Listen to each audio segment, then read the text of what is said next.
We return again.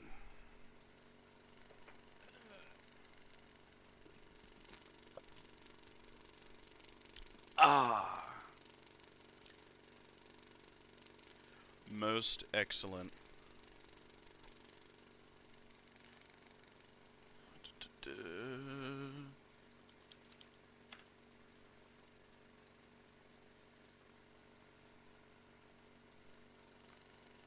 Let's see. Let's get this started.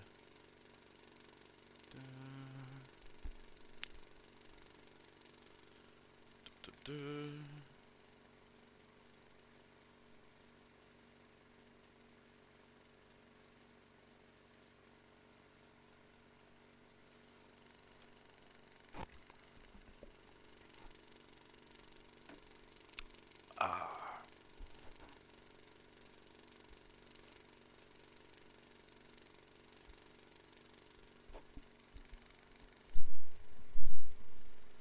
And now just chill, wait for people to start filtering in.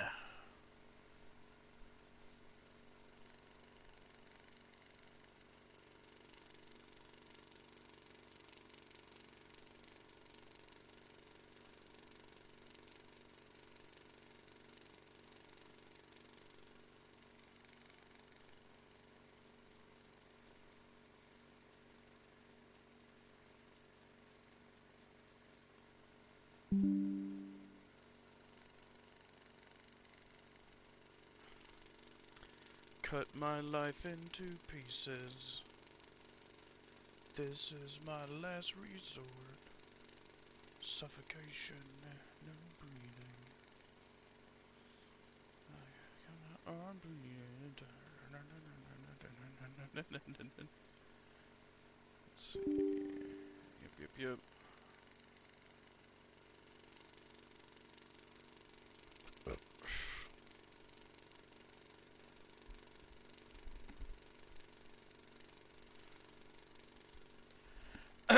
All right.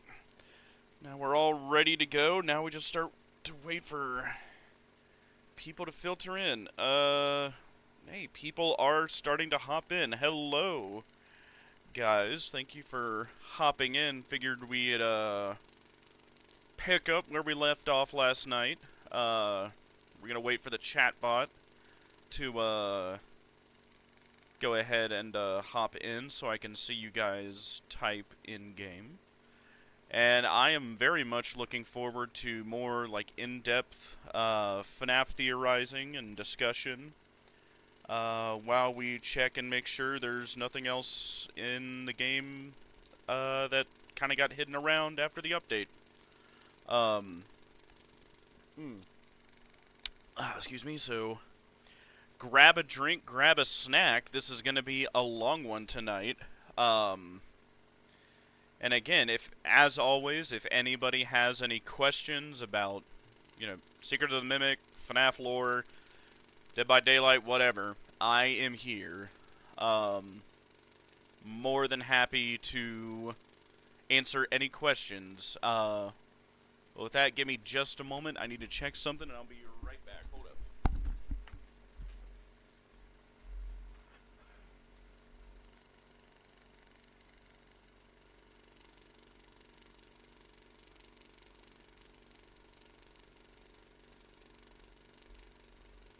There we go. My bad, we're all good. I'm an epic streamer, just making sure I'm not burning my house down. No, would not be ideal. There we go. Test, see if the bot popped in. Sometimes it'll join and not say anything. No, not yet. But hey, we literally just fired up the stream. Should be all good, so... Again, what is it? I don't know. I guess until I see, any questions or anything, I guess I'll just kind of do the dancing monkey routine, as I am your guys' entertainment for the night. So, I don't know, what the hell. I don't know, maybe what I've been up to. A whole lot of cooking, whole lot of trying to get my business started. Enjoying the nice weather up here while it lasts. I know winter will soon be upon us. And, living in the ass crack of Montana, you know, winter kind of lasts almost half the year here. So, tomorrow I am probably, well, for most of the day, I will be messing around on my quad in the mountains. And then when I come back, especially if there's more we need to go over, I'll stream again. And if not, I'll start to work on my next theory.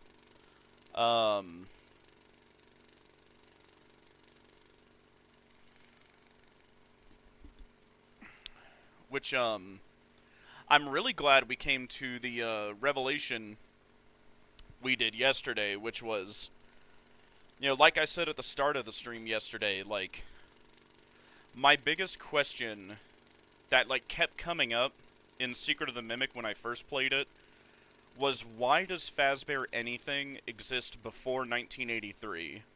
And, you know, time after time after time, I would bring it up to anybody. They would just say, it doesn't matter. No, they probably just started early. Like, it's assumptions, you know, assumption after assumption. Like, I get the sense people didn't want to answer it because it's hard and annoying when you think of it, right? Like, it's pretty solid. Freddy Fazbear's Pizza didn't open until 1983. And yet this game takes place 4 years earlier, in 79.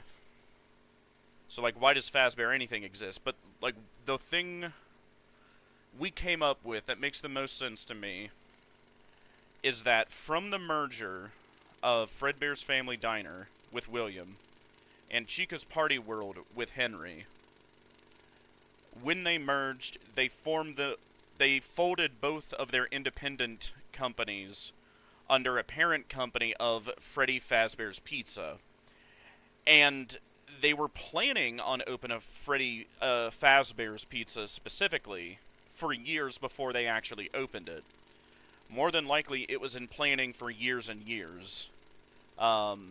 Especially given, you know, this whole area in R&D in the basement of MCM. Clearly, Edwin had been working on it for a while. Now, we don't know when Fredbear's and Chica's Party World merged. We don't know how many years it's been. We don't know how long Edwin was working on the Fazbear project. Could have been a month, could have been like 5 years, you know. We don't know. But, oh, hey, Botrix is in. Excellent, excellent, excellent. Say thank you, Botrix. Thank you, Botrix. Excellent. Yeah, the thing that makes sense to me, and everybody else, yep, I can see the messages, excellent. Before we, you know, start here, is just that, yeah, during the merger, whenever exactly that was, before 1979, William and Henry had plans for Freddy Fazbear's for years. They were probably ironing out, like, you know, all the details of it for a couple years, like, what characters, what location, what do we do different, you know, da-da-da-da-da-da, you know, that takes time. So, you know, that makes the most sense to me, is, they just kind of combined the two under Freddy Fazbear's, knowing that that's what the, like, big draw would be in the future. And they went from there.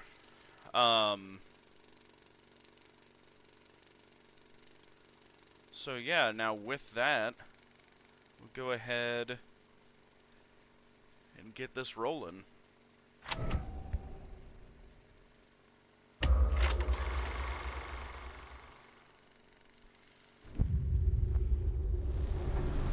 Let's get right into it.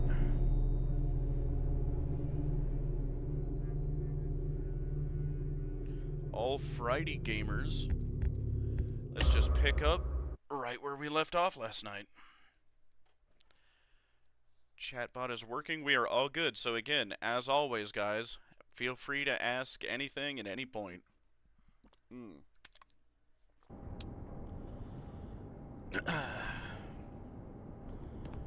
Most excellent. Just, whoa.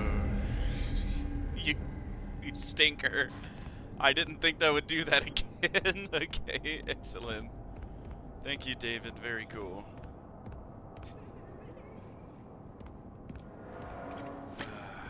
Thank you, David. Very cool.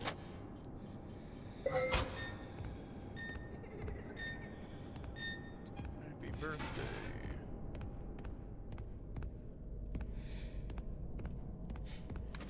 Tiger. Oh, hey, Glitch. And yeah, that sure was. He sure scared me. Because I thought that had already happened, so. Is what it is. And thank you for hopping in again. There's this guy. I never really noticed before, like, there is actually, like, some jiggle physics. Interesting, yeah. He was one of the, like, 8 people, if I remember. There's, like, 7 or 8. And, yeah, recovery team 12. Yeah.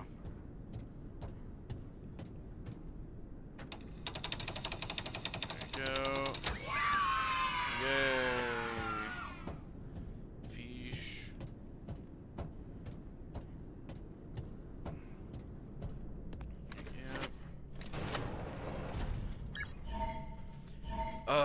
But yeah, I really like the conclusion we came to yesterday. I might even have to do it. I mean, I don't know if I could do a whole theory on just the thought of, like, why Fazbear exists before is literally just the company they put Fredbear's and Chica's Party World under. There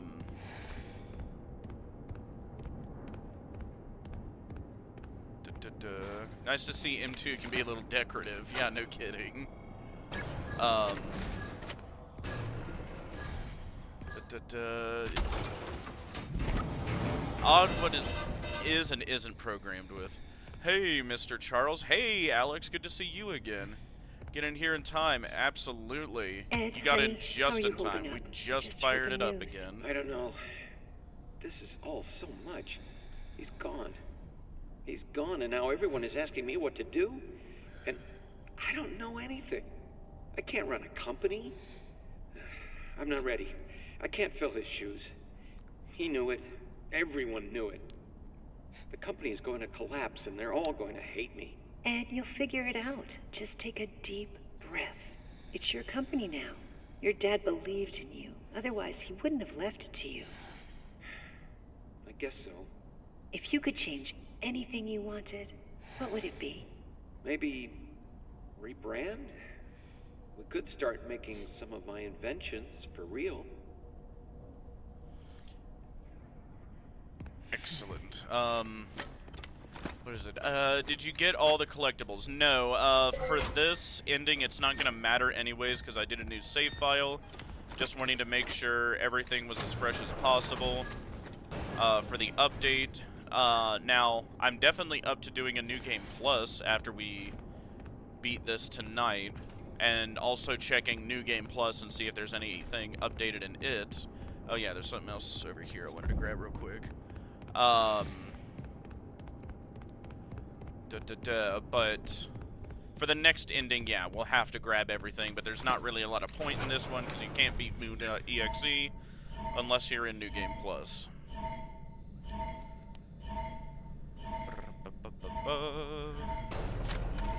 There we go. Oh, wait, yeah, this just takes you back here. Interesting. Forgot about that. Bronze! Hey! What is up, man? Wow, everybody's hopping in. Yeah, and by the way, I messaged you back, and yeah, I'm more than happy to hop on with you guys next weekend, if that's when everybody's, free. We are just kind of taking a look at the updates, seeing if there's anything we missed. I'm doing a regular game for now, and then we'll do a New Game Plus, just to make absolutely sure there's nothing else we missed. Who else wants a DLC in Five Nights at Freddy's Secret of the Mimic? It'd be neat if there was DLC.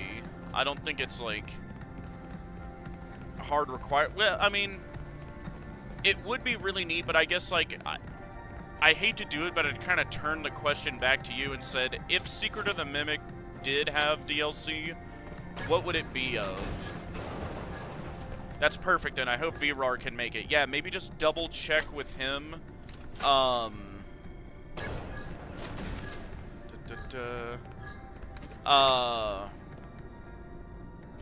yeah, that's just him right there.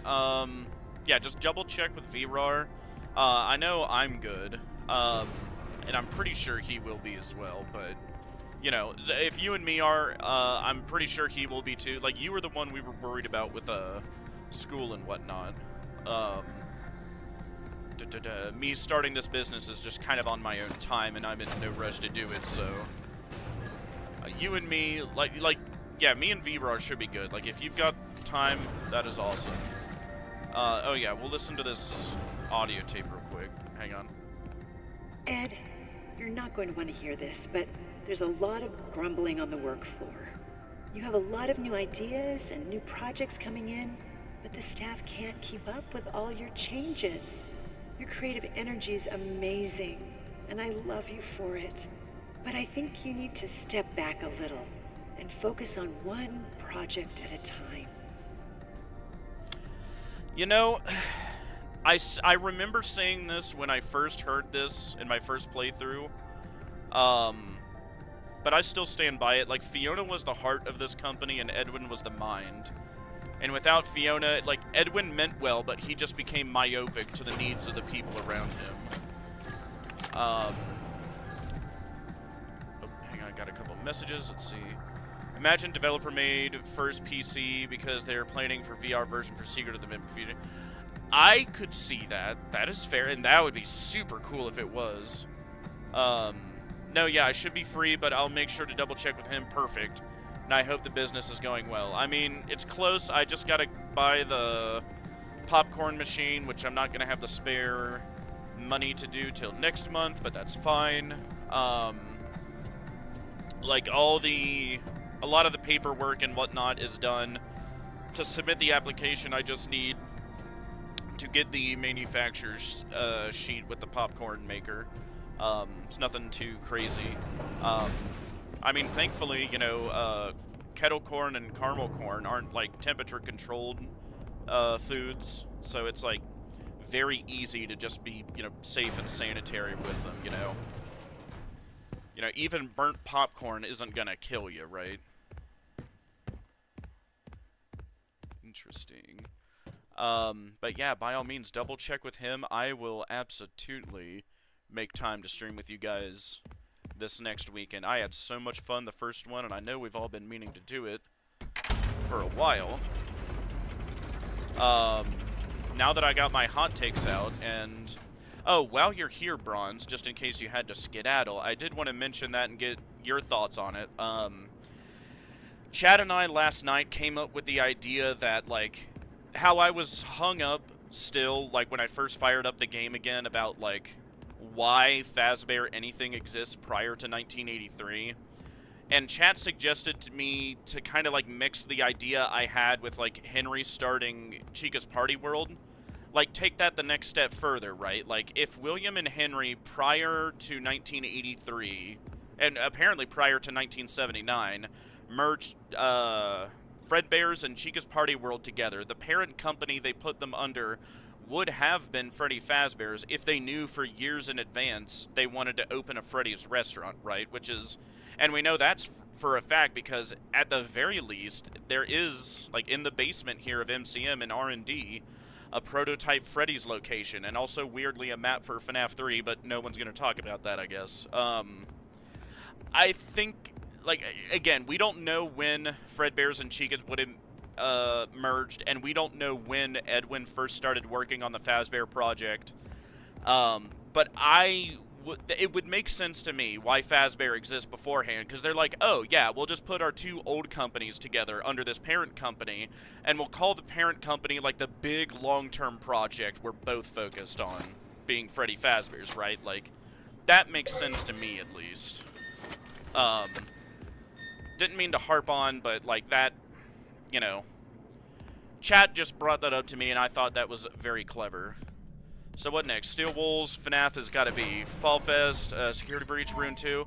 Kinda, Mr. Charles. I remember on our stream with Bronze Films and VRAR, which you all should subscribe to both Bronze Films there, and VRAR. Two excellent theorists. For any of you who don't know, like, my current predictions are... If there is going to be a DLC for Secret of the Mimic, it would be next. That just makes sense to me. But if there is not going to be DLC, it would be, the next game is going to be Fall Fest, and then they're going to end out the arc with either Security Breach 2 or Ruin 2. Probably a Ruin 2. Yeah, I bet it is on Fall Fest. And yeah, a lot of people don't want to hear it, but again, I've made the point that they've been hyping Fall Fest since Help Wanted 1, the very first game Steel Wool did for Scott. How many answers did we get in Fall Fest on this game? None. Like, what did we learn? We learned one thing. Fiona died there. How many questions did that add? Like, a million, right? They are building hype for Fall Fest. Either Steel Wool and Scott are going to faceplant so hard with building all this hype that leads to nothing, or it's going to be Fall Fest. One of those two things. I do think that's very cool, and I still love your idea of Henry being the one who owned Chica's Party World. I mean, it makes the most sense to me. Like, otherwise, people have to rely on assumptions for, like, how did Fazbear get a hold of the rights to Chica? Like, when did they buy them out? You know? And also, at the same time, if Henry is a co-owner with William, how in, like, and, you know... And William wouldn't, or not have just handed that over. You know, nobody would have just handed that over, right? Like me with my business, right? Like, you know, you're super cool, and yeah, I think of you as a friend, but I probably wouldn't, like, hand you half of my business for nothing, right? Like, yeah, William would think the same thing is my point, right? Like, he wouldn't make Henry a co-owner unless he had to, right? As would anybody, right? That just solves both of those problems at the same time by having Henry own Chica's Party World. It makes the most sense to me, at least. Imagine the first Fall Fest intro when we start the game is flashback graphic. That would be interesting. Opening the game with a flashback would be a move, most certainly. Alright, we're not really worried about lore, so we're gonna kind of juke her a little bit. Thank you for waiting for me, Chica. I mean, Mimic.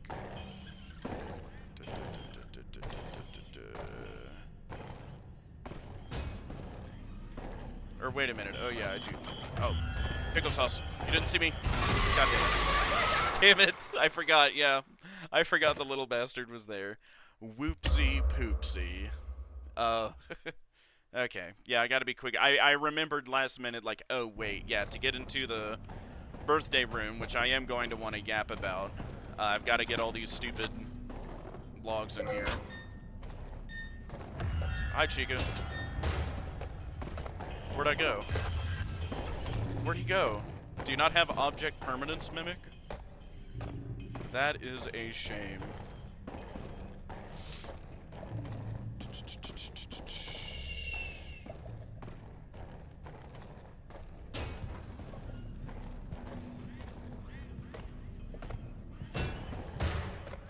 There we go. Also, if Steel Wool added more update on Secret of the Mimic of their concept ideas, that would be neat too. I'd love to see stuff like concept art.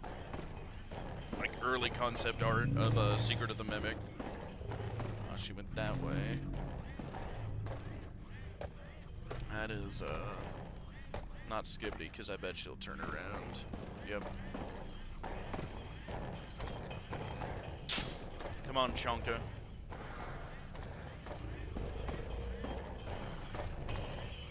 There we go.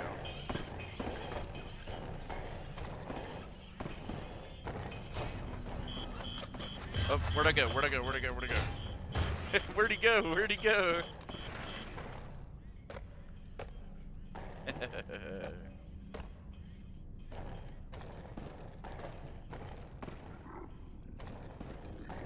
is Edwin. I made the mimic. That's where I wanted to go, Chica. Take your luck and skedaddle.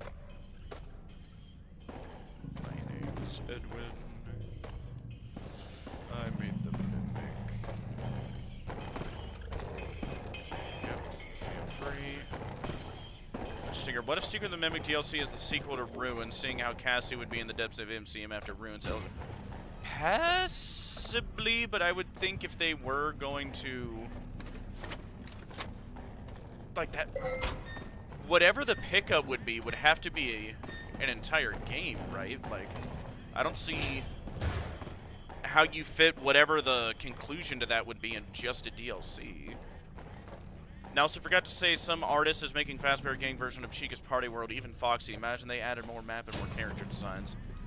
That would be neat to see, like, what Chica's Party World actually looked like. Like, a lot of people forget that, like, it was mentioned a lot earlier in the timeline. Oh. What? What in the pickle sauce was that? What? What? Okay, I guess she has object permanence sometimes. Okay. God damn it. Okay. Alright. Time to game.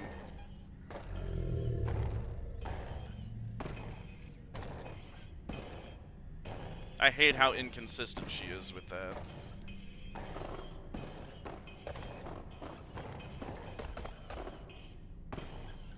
I feel like that was a game glitch more than anything. Yeah, she was kind of twitching there for a minute, so it's like...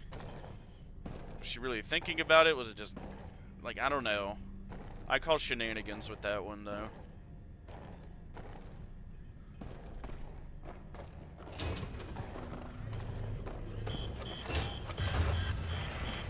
Go get him, Mimic.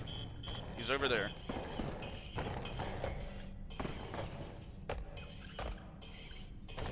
Here in my car. Nothing, you know. She always twitches when she's about to attack you in lockers. Well, that's not skibbity, but good to know. Oh. Nope, nope, nope, nope, nope, nope, nope. Yep, you didn't see me. Where'd he go? I don't know why. Well, hey, at least I do now.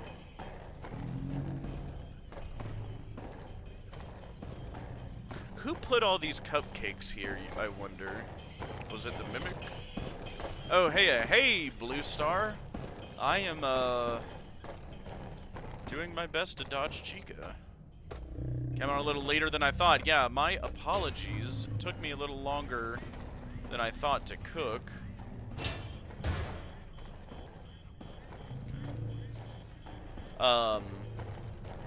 But we're all good. That and, you know, I had to call my family for a while, kind of update them on stuff, but we got on a little bit later, about 7-ish. I was thinking 5 or 6, you know, about an hour late, so, you know, sucks, but we did make it. And again, as always, if you guys are just hopping in, we only just started like 10 or so minutes ago.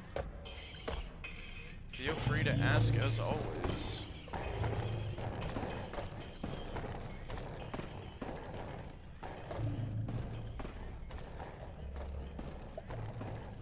Okay, are you planning on getting the cupcake collectible here? It doesn't really matter for this run. What I'm really trying to do is just make sure I get in this party room, just so we can theorize about that. Nope. Where'd he go? Where'd he go? Where'd he go? You didn't see me. So I'm getting nightmares from this section again. Yeah. This is one of the more tricky parts of the game. Yeah, no, no, no. He's over there. Go get him. Oh, thank God. Oh, no, you just checked here.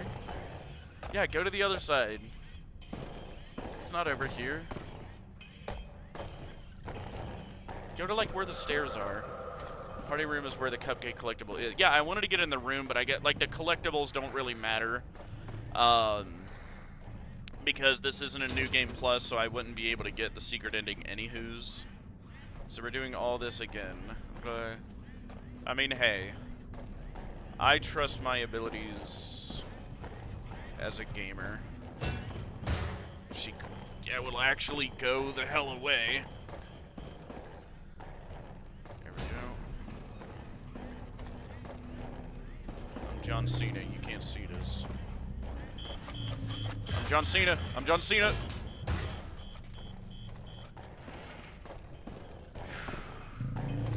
Dun dun dun dun. Dun dun dun dun.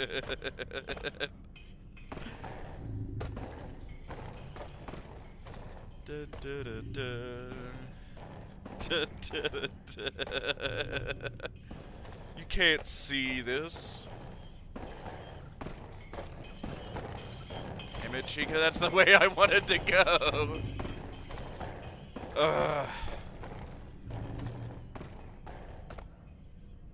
Will you please go away? Preferably the other way. Big Bird strikes again. Oh, yeah. God, yeah. Remember telling you that. Alright, yeah, go check the front doors. Anyway, I guess do you think William still works in the company after he was caught for the MCI? Yes, I don't think Henry wouldn't have had the ability to fire him. Again, if they were co-owners, it would have needed to be more than that. Yeah, like since William was co-owner, like it's not like he can just fire him. Oh, that's not the button I wanted to press. Yeah, it's not like he could have just fired him. We're gonna want to show here. Oh, I see her. William works as a night guard in 1987. Correct. Yeah, when he comes back. I think he was let go. I think by the time, like after the MCI, yes, but before the MCI, no. Now, what Henry could have done to effectively fire William, but at the same time William still kept his ownership, that would be a question. Because, like, you can't just, like, steal a company from someone like that. Mainly due to Michael's speech and sister location. Well, that's something to theorize about then, guys. Like, I feel like in my mind, William got Henry to unwillingly help and he could bribe him into keeping him since Henry could get in trouble as well. Maybe, yeah. Maybe, like, you know, you stab him too, so then technically we both stabbed him to death kind of thing, yeah. I could see that. Possibly. But I would doubt, like, William would be able to get Henry culpable in anything if, again, like, the whole catalyst for all of this was the crying child's death and then Charlie's death not long after. Thought you were saying he still worked at the company even after he was caught for the MCI. I mean, he worked for the company, but clearly he wasn't just... And that's odd, because, like, he clearly wasn't, like, head banana. Or maybe he still technically was. He just went undercover, effectively, as a security guard, because... Yeah, that makes sense to me. William, of his own volition, like, tried to sneak back into Freddy's, you know, posing as, like, an unassuming security guard, because Henry probably already had William under a microscope at that point. Like, he had already kind of suspected he was responsible for Charlie's death. And then after the MCI, he was definitely sure it was William. He probably just couldn't prove anything. And again, Henry probably had him under a microscope. And so then to do the DCI, William had to go in undercover as a security guard. And, you know, that's what we see in the tapes in FNAF 2. That makes sense to me. Since that elephant guy's lines I saw him, but I did nothing. I mean, yeah, and that's probably what Henry felt, right? Like, again, he knew, but he couldn't prove anything, right? Also, Afton Robotics and the rental service are still in business by the time of FNAF 1. Yeah, I mean, again, technically at that point, yeah, like, Henry knows William was the murderer, but he probably couldn't prove anything, and so thus, you know, if William's not arrested, you know, he's still free to run Afton Robotics. And John Cena worked at MCM, yeah. Okay, so you think the company couldn't get rid of William just at all, no matter what? I mean, again, if Henry or William are co-owner, right, like... Well, like, imagine if that's how it would work in real life, right? Like, say you and me own a company together, and for literally whatever reason, you and I start fighting over whatever, right? Like, can I to you or you to me just, like, kick you out and then take possession of the whole company and get, like, that, like, an insane amount of money in one, like, that would be insane. Like, how no one would ever do business with anybody if you could just take half their share, right? Because you don't like them. And that's effectively, like, what it would have been for Henry since he couldn't prove anything. Because I think if he would have, the conviction would have stuck. Now, again, like, that also, like, brings into question, like, how seriously do you take the newspapers in FNAF 1? Because it mentions someone getting convicted. And if William was convicted, but then later acquitted, because of double jeopardy laws, he couldn't be tried again, right? And that might, like, I don't know, you know? Nah, but I think Sigil Location sets up that Afton has to answer to some kind of board at least. That is also a good point, yeah. Since they questioned him about the design of the fun times. Yes.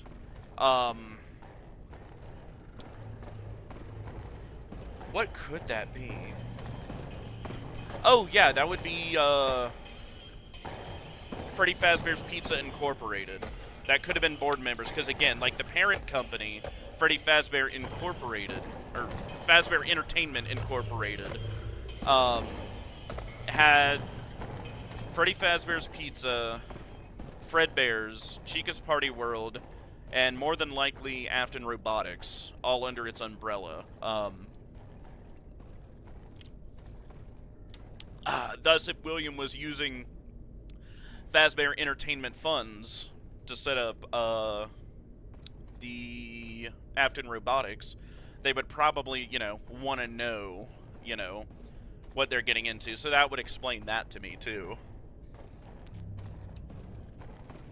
Which would also be interesting, because that implies that's the one time we've ever heard a corporate board member from Fazbear Entertainment speak.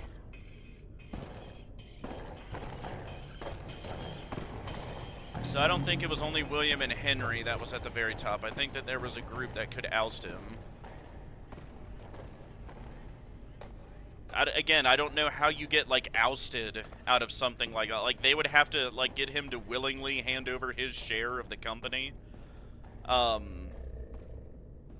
again, like, especially because, like, it is a publicly traded company, right? Like, presumably, when William and Henry first created it, they would have made each other, like, majority shareholders. Again, you can't just, like, effectively steal from someone like that. Into the hell you mean, John Cena? But he strays into the hypothetical territory, like... Right, like, I get it, though, like, trying to come up with a way of, like, why that would work, or how that would work. Let's see, yes. I think it's just that William knew Henry was onto him, and, you know, might have had him under the metaphorical microscope.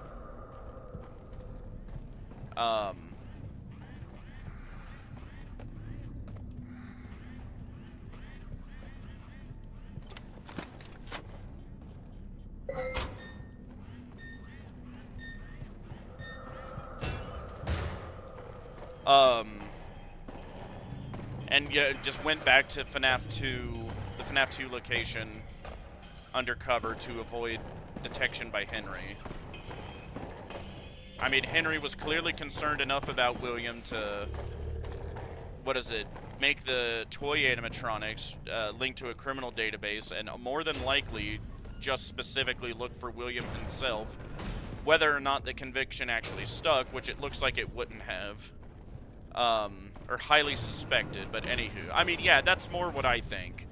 I don't think Henry could prove anything. I think, he suspected, a part of him suspected after the death of Charlie, or with the death of Charlie, and after the MCI, at least to Henry, in his mind, had it all but confirmed that William was indeed, William was indeed the one who,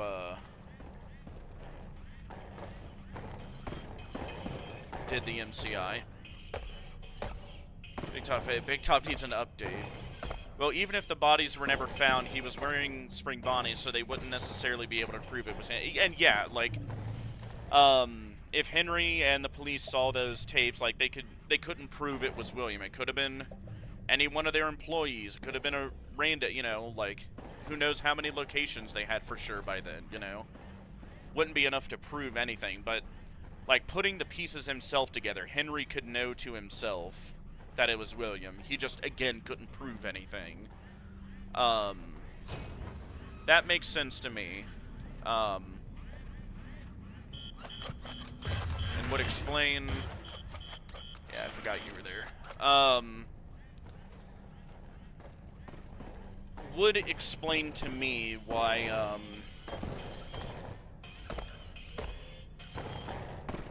it's called, you know, Freddy Fazbear's, at least. Or, well, why he was suspicious of him.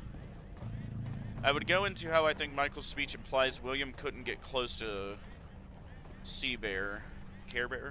But that would require a bit too much explaining. I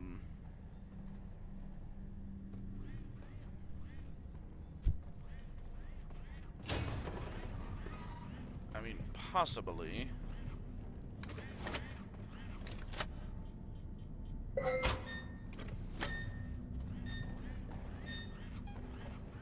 First made proxy pirate surprise.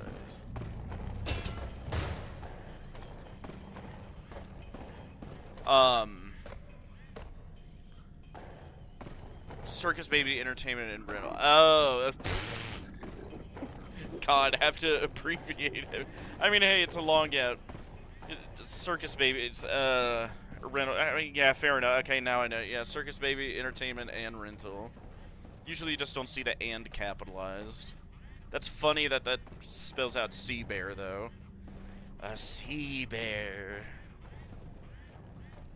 Everyone type in the chat if you know what that's from. Alright, for God's sakes, Mimic. Okay. My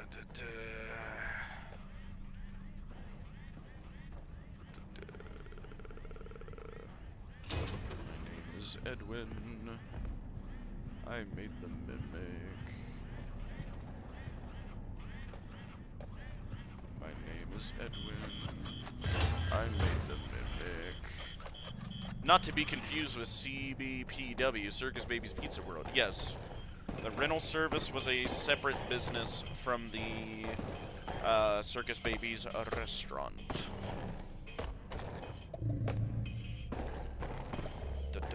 You go skedaddle over there. Probably over there. Thunk.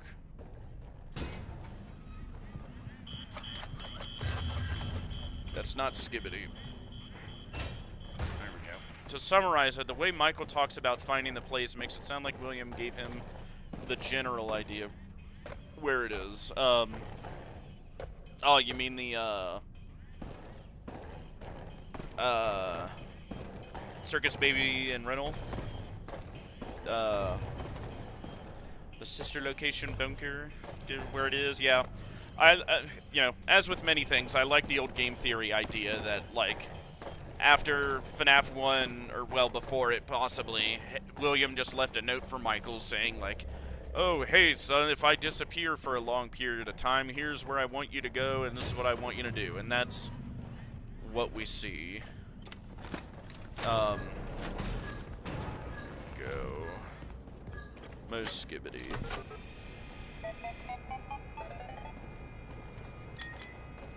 Alright. I think we got them all. Gotta catch them all. Alright. And of course they're not in order. Alright.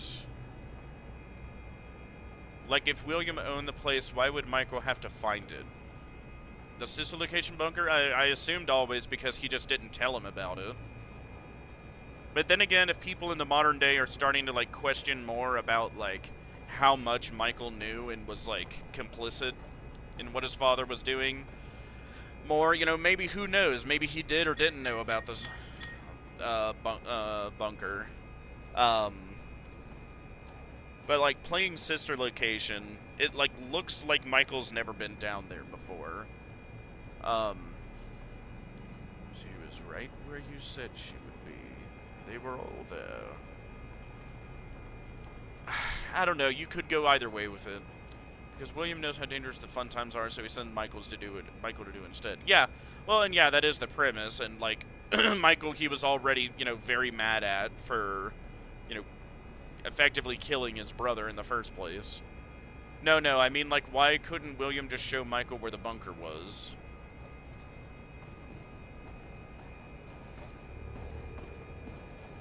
That is a question, like, and that's what makes me wonder, like, maybe Michael wasn't really complicit, because, like,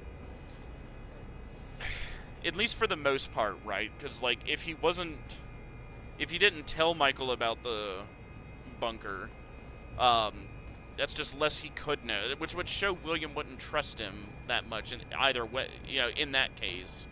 Because, you know, the question of, like, if Michael was in on it, like, totally, right? Like, why hide it? Like, why hide the rental location, which is basically just a, you know, remnant harvesting operation? And hey, William apparently trusted others enough to let people work there. Again, does anybody remember those 2 employees that get killed, like, halfway through sister location?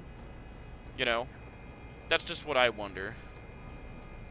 I believe his name is Edwin. He made the mimic. From this we can gather it was difficult to put the pieces together.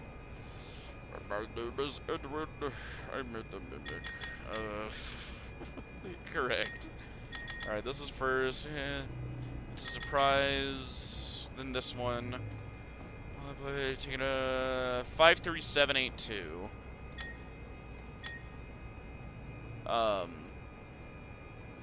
Or please stop trying 53782. It's getting annoying. Wait, what about Bez's birthday party? That was probably 50 yesterday. You're only 50 once. So,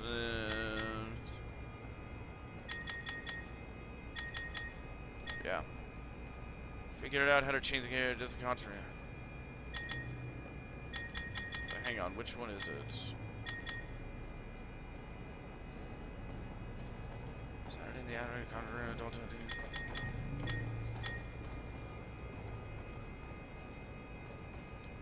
The old key code will not work anymore, so please stop trying 53782. 53782. Why would he give Michael a vague location that Michael had to find when he could have just shown Mike where his baby entertainer and rental was? Because again, like, if he was, like, assuming Michael wasn't in the know about everything his father was doing, why would William show him it? Like, what, you know, his, you know, obvious, like, remnant harvesting operation, like, if he doesn't want Michael to, like, tell anybody, like, Michael can't tell what he doesn't know, right? So unnamed security, what are your top 5 favorite pizza flavors? Oh, God. Gotta make me think of this while I'm doing this stupid admin part. You're good. Pizza flavors. Flavor of pizza. I guess style is what you mean. What is it? You know, I can feel the meat sweats already, but, you know, my first one has to be Meat Lovers, Supreme. I don't care what anyone says. I like, onions on my pizza.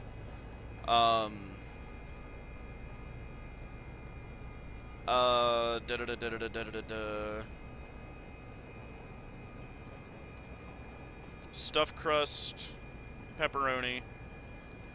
Hang on. gotta think now. Philly cheesesteak pizza, as god-awful as it sounds, is actually good. And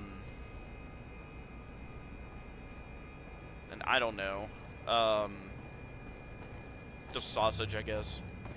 The reason why he would show Michael where it was, because he wanted Michael to put Elizabeth back together, right? Yeah, after the fact. Were you going to try the collectible? Not for this ending, we kind of can't, because, what is it? This is like a fresh new game, not a new game plus, so it doesn't really matter to get the collectibles in this ending, because we can't beat Moon.exe without the White Tiger plush. Alright, let's lock in, guys. Let's figure out this code. Like, from what Michael says, it seems like the plan was to put her back together and get her out of there. Yes. I'll think more about that when I'm done with this puzzle. Hang on. 53782. 53782. Added 300 to it. Why are you reading the logs just for lore? No, we've got to get through this admin part to unlock the birthday room. 300 to it. 53782. Add 300.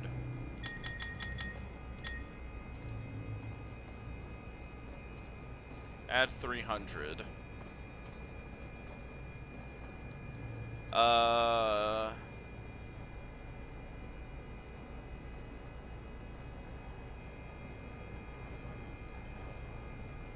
54082. So 54082.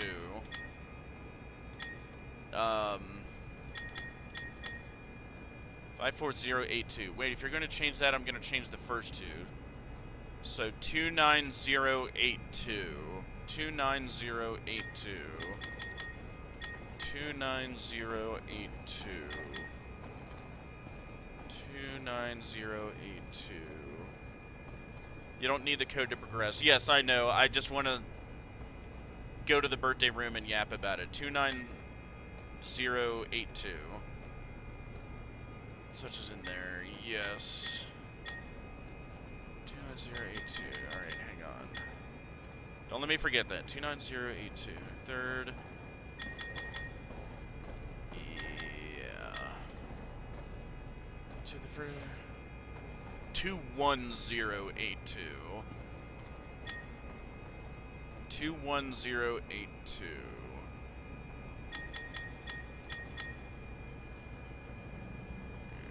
Another 300. 21082.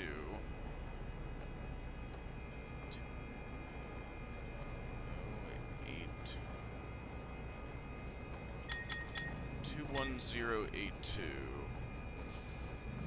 So 29. Thank you for remembering. 29382. 29382 is what that one would be. So that's the 5th, and then the 6th. Has been candidate reason tragic events. Okay, yeah. So yeah, are we sure about that then? If the last one was the 5th, adding another 300, yeah. 21082. Alright, let's try it. I've thought about David's death date. Hold on just a minute when we get to the birthday room. Oh, hello. No, thank you. 29382. Yeah, Chad, if you could kind of backseat driver for me. Or check the map while I'm driving. Alright.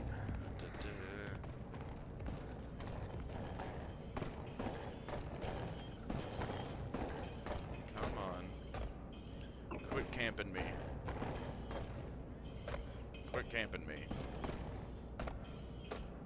My name is Edwin. I made the mimic. Okay.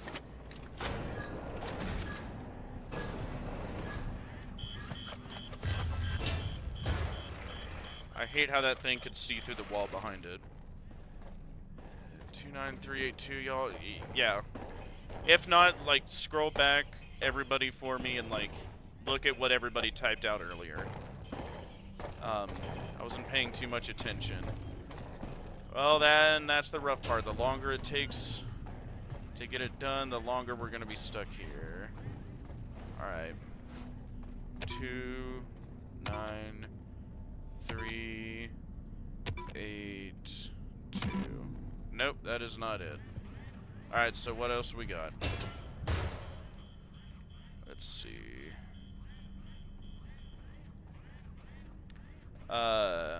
29082 or 21082. Let's try that. Once Chica goes away.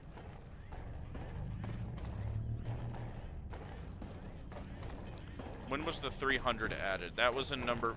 There were 2 300s added. One on like the 2nd and then one on like the 5th, if I remember right.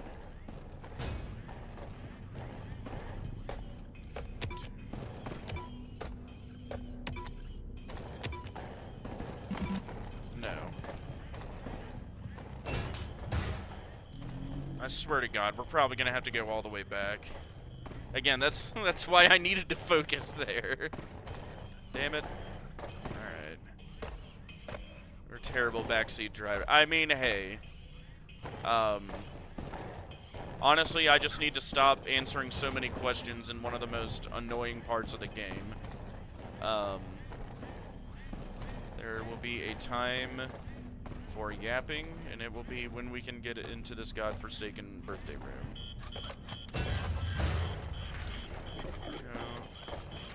I'm not sure when 21 becomes 29. We will double check here in just a moment. I get him, Chica. He's over there.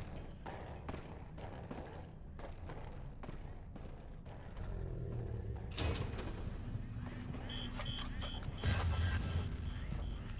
I'm gonna go back to stream. Wait here.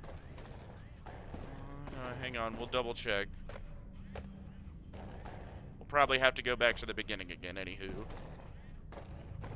Try 01350.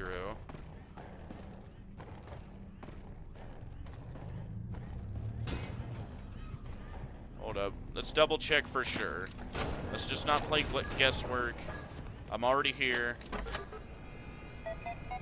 Alright, back from the top. Alright. 53782. Can't go back to when we check the message. Yeah, for whatever reason, YouTube doesn't let it buffer that far out until the VOD goes up. So 53782. So now we go to the 2 seconds. 53782. Add 300 to 53782. So what would that be? 7.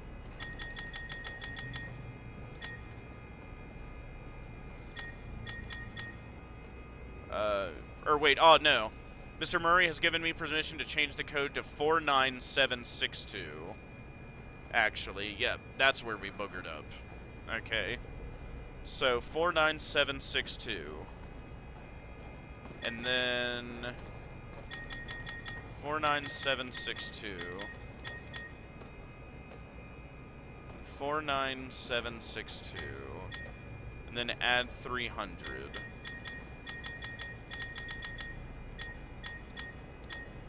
Yeah, 49762, add 300. So 50062. 50062.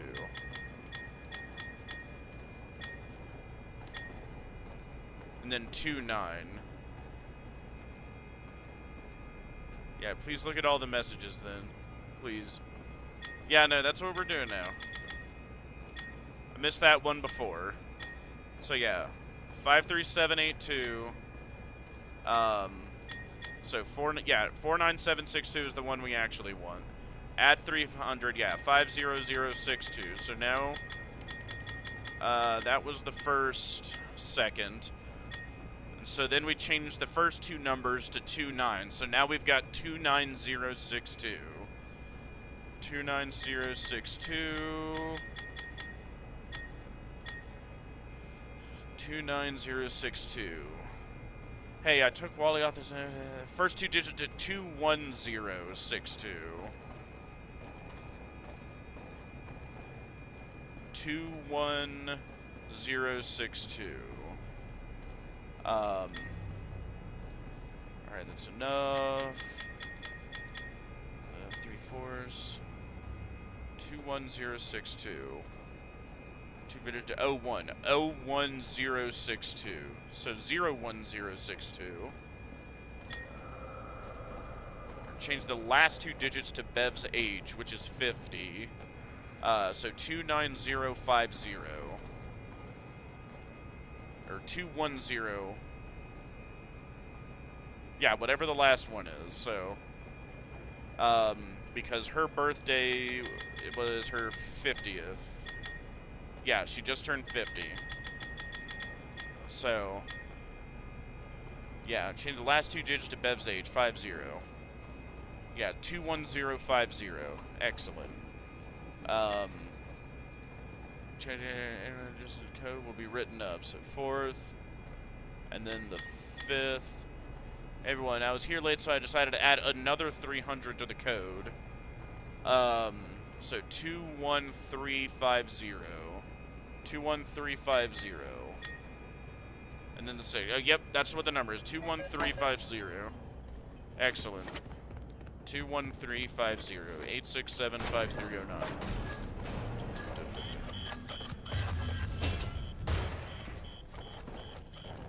Most excellent. We're gaming.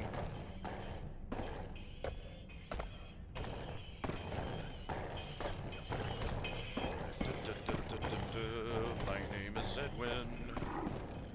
I made the mimic. My name is Edwin.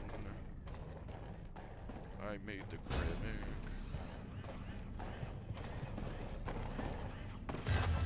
Skibbity. That's not Skibbity.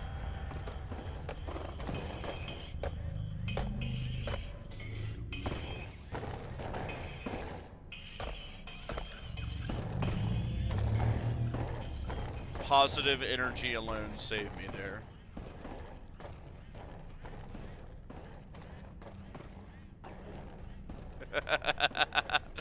That was a little close. What an upset that would have been. 21350. Now that we're done with this hell, David's death day.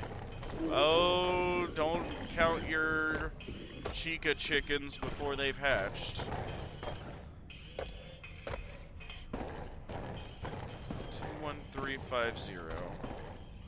And try not to type a lot until I get this darn door open so I can still see the code. 21350. I want you to go away further before I try to get out of here. 21350. There we go. 21350. No, okay, that's wrong. So we messed something up.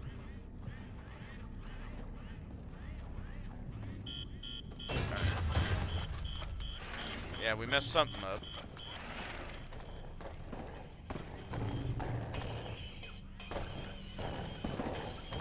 Any ideas on where we boogered that up? Because now we gotta start from the beginning again.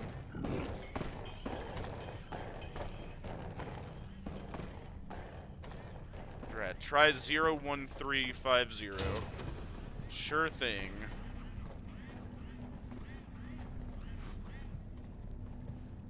Zero, 1, 3, 5, 0. You are epic. Thank God. Okay, now we can yap. You tried that before. Oh, thank God we finally made it in here. Alright. Now is our designated yapping break. I have no idea. I'm not questioning it. I'm just glad it's over. Hey, Carl. Carl, you sit there for a minute. Okay, I mean, yeah, I'm not going to question how Glitch did it, but I'm just glad that he did. Oh, that's new. Just don't die to the cupcake in this room. Oh, yeah, he can attack you on rare instances, can he? Can't he? I remember this cake being, like, normal and new looking, and the pizza was moldy when I first saw it. Like, did they change the texture of the birthday cake here?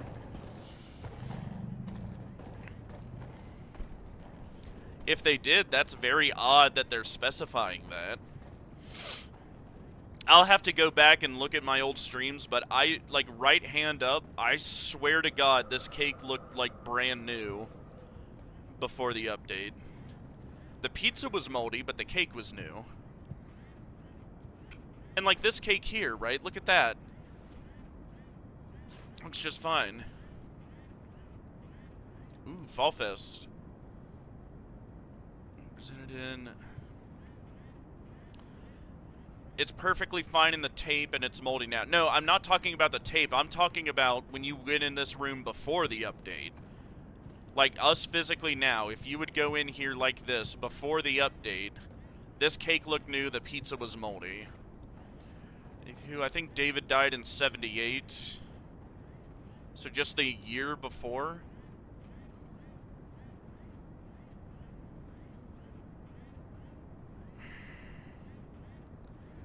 I'd like you to explain why, and if, like, all of his other birthdays line up, and this was supposed to be his 5th birthday, why... Again, the thing that I'm very hung up on is Steel Wool did the Steam achievements for this game, and the achievement you get for getting in this room, like here, I'll double check right now. Let's see. Yep, right here. Belated birthday. Count them. 1, 2, 3, 4, 5, and 6. 6 candles on the melted birthday cake that you get for making it in this room. Why? Oh, I have a lot of reasons why I think the type that likes to use IRL dates for the game. Well, I mean, if the game gives them, you know, you might as well use them. David, his ball, happy birthday, David. I feel like 78 might be too late since I think Mom died in like 70, because first Fall Fest. I don't think she died in the first Fall Fest. I remember Blue Star, was it you and me that came up with, like, it's pretty likely she died in the Fall Fest of 77? If I remember right. Or no, it was 76, 77. Because Fiona has to die between David's 2nd and 3rd birthday. Basically, it all started with the vacuum pets. Oh boy, here we go. And you had, like, moldy pizza. I swear to God, this cake looked normal before, but if they did change the texture of this cake now to also make it moldy like the rest of the pizza, you think, you're not sure? Yeah, Fiona died in between David's 2nd and 3rd, yes. And if David, this was his 5th birthday, like, whether David is 5 or 6, we just have to wind the clocks back 5 or 6 years, which would mean David was either born in 1974 or 1975. Who brought a Fall Fest ticket to David's party? That is a question, yeah. Well, it's not even a ticket, it's this certificate is presented to blank for participating in blank. It's almost like an achievement card thing you'd get at Fall Fest. So I think the spike in MCM's earnings in 72, 73 was when Edwin made the vacuum pet. Yeah. And especially because, yeah, like, in the Chica's Party World room, like, the one piece of evidence I used that, like, oh, this clearly has to be about Chica's Party World. No, that's MCM's profit scale that's in Chica's room for whatever godforsaken reason, and not in, like, you know, Edwin's office, like, just down the hall, but I'm not salty about that. And I think David was born the same year, as Edwin brings up trying to surpass the vacuum pet in David's second birthday tape. That's fair. So what, like, Edwin made the vacuum pet between 74, 75 then?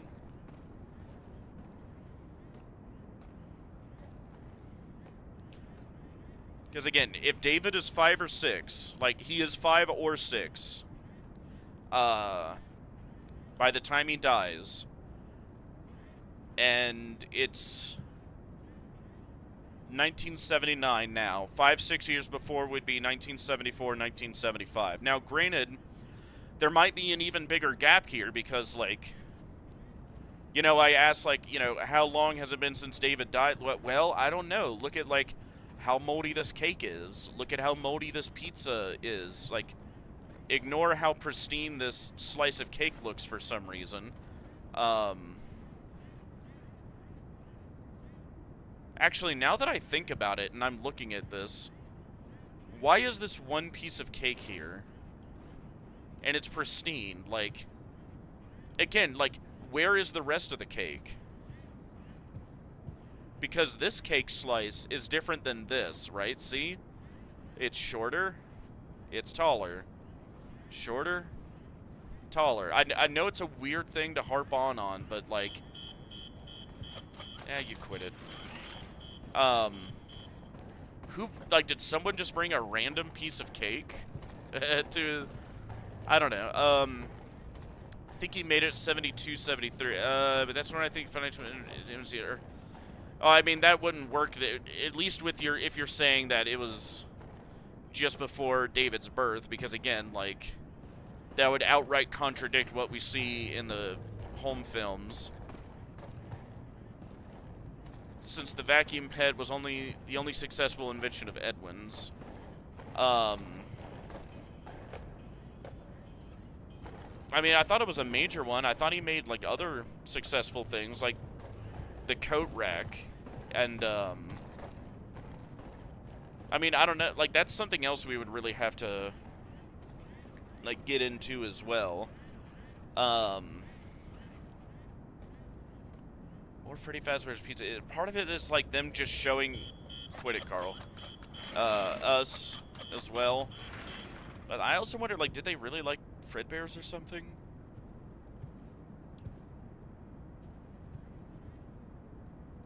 TV... How does it contradict the home film? Because, again, we know, like, again, it outright shows Fiona dies between David's second and third birthday. And again, mind you, even if there's more time in between when David actually died, and this party here, now remember, all the product Edward made being returned, remember, some of them were, like, later on, but I thought that those were, like, his later projects. Again, I would have to look more into those on that point, but hang on, what slow down a little bit, like, one thought at a time as well. Like, the house films. Yes. Fiona died between the second and third birthday. And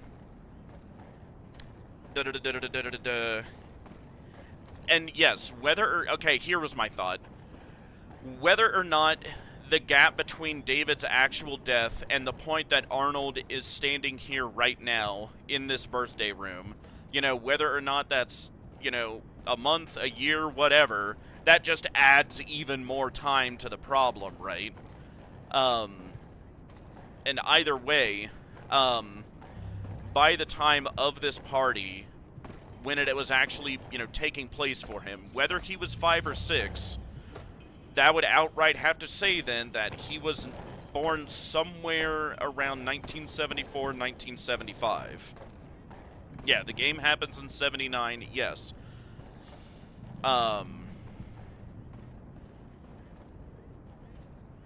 And if he's 5 or 6, or wait, yeah, no, 73, 74. Yeah, 73, 74. David would have to be born between 73 and 74 for that home film to work. Because whether or not, like, Arnold is here, 100 years later, like, when this party is set up, right, it's for his 5th/6th birthday. We're not sure yet. That doesn't matter for Arnold standing here now in 1979, but when this was set up, David was either 5 or 6. So from that point, not where we are here now as Arnold, but that point going back, that would either have to be, if he's 5 or 6, now again, we don't know when exactly this party was actually set up, but obviously it can't be later than us standing here, and this is 1979. So bare minimum, 5-6 years before 79 is either 74, 73, and those are the absolute latest. He very well could have been born before. We just don't know when this, what's the time gap between Arnold standing here now and this party being set up like we see in the home film when, what is it? Edwin is filming here and filming M1. Hang on. Maybe I'm wrong, but, if it was his 6th, he was born in 72. If it was his 5th, he was born in 73. Yeah, that makes sense. Maybe I'm wrong, but wouldn't it make sense for the spike in the chart at the beginning of the Fazbear Project to be the beginning of the Fazbear? No, because Edwin really didn't get, super committed, at least from the implications that are made in-game. It doesn't sound like Edwin really got committed to a big Fazbear Project until later. Definitely not until after William and Henry found out about M2 and wanted to take over MCM, because that whole project was a white elephant, intentionally for Edwin, right, to take over the company. I feel like logically it would be more than a year after David's death, since he made a whole, M2 before the whole burning thing. So I agree with the Blue Star about. Be more than a year after David's death. Secret of the Mimic takes place in September 1979. I thought it was November, December, but yeah, it is 79. By that I mean the length between David's death and Arnold being there. Yes. That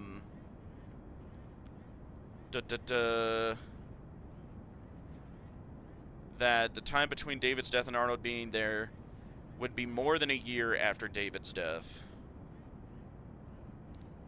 Since he made a whole M2 before the whole burning bit. Which is odd, right? I'm not doubting that. It's just that's what the implication is here, right? Because, yeah, from those other tapes we also get of, Edwin, you need to finish M2, or build M2, build another. Oh, you need to finish him. Oh, you need to fix it. Clearly there was some level of time there between David's death and the creation of M2 out there, right? How long was that? I don't know. Was it a month? Was it a year? Who the hell knows? Yeah, so I'm saying this. David was born in 72. His mom died in 75. David dies in 78. Let me chew on that and make sure that that jives with me.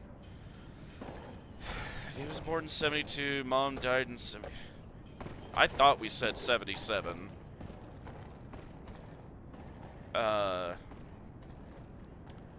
David dies in 78.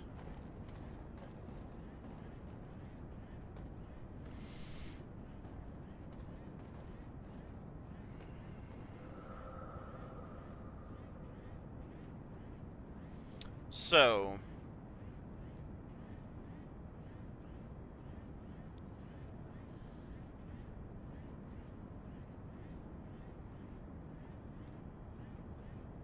hang on, no, and that's what I'm checking. I'm chewing on it. Sorry if I'm being quiet. I'm using all my brain power as a streamer. 1979, 28. For a fact, bare minimum, David at least survived into his 5th birthday. His MCM was starting to fail in 75, would work well with Fiona's death. Yeah, and admittedly, yeah, that does track too, because, again, I was the one who made the argument, like, she was, like, the heart, and, like, once, you know, she kind of fell, or died, and, like, left the company, Edwin wasn't able to cope, and just, you know, quickly he kind of got out of hand. Not out of maliciousness, but it's just, they worked best as a team.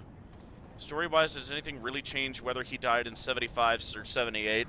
Not at this moment, but I'm just worried about the implications it would have with whatever Fall Fest revelations we're getting later. Oh, I'm ditching for a bit, so I guess I'm leading you and Blue to lullaby. Well, hey, thank you for stopping in, Alex. Always feel free to hop back in. We're going to be here a while, but always love seeing you hop on. Hang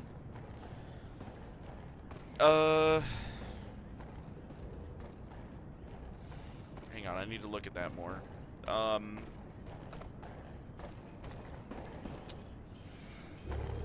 It is 1979 right now. David at least makes it until he's 5 years old. Because we can count the tapes, the home movies. They go up to his 5th birthday. The 5th is the only one that's missing. Because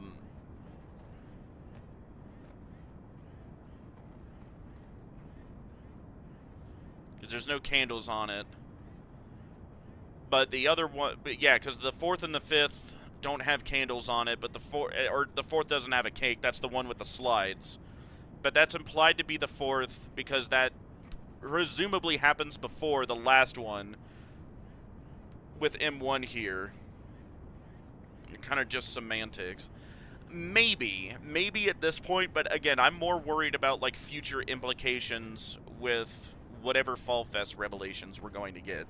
It doesn't super matter now, which is kind of why I'm like flopping between 5 and 6. Like, was David 5 when he died? Was he 6 when he died? Who the hell knows? Either way, it's only a year off either way.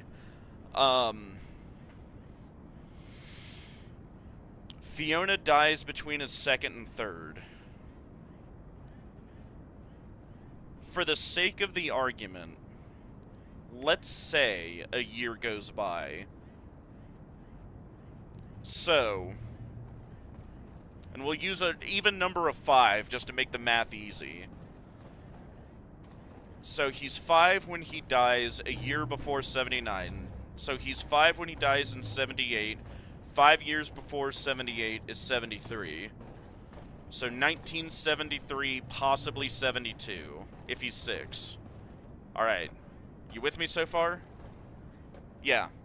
So, David is born in either 1972, 1973. Yeah, the only reason we know the last one in the party room is the last one is because David literally dies in it, yes. Or that's the last time he's seen, at least. So he's born between 72, 73. That jives with me, yeah.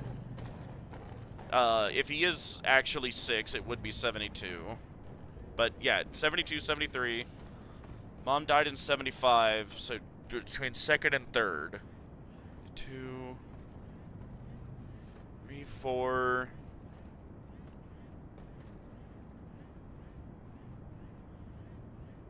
I mean, if it's 5, she could have died in 76 as well. Between 2nd and 3rd. Because, yeah, if he was born in 73, that would make it between 75 and 76. I don't know where I got 77 from then. Like, maybe those were our early thoughts. And so then David would have died, like, and again, like, yeah, that's the rough part, is, like, when exactly did David die? Like, and the reason why the dates will keep flopping a year on either way is, like, we are, like, would you agree with me, the last home videotape, which is depicting this room here, right? Like, all that this room is, this is for his 5th birthday, despite not having candles on the cake, because, of course, they're not going to make it easy for us. This is his 5th birthday. Yeah, this is David's 5th birthday. And that's what the tapes show. That's the last one. Edwin also had to create M2 mechs and have employees and stuff stolen within this gap of time. Yes, that's also a very good point, Glitch. There needs to be at least a somewhat beefy chunk of time between this birthday party being set up and hell, even just Arnold getting here. 75 mainly works with him being 6. And you see, again, like, the reason why it is so rough is because, again, the videotapes, the home film movies that this birthday party set up is clearly the 5th one, right? The reason why it's so weird, and I'm so hung up on it, the tapes, like, are implied that this is his last birthday before he died, which would be the 5th in the sequence, which would be his 5th birthday. But again, the Steam achievement you get, looking at it right here, yep, belated birthday, count them, 1, 2, 3, 4, 5, 6. The tapes imply this is his 5th birthday, but the achievements you get for getting into this damn room, there are 6 candles. Good God, Steelwool and Scott, they are like massive trolls for doing that. Does it mean anything? Does it mean everything? Does it mean nothing? Like, I don't know. Like,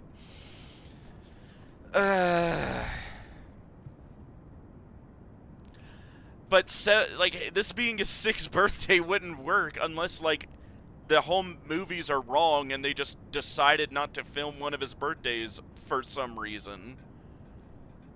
Also, Edwin would have to be unresponsive for a while before Team 12 gets sent in. Yes. So all that has to happen, and then Fazbear has to get worried, send in Team 12, and then Arnold gets here. Like, how big of a chunk of their time was there before this party being set up? And again, that's also so odd to me that, like, this was just left like this. Maybe that was, like, I guess part of, like, Edwin grieving?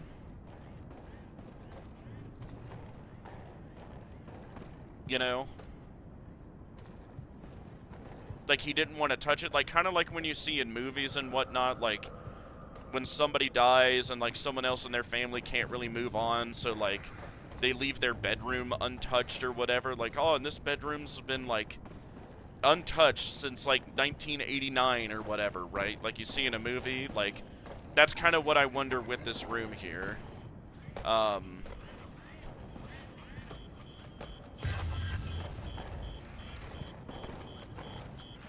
Yeah, it's for the achievement with the 6 candles and the drawing of David with a cake with 4 candles. Drawing of David with the cake with the 4 candles. What's that one? Let's see.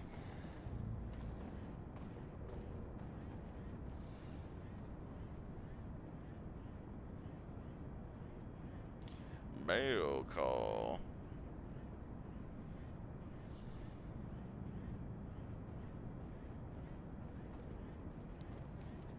Positive. Yeah, the state of this room makes me think it was recent. I mean, at the same time, I don't know, like... And again, I swear the original texture model of this cake was new. But I think that the pizza was always moldy, I remember that.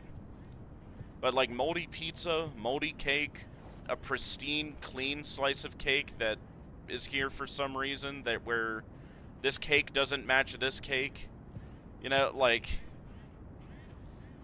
it's extremely odd. The drawing would just be from his 4th birthday. What drawing are you guys talking about?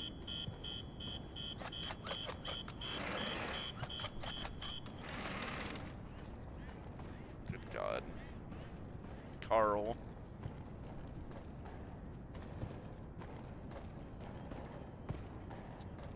Anything we're missing here?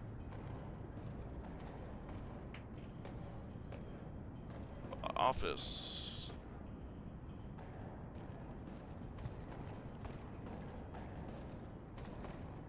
History of business culture. Oh, yeah, there's a drawing in the Storytime showroom with David and a cake with 4 candles. Oh, yeah. Okay. Yep.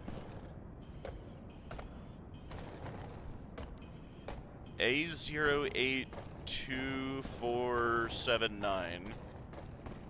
I wonder if that means anything. Hopefully not. VHS, video cassette.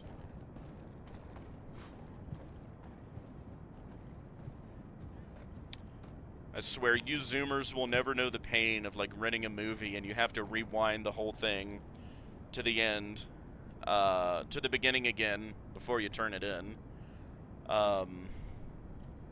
That kind of dates me a little bit. So, yeah, somewhere in the game there is a drawing of David placing M1 next to a cake with 4 candles. Yeah. I remember that's in the Sleepy Moon area, so that would be his 4th birthday. So we know he also made it to his 4th. Even though the, which is also the one, presumably, where he gets the playset, and that's his 4th birthday. And this one is his 5th. And again, if the Steam achievement is right, and David made it to his 6th birthday, somehow, they would have had to not show one of his birthdays, I guess? Like, how else does that work? Like, I know the Steam achievement says that, but, like, how? You know, like, how, for you guys, how does that work in the timeline? If David is 6, why don't we see one of it, like, either his 6 or one of his birthdays, and why would that be? For the party room, I think Edwin probably fired all the staff soon after his death. I don't think he fired everybody. I think they just, like, left of their own volition. Like, it's implied, like, that employees really hated working here by the end of it. So I think a lot happened in between that year, which is a bit silly, I'll admit. I mean, it could work that in that 1 year, all that did happen. I mean, hey, a lot can happen in a month, right? So if there was a whole year between David's death and this, you know, us getting here, I could see it. Which I guess that would be the question. Look at this cake, look at the pizza. Does this look like it's been sitting here a year? Yeah, I could see it. It's certainly been there a while if it's gotten this moldy with all the sticking preservatives and everything these days. Well, and this was in the 70s, but still.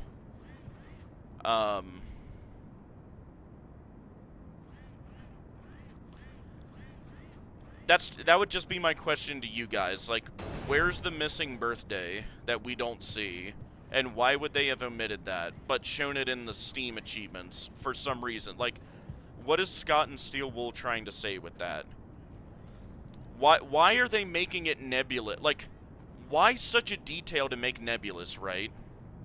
Look at how much we're having to argue and debate on how old David exactly is. Like, why set that up? Like, you are Scott Cawthon. You are, Steel Wool, right? Like, why are you making the exact date of his death and, like, his exact age so important and nebulous? It's important because it is nebulous, because now I'm wondering, like, excuse me, why are you trying to hide it? Why are you trying to muddy the waters? Why are you having the tape show 5, but the Esteem achievement says 6? The missing birthday was probably shown in that drawing. Oh, that wasn't his missing birthday. That was his 4th birthday, which is also the one in the tape. Well, maybe, but... And then, yeah, maybe the one with the swing set was his 5th birthday, actually. Maybe, but, like, why would they only show, like, 5 of his birthdays just to throw us off? For why he was throwing... Like, hold on. Like, before you get off on something else, I really want to come to a consensus with you guys on this. Like, why...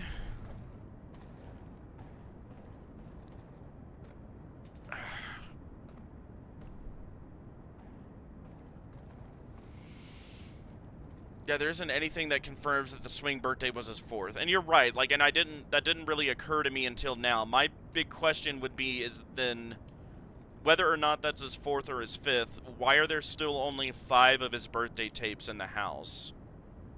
Like, why would they not still show all 6? Like, show all 6, you know, right? Like, why try to hide it? Why make it a mystery how old he actually is? That's just what I'm massively curious about now, right? Because why couldn't they just have, like, oh, 6 tapes? You know, David was at least 6 years old, right? Like, why didn't Scott and Steelbull just do that? And I'm not the one to ask whether if they would make this intentionally confusing. Well, I mean, I'm not, you know, saying if they did or did. Back, wow, y'all have made a lot of progress. Yeah, I know, we're still kind of yapping about that.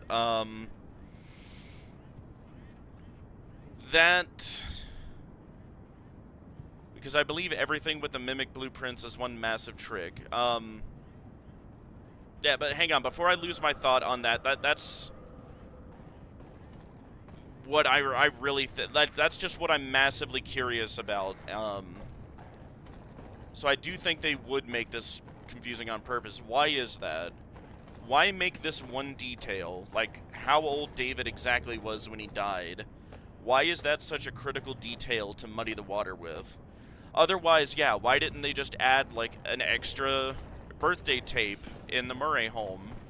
So then, you know, whatever order they're in, we could say, oh, yeah, he had 6 tapes, he had 6 birthdays, he's 6 years old, that matches the Steam achievement icon. David was 6, right? You know, that'd be easy, but, like, that's a detail to where, like, what does it matter whether or not that's easy to find, right? Like, why make, you know, giving David an age so difficult? That's just what has, like, I guess I just wanted to make that statement. I find that so massively curious that of all things, right, like, not David's death, like, they don't even harp on David's death or, like, build the mystery up to David's death this much. Yeah, and people love debating about that, which, and hey, you know, I do too. But it's like, it seems there's more mystery and intrigue on how old David exactly was versus even how he died. That's just so odd to me.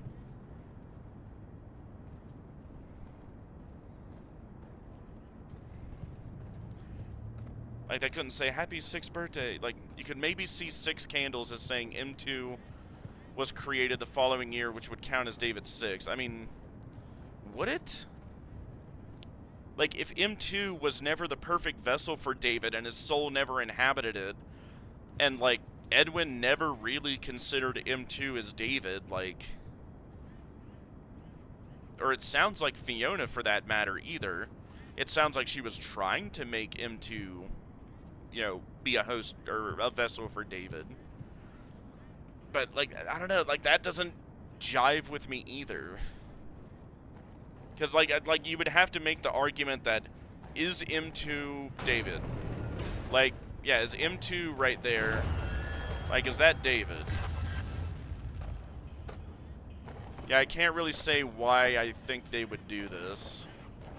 And that's fine. Like, I guess I just wanted to make that clear that this is very much a big mystery to me. That I don't know why. I have no idea why they're making it such a mystery on how old David actually is. M1 refers to M2 as David in the texts. I always remember hearing her refer to him as M2. Or is it interchangeable? I've heard her say M2 multiple times. You need to fix M2. Unless if something happened on his 4th birthday or something.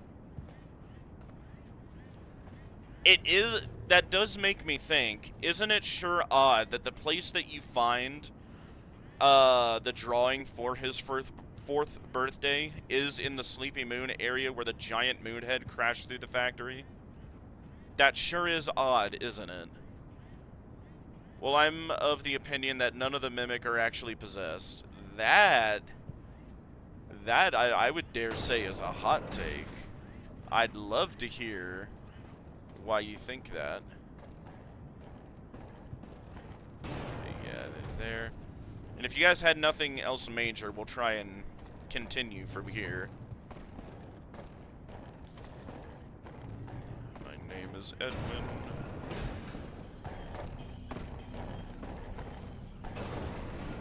I made the Mimic. The hottest of takes, so spicy. Indeed.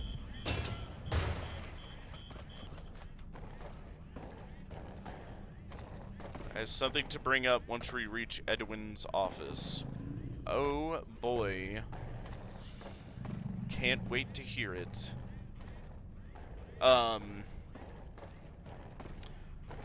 That's just what and again, there's a lot of weird setup that they're doing in this game, and like making questions of things that shouldn't be questions, right? Like, why not, like, oh, what happened to Edwin? Oh, like, well, and hey, to their credit, I guess they're building up the hype for that too with this update, right? It's my Mimic Blueprint conspiracy.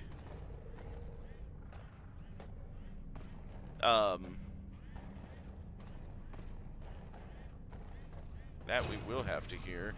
Here, drop Carl off real quick. Go. My name is Edwin. I made the Mimic. Pretty much the bite of 87. Was that the bite of 87? Yeah, no kidding. Oh, nope. Chica, you don't get to get me. That was BS. I believe the tiger is David's spirit, but I don't think the same with M1 or M2. Yeah, I think the white tiger is David's spirit, like, kind of floating around the building. And yeah, like, misunderstand me correctly. I don't think at any point M2 ever had a soul attached to it. I think it was meant to be a vessel for David in the same way that M1 was a vessel for Fiona. Fiona's soul first came, like, the first soul to matter was Fiona's. When Edwin, in the basement of R&D, using a radio, set frequency to 4625, right? He was using a radio. He was not talking to an animatronic, he was using a radio. And he was able to reach out to Fiona's soul, given that she gave a voice line where no other, like, technology was around her, and only she and Edwin in that film saw it, right? That's great, honey, but you're missing the party, right? That's what she says through the radio. Like, that is Fiona's soul, in my opinion. He is able to put her soul into M1 the Endo. He didn't know why it worked the first time, but it did. So Fiona's in there. Fiona's in M1 for years and years. David eventually dies. M1 Fiona convinces Edwin to try and also make an M2 Endo for David. Edwin starts to do this. He gets most of the way through, but at some point loses heart, changes his mind, gets mad, and not only beats M2 and, you know, has it mimic that behavior and, you know, subsequently become evil, he is also mad at M1 Fiona for convincing him to do all this in the first place, and doubts it's even her as well in the depths of his despair. And in doing that, he also removes her from M1 and puts her in the Fiona Mexus machine, and her soul transfers to the Fiona Mexus machine. Now, granted, I have no idea how he's able to do that. The best I can argue is that, you know, basically what William in the Silver Eyes trilogy says with the whole, the spirit would follow the flesh, it would seem. But, you know, since she definitely didn't have flesh at that point, like, the thing I guess he and, you know, maybe she would have considered, you know, the body of Fiona at that point, like, being transferred in a way, like, maybe that's how it works, but somehow or another, Fiona's soul ends up in the Fiona Mexis. That ends up in the basement. The lines that the Fiona Mexis gives are, like, too, like, emotional and specific. And, like, how sentimental she gets. Like, that is my take with that, but, like, I also, like, to finish the thought, so M2 was never possessed. M1 did have Fiona in it. She got vacated, put into the Fiona Mexis machine. Now M2 has no soul in it. M1 has no soul in it at this point, but I honest to God believe in the secret ending we see M1 in the closet, who is always stored in the closet in David's room.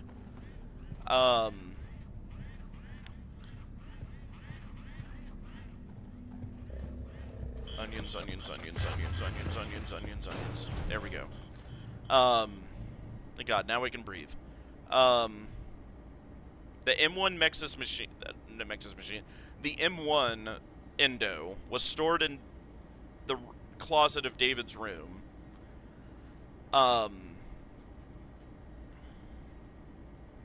In the secret ending, I do believe that it does, like, whatever it is that is done, like, the Cradle.exe, which there's still a lot of question marks about, it was able to become the perfect vessel for David. David's soul goes into it, and that's when we see it act like David and then lay down and fall asleep on the bed after grabbing the white tiger. I'm pretty sure that's not canon, but I think that's what happens there. Managing the workforce. But anywho, we're here. Hang on. Now I gotta go through all your guys' chats now that I'm done yapping about that. But that's my thought. Like, at least one of them is possessed. David Spear, but I don't think the same M1 or 10. I mean, the Mycelium men have the ability to replay lines, it's heard. I mean, sure, but don't you think we would have seen a Mycelium men in that videotape for that to be the case then, rather for it to just be assumed? You know, like, if they wanted us to be able to make that connection, why not, like, off in the corner of the tape where she's saying, "That's great, honey, but you're missing the part." Like, why don't we see, like, a little Mycelium man on, like, a table or something in the hallway? You know? Like, that'd be my one counter to that. Like, how in God's name were we supposed to assume that, if we're not shown it? I actually have an idea that Fiona was somehow in F10 before getting put into M1, but it's pretty vague and iffy. Yeah, that would be, but anywho, we're here. Well, FNAF actually shown how the room nearby does have a Mycelium man. Oh, I don't doubt that there might not be one in here, but, like, in that specific scene in the house, it's just, in that film, I would have wanted to, Oh, wait, yeah, the sewing room that's across the hall. I mean, maybe, but God, that's a stretch. And, like, how would it have gotten from the Mycelium man to, like, anywhere else? Like, I don't know. I would have wanted it to be closer. Like, to say none of it is possession. There is a Mycelium man right in the room where Fiona is talking, and the tape ends with the camera pointing at that room, showing the doors open.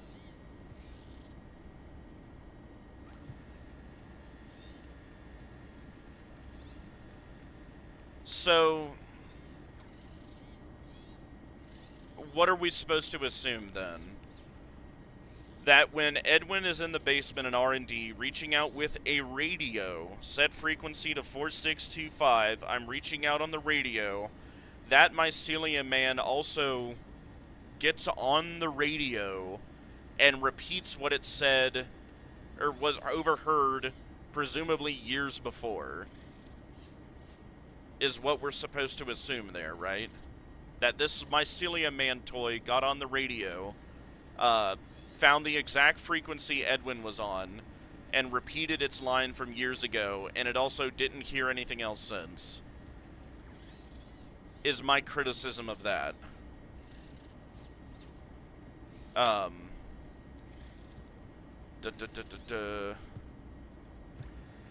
mean, it is the exact same line. It is.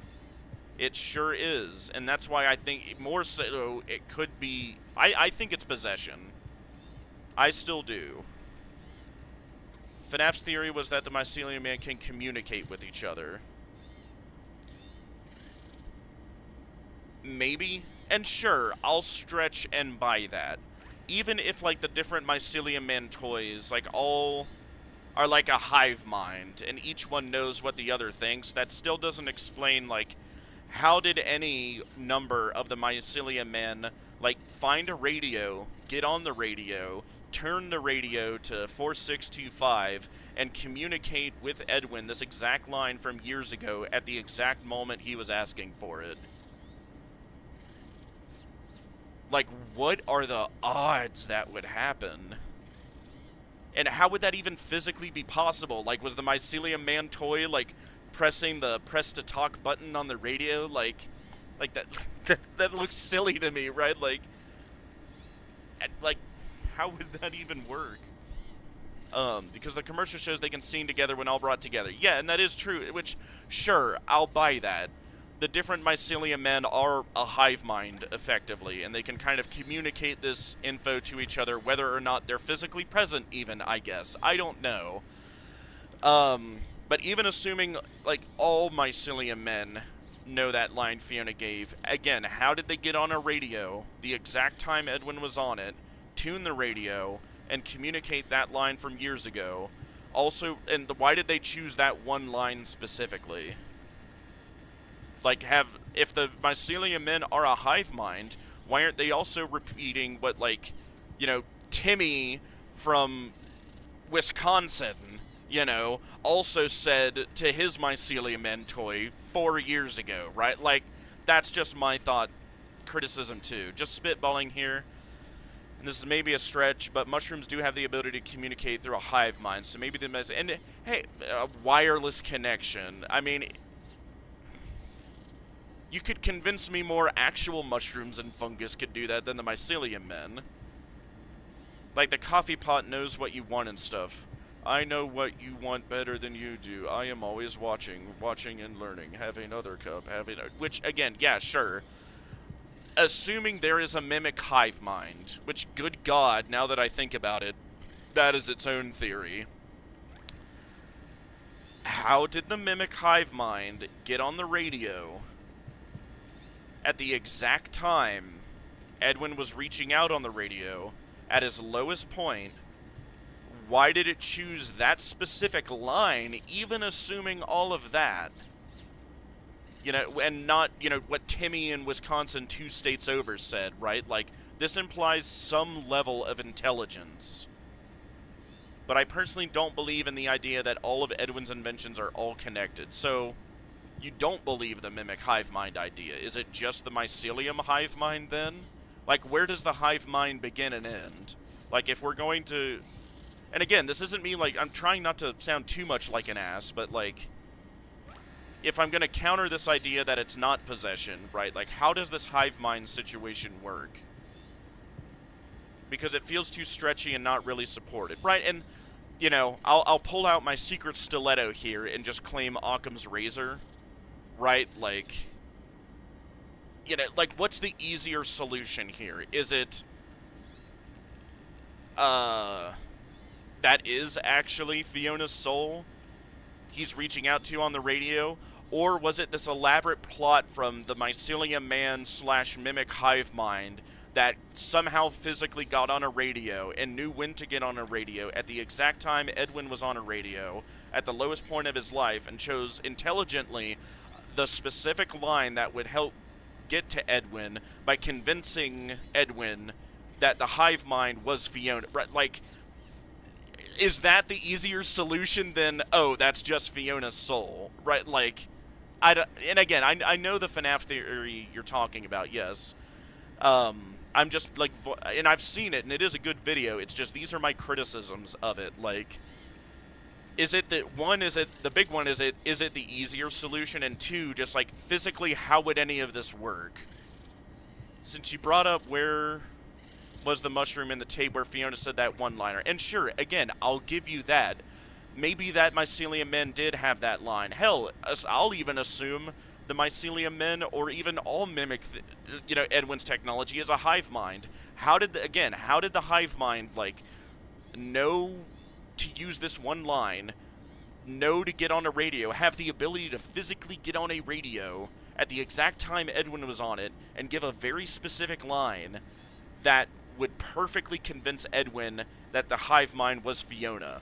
That does not scream random to me. That screams like either that's actually Fiona or that is intentional manipulation.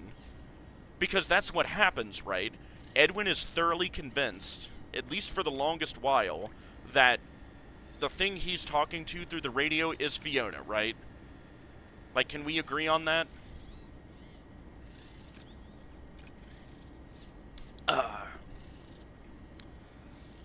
That, like, when he's actually going back and forth, like, hello, like, Fiona, are you there? Like, he's trying to reach out to her, and when she finally says something back, like, yeah, I personally don't buy the idea. As much as I like convoluted stuff, this feels too unsupported.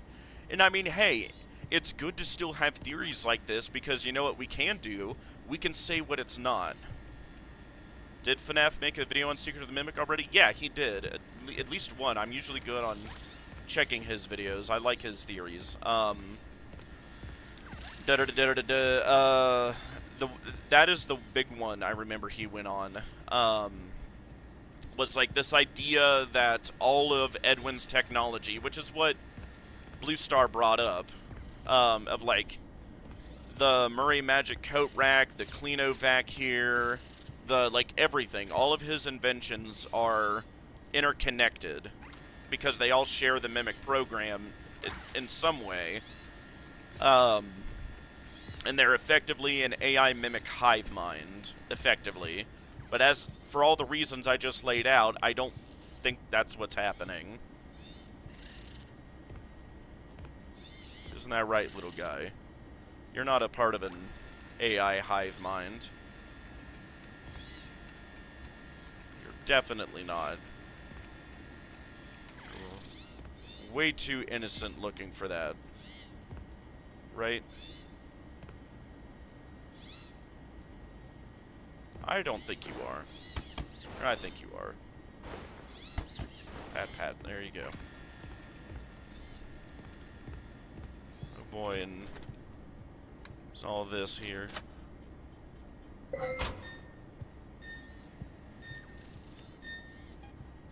I can see that working with the mushrooms, like what I suggested, but I don't know if I agree with all of his inventions. And, like, even if it was the Mycelium Men, how did the little Mycelium Men toy that can't move get on the radio? Again, at the exact time when Edwin was on it, and give the exact line that they heard years ago, and I guess none of them have heard anything since.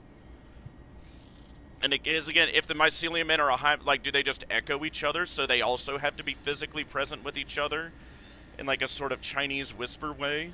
Like, again, there's too many problems with the, whether it's Mycelium Man or Mimic hive mind. I think the easiest solution is just, that is Fiona's soul. It got there through the power of fate. Through the power of friendship. Yes, and this is the poster right here where, yeah, you still can't really tell, but the high-quality rip, I bet everything that says party, that is Chica's restaurant. So I'm betting party Chica's restaurants. And this was the source of my whole, well, one of the big points of evidence to why, I believe Henry owned Chica's Party World. And yeah, yep, there is the big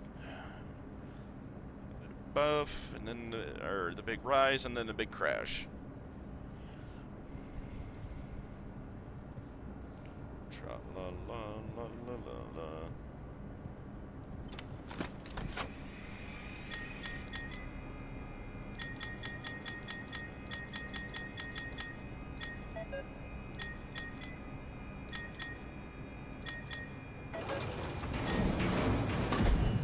Edwin is just that bad at inventing stuff.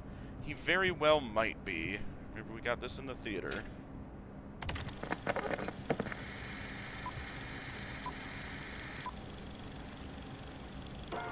Bring the magic and whimsy of the Mycelium Men Speak home of the with you devil, today. and he shall appear.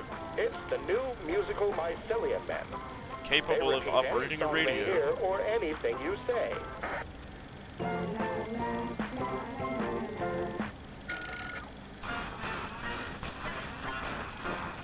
It's like having your very own band or a friend.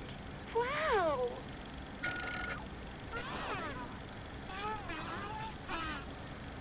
Collect them And all it added let them words jam. there. Pretty groovy. Musical Mycelium Men. Groovy. Batteries not included. Another smart toy from Murray.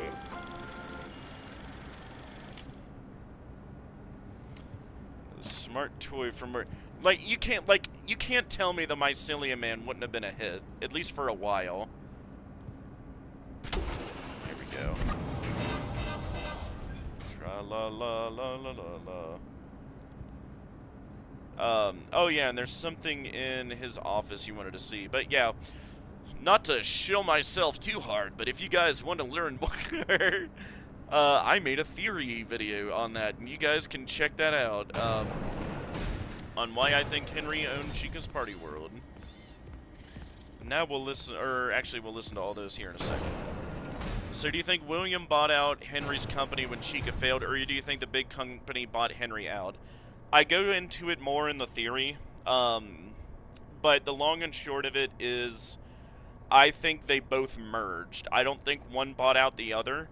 I think, what is it? Again, kind of similar to, like, the one thing I'll disagree with, like, the game theory ultimate timeline is that either William or Henry were struggling. I think Fredbear's was doing just fine. I think Chica's Party World was doing just fine.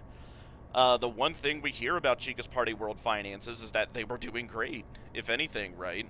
So I don't think they failed, and I definitely don't think Fredbear's did either. I think they just jointly came together and agreed to merge their two companies under the umbrella company, Fazbear Entertainment Incorporated. And they called it Fazbear because they wanted to open, like, a bigger chain. Like imagine that, right? Like, you and me were starting a company, right? Like, you know, I've got Fredbear's, you've got Chica's Party World, you know, whatever, right? We're not wanting to continue fully with my brand or your brand, right? So we need to come up with a new brand, right? What's this new brand? Oh, yeah, Freddy Fazbear's Pizza. We'll take ideas from both of our properties and we'll combine them, right? We'll have Freddy, Chica, Bonnie, and a Foxy, and we'll combine them all together, and we'll make this new restaurant under a new theme called Freddy Fazbear's Pizza that we both jointly own. Fredbear, random guy called Steve at my... Oh, really now? You don't think Chica's was failing? Interesting. I mean, the one time, again, we ever hear anything about Chica's Party World is that their sales are through the roof, according to Milton. And again, like, if either William or Henry were in, like, a subordinate position in the buyout, and it was just a buyout, do you think both of them would have stayed co-owners? And again, in that Chica's Party World video, I also make a very good case on why I think both of them have to be co-owners of, what is it? Or at least majority shareholders of Fazbear Entertainment Incorporated. Because, bare minimum, obviously William was, of course, throughout this entire time. But if Henry wasn't, how did Fondue get the rights to use Fazbear IPs for Fazbear Frights? If Henry wasn't a legal co-owner, how did he have the rights to reuse, like, a Freddy's location? If he didn't own the property, he didn't own the IPs, he didn't own anything. He had, like, both William and Henry were co-owners, and the only way that makes sense is if they were both on equal footing when they merged. And the way that makes it, because, like, the problem is like, how, like, if that's not then how does Chica's Party World get acquired by Fazbear? When else would that have happened? Because clearly it has to happen before 1983 for Chica to be a part of the main band. Whatever happened had to happen before then. Clearly it's showing, like with this room here, like Chica's Party World was its own thing at one point. Like this is not, like, do you see Freddy's anything here? Freddy's? No, like there's no, it's not associated with Freddy Fazbear's at all. Or Fredbear's or anything. It is with Chica's restaurants. It was a separate business, is my argument. I just remembered back when Sister Location was coming out, there was a list of clients for Advent Robotic, and Chica's Party World is one of them. Correct, yes. Yeah. And which would still work with my idea, because Chica's Party World theoretically never would have closed. Like, if William would have kept Fredbear's and Henry would have kept Chica's, like, now granted, Fredbear's eventually closed. Because Chica's in the Proto Pizzeria, yes, and so, whatever that was, like, the earliest forms of that, like, yeah, for that to happen, and to tell Edwin to do that, with this character, Fazbear, they would have had to have the rights to the Chica character before 1979 then, so whatever merger happened between William and Henry, it had to happen before 79, which is also what I argue in the theory. And again, you know, not to, you know, again, you know, harp any more than I have, but those are just my thoughts. If you want more, you can watch the theory. I think Henry owned Chica's Party World, and I think they were both co-owners. It makes the most sense to me. Oh, what's in here? Boo, spooky. Recovery Team 12, this is one of the 7. I wonder if there's a texture model for him again. Because Chica's in the Proto-P. Yeah, I agree. And hey, I'm glad you like at least one of my theories. I'm still new to this whole, like, regular FNAF theorist thing. I can't even believe and thank you all again. Like, I know I didn't make, like, a thing about it, but, like, I hit 100 subscribers, and now I'm already up to, like, 109. Thank you all so much for subscribing and kind of sticking along with me through all this. I thought it would take me forever to hit 100.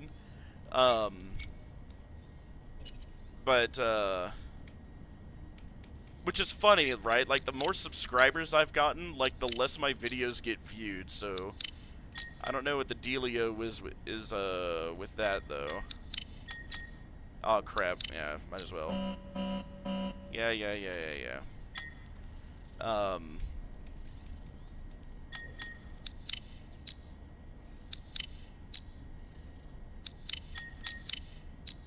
Oh, wait, I think I boogered it again, maybe. Yep, okay. Alright, yeah, I gotta focus. I can't just breeze through this.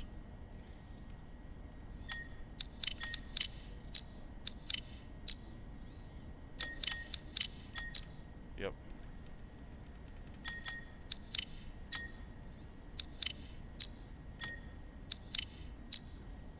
Gaming.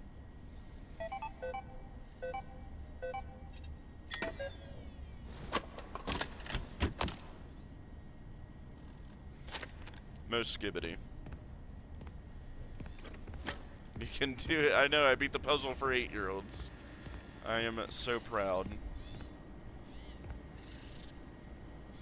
That's an interesting quartet. Believe in you. Yeah, I know. I didn't too disappointing there. Welcome to the administration wing. Take a seat, and someone will be with you shortly.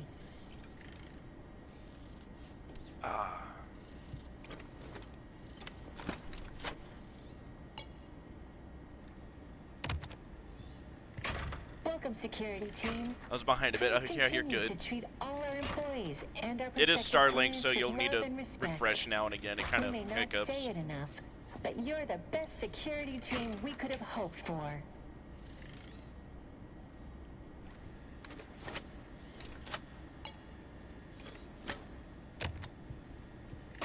Welcome, repair crew. we're delighted to share our exciting expansion plan with you. It's called the Employee Appreciation Project. Every employee, regardless of position, will have their own office space to decorate and enjoy on their breaks. All of you work so hard, and we want you to be happy. Keep it to yourselves for now until we're able to make a full company announcement. The Employee Appreciation Program will begin as soon as Mr. Helpful signs the purchase orders. You see what I mean about how, like, Fiona was the heart of this company and Edwin was the brain? And, like, the two of them together just synchronized so perfectly, and, like, I bet this place was amazing to work at one point.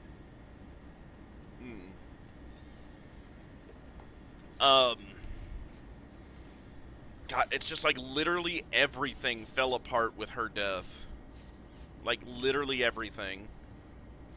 Like, everything that happened after, like, was, like, directly or indirectly, like, affected by her death. Which does make me all the more curious about, again, the hype and curiosity built towards her burning to death at a fire at Fall Fest. Which I'll be very much looking forward to in the next game. Welcome, creators. We're now taking suggestions for original ideas and characters. Let us help make your dreams come true. Place your submissions in the idea box. There's no We bad have a suggestion ideas. box. Express yourself. Please ignore our previous request. There are bad ideas. Very bad ideas. Not all ideas are worth sharing or even thinking. So we are no longer taking creative submissions. Thank you and have a wonderific day.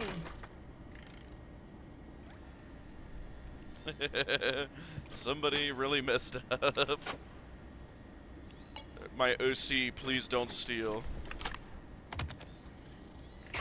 Hello, admins. Let us know if there's anything we can do to make your workday more pleasant, aside from Windows. We've heard your numerous requests, and Ed promises to add Windows very soon.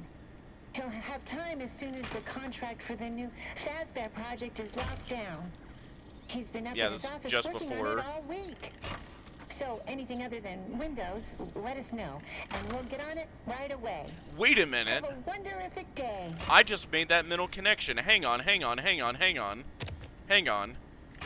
Hello, up. admins. Let us know if there's anything we can do to make your workday more pleasant, aside from Windows.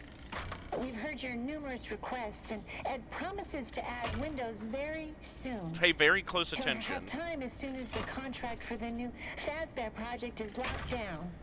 He's been up in his office working on it all week. So anything other than Windows, let us know, and we'll get on it right away. Have a wonderific day. Did you notice what I just noticed there? And I feel like an idiot that I didn't notice this before.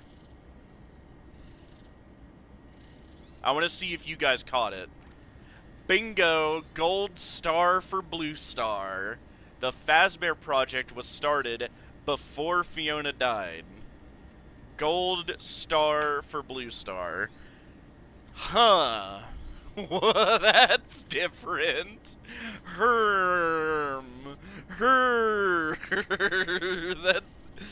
That's a pickle. Interesting.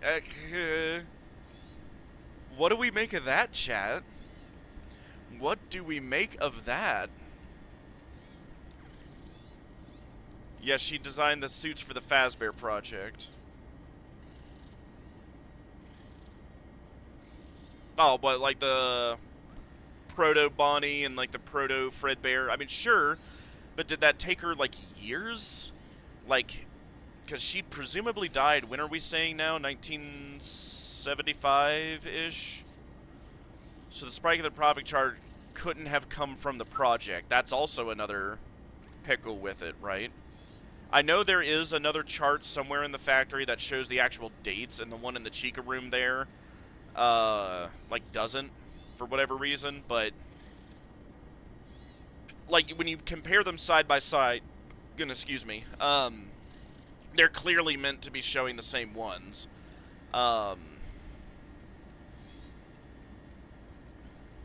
Because the dates wouldn't line up. Fiona, what did we come to? Yeah, David dies in 75. Wait, what?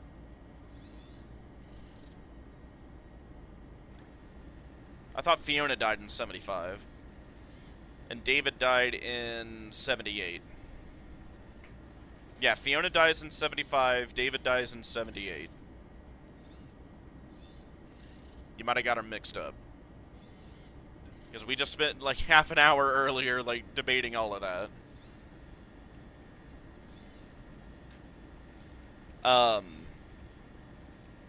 Because if he was 5 or 6, then Fiona has to have died in 72, 73. Wait, what? No, that's when he would have died, not... Or when he would have been born, not died. Yeah, if he was 5 or 6, then Fiona has to have died in 72. How can she die before David is born? Like, I think you're getting things mixed up. She also says the contract hasn't been fully written out yet. Yeah, we'll listen to it again. Just to make sure we're getting everything. Because this is an interesting point I've not seen mentioned. Anything we can do to make your workday more pleasant, aside from Windows. We've heard your numerous requests, and Ed promises to add Windows very soon. He'll have time as soon as the contract for the new Fazbear project is locked down. So they're in early discussions. It's not signed yet. On it all week. So anything other than Windows, let us know, and we'll get on it right away. Have a wonderific day. So unless if the Fazbear project happened the same year she died, then the spike in 82, 83, 72, 73 couldn't have been from the project. And yes, you're right, but well,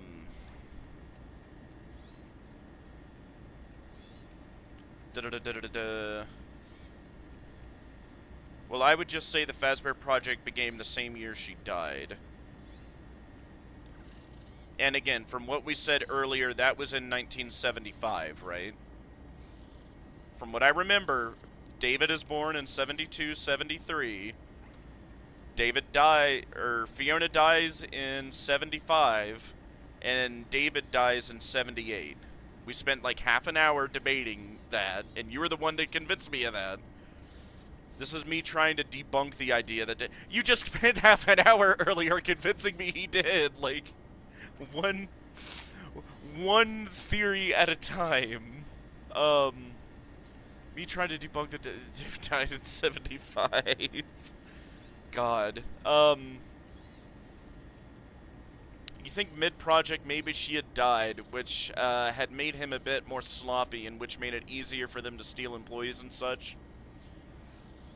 I mean, sure, after she died and employees started getting grumpy, I think they started poaching employees, yeah.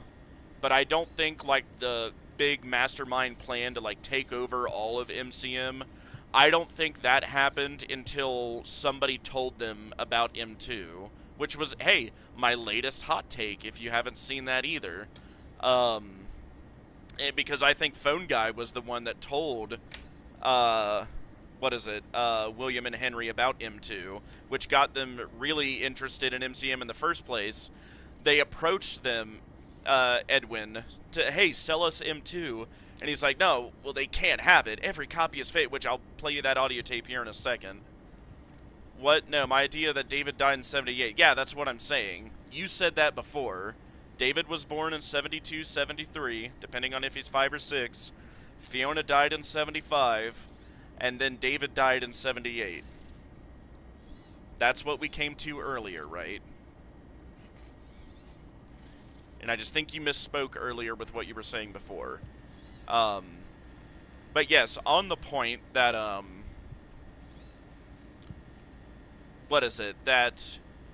and why I know, right, like, that works for my hot take, I think Blue Star was behind micro, and hey, that's fair. But why I know that works, for this is listen very closely to this audio tape. Project update. I figured it out. There's a leak. Someone told them about M2. Well, they can't have it. Every copy has failed. I don't even know why it worked the first time. But it did. It's just not ready. So what I think happened, employees start to get dissatisfied after Fiona dies. Fiona's dead. Employees start leaving. Stan and his one friend steal a bunch of stuff, and they start Stan's budget tech. And a bunch of other employees either leave on their own, or they go to Fazbear, right? So they're poaching labor. That's fine. But then in the midst of that, Ralph, wanting to go above and beyond for William, poaching employees for him, he goes one step further, and he tells them about, oh yeah, that weird M2 mimic robot thing that he talks to up in his office all the time. And it can copy any animatronic suit, and it's just like the latest and greatest. You've got to see it. And then they get interested in taking over MCM when they approach Edwin, and he, like in this tape, says no. Well, they can't have it. And which is what I bet happened, right? Project update. I figured it out. There's a leak. There's a leak. Someone Told them about M2. Well, they can't have it. Every copy Which has tells me,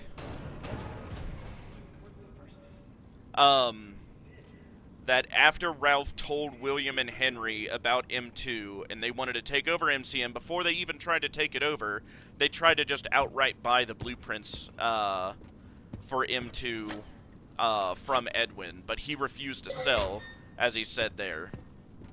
Every copy has failed. I don't know why it worked the first time, but it did. It's just not ready. And for that and for whatever reason, he doesn't want to sell M2. Because she designed the character for Fazbear.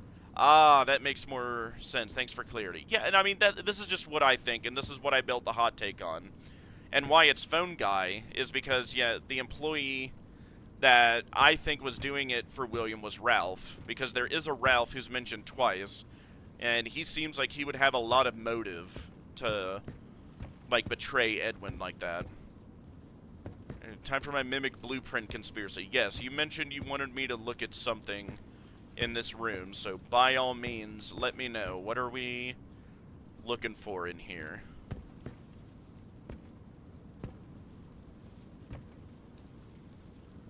Lullaby and good night.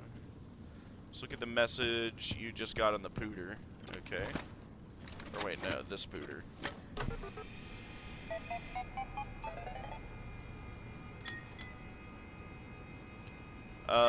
Which one did we just get? Turns are overflowing, orders drying up, please advise. I think that was probably also just like quality assurance kind of slipping as like employees started to slip too. Look at that. Edwin has a light bulb fan. I don't know, does he? Let's see. He sure does. Do they spin, you wonder? Just the light. God, I hope you're not epileptic. Good grief. The strobing incandescent light.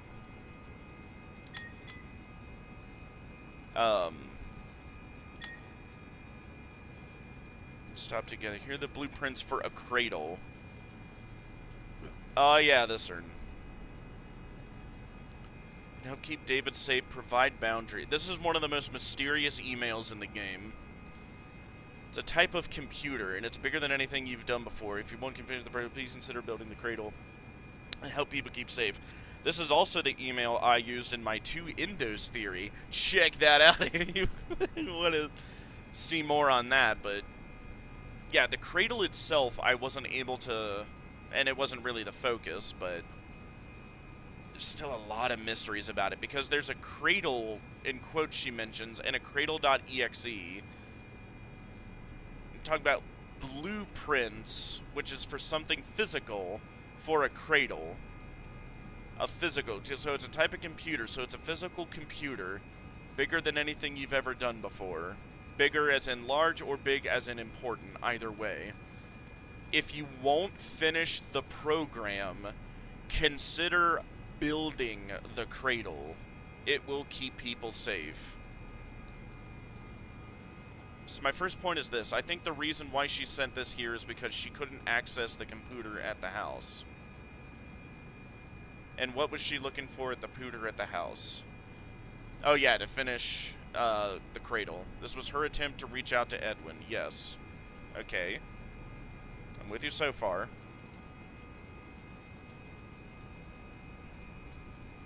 Stop it together. So it also sounds like for a while M2 was just kind of being a nuisance throughout this factory.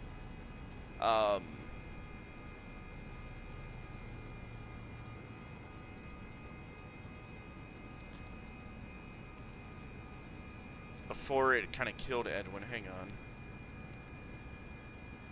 And that's also curious to me as well. She sent him the blueprints for a cradle, so it sounds like she designed the cradle and not Edwin.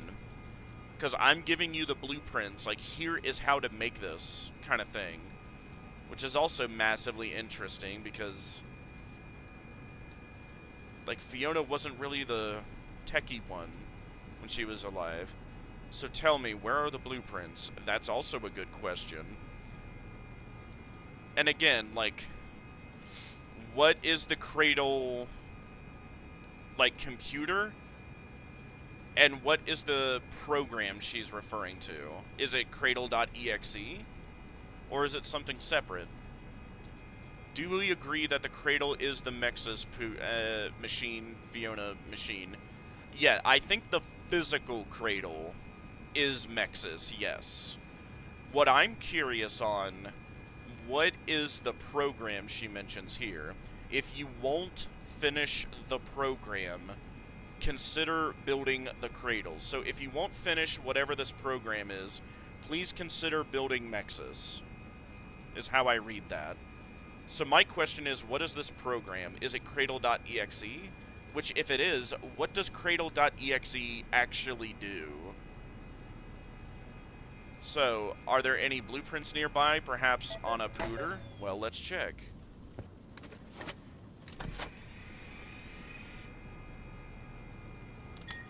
Finance log. Oh, yeah, the M2 program. Finance logs. Oh, yeah, all those. They got $500. Fazbear, 900 cash owed. Balance, negative 800. Revenue for Q3, negative 5,000.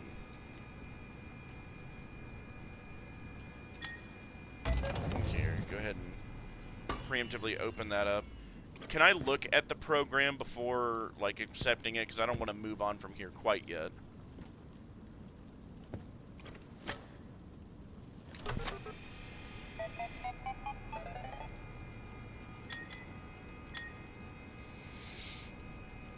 Keep TV safe, provide boundaries, type computer, and everything. If you won't finish the program, consider building Mexus.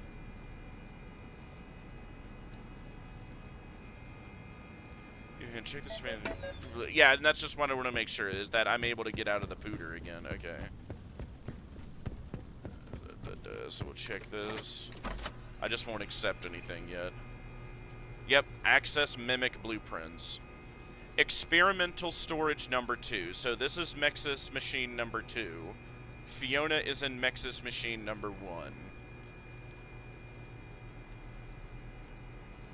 Oh no, I can get out of here. See? Yeah, I have to grab the blueprints. See? Long as I don't access the blueprints, we're good. So we can still chat here for a while. But yeah, specifically saying, what was it here? Just to be sure. Yeah, access MIMIC blueprints, which is also odd that it's an abbreviation, an acronym. Yes, it's suddenly an acronym. Yes, I remember noting that, and that is odd. What do you think that means? Why is mimic an acronym?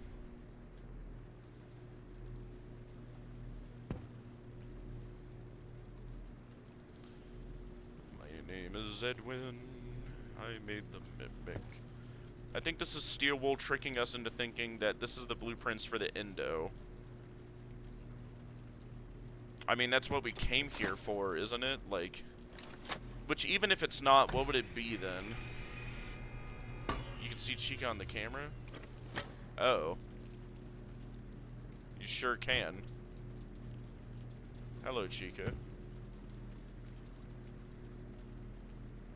That is creepy. That's a throwback.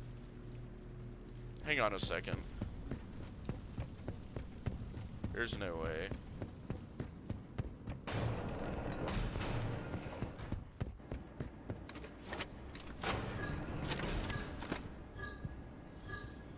Yeah, I didn't think so. And isn't it coincidental how we see the message about the blueprints for the cradle right before seeing this?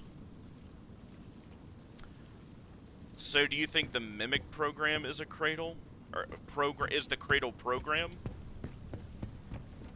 And that's what the Mimic blueprints are? But blueprints sound physical to me. Like, I mean, maybe? And she disappears when you grab the blueprints. Yeah. That's funny. So I know she's not physically there, but it's supposed to be. Ooh, spooky. Which is an old throwback to the original FNAF games, which is interesting.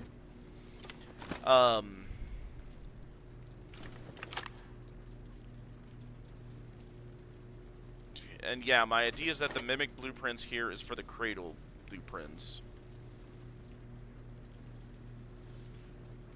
So you still think the Cradle, like build the Cradle, that is the physical Mexis machine computer thing that Fiona ends up and that are storing... Yeah, see, this is Mexis here. It doesn't say the whole thing, but Fiona is in Mexis 1, and this is Mexis 2. We don't know where Mexis 2 physically is, but wherever it is holding the Mimic blueprints, whatever they exactly are. And yeah, my idea of the Mimic blueprints here is for the Cradle blueprints.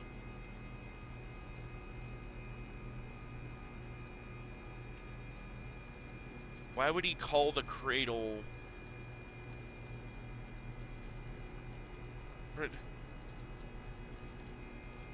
So what, the whole time it was...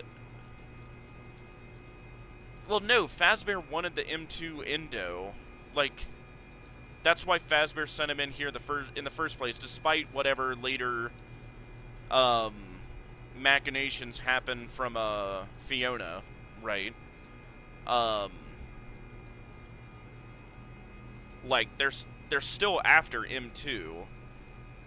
And because this is also, like, ignoring that there is a Cradle.exe program, apparently separate from this. Why would you name the same program two different things? I would like to point out M1 asks... hang on. I would like to point out M1 asks you to give the blueprints to her. Yes. I think this computer is where M1 sent the blueprints for the Cradle. Oh, and Fazbear never mentions that they want the schematics. Why did Fazbear send us here? Oh, Murray built some neat things over the years. I remember he mentions the endoskeleton. They only mentioned getting their property from the building. The schematics are the property. So is that the angle you're going? Like, you don't think Fazbear was after the Mimic at all, ever. They were just after the Mexis computer, then. Is what it sounds like you're saying. The schematics are the property. Okay. So they want the blueprints here.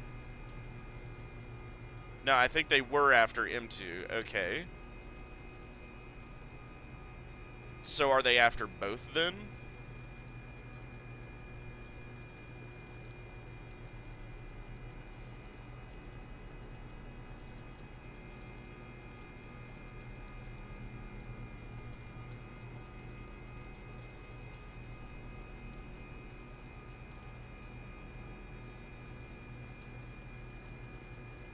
But not the schematics. M1 made up the whole thing about the schematics to trick Arnold.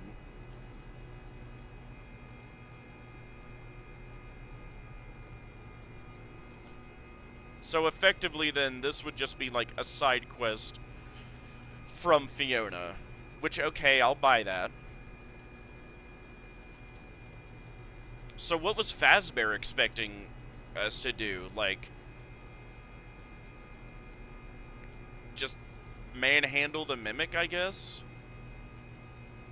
Was that all that they wanted? Was just the Mimic? M2? I mean, yeah.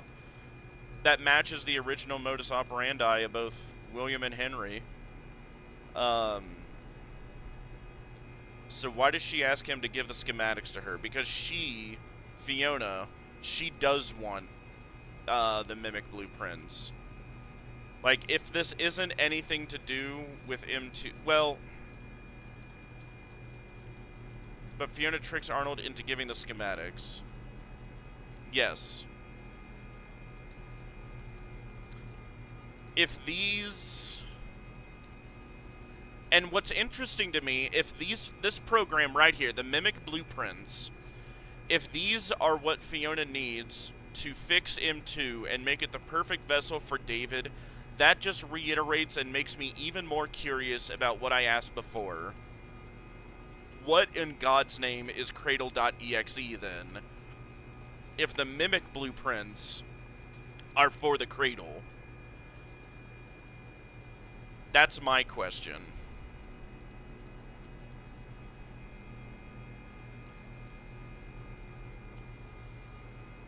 And Fiona tries to get Edwin specifically to make the Cradle. Well, and again, we'll double check here. But look at her wording specifically. Let's see.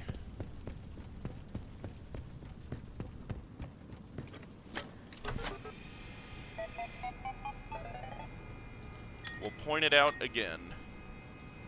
If you won't finish the program, consider building the Cradle. She is talking about this as if they are two different things. There is a program over here, and then there's a Cradle over here. These are two separate things. But we've already established the built Cradle, the physical Cradle, is the Mexis computer. That's one. So, and the Mimic blueprints are referring actually to whatever is needed to fix M2. Then I just wonder what in God's name is Cradle.exe?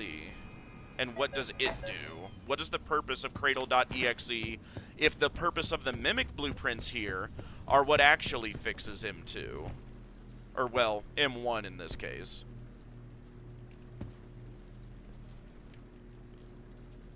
Let's see here. The Blue Star is saying the schematics are for the Cradle. Yeah, the physical Cradle. In which case, why does she want to build another one? There's already two. Fiona tries to get Edwin specifically to make the Cradle, but Blue Star is... Yeah, Fiona wants Arnold to get the blueprints on the data diver so she can send it to the mansion to try and have Edwin see it. Sure, yeah. But the Cradle is already built. The Mexis computers are, yes. That's what the bad ending generally is, because Edwin cut off communications with the house so she can't communicate with Edwin there. Yeah, and I'm just saying, like, if your argument is that, from what I'm understanding you're saying, Blue Star, if these Mimic blueprints, these here have nothing to do with the actual Mimic Endo, and it's actually about what is needed to fix M1, M2, somehow, which is why Fiona wants it so bad, then what is the purpose of Cradle.exe? Because again, I'll show you the log again, like I just did. She refers to both a physical Cradle and a Cradle program. And there is a Cradle program called Cradle.exe. And if we know... Yeah, the built Cradle, the physical Cradle, is the Mexis, then what is Cradle.exe? And yeah, what I'm saying here is that I don't think Fiona is the Cradle.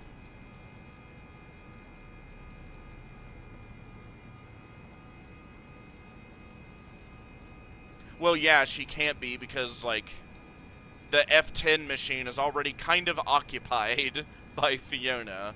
Like, they can't both, I guess, fit in one, which is why I guess there needs to be two. But I thought she wants the Mimic schematics because she wants to fix M2. That's what everybody always assumed, but I think Blue Star is suggesting something else. Which is what was so confusing to me, and why I kind of doubt that, because again, like, if you're saying the Mimic blueprints are what actually is what she does want to fix M2, which granted, yeah, after this point she gets hostile if we don't hand him over, right? Which I'll give you that, right? The Mimic blueprints seem important. This is what she's after. That just makes me wonder even more, though. Like, I'm not saying you're wrong, I'm just wondering out loud now. If the Mimic blueprints are what actually fixes, or, well, in her mind would fix M2, but with the secret ending was actually used to, I guess, reset M1 to be the perfect vessel. You don't think Fiona wants to fix M2's endo? I guess is that despite what she says throughout the game? Like, I'm pretty sure she says multiple times she wants to fix M2.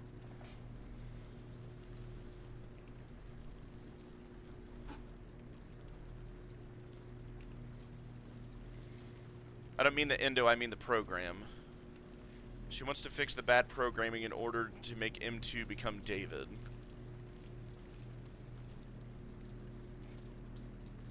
Yes. That is her goal. We activate the Mexus program later, which can only work if the cradle is already built.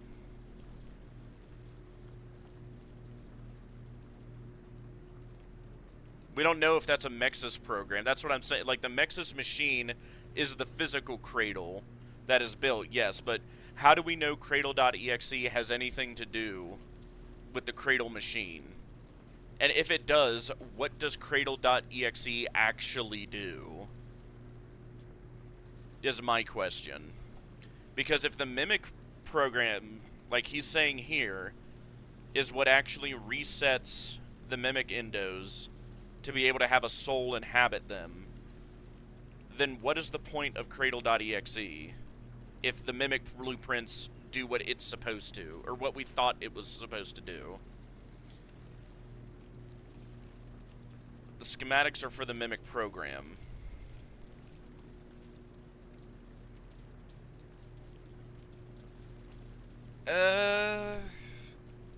Maybe? Hang on, let me read exactly what they say. Mimic blueprints. I don't know, blueprints sound physical to me.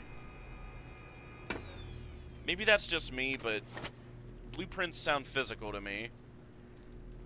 Schematic for the way Fiona talks about the cradle is that it is a physical computer that will provide boundaries for M2. Yeah, the physical cradle M2.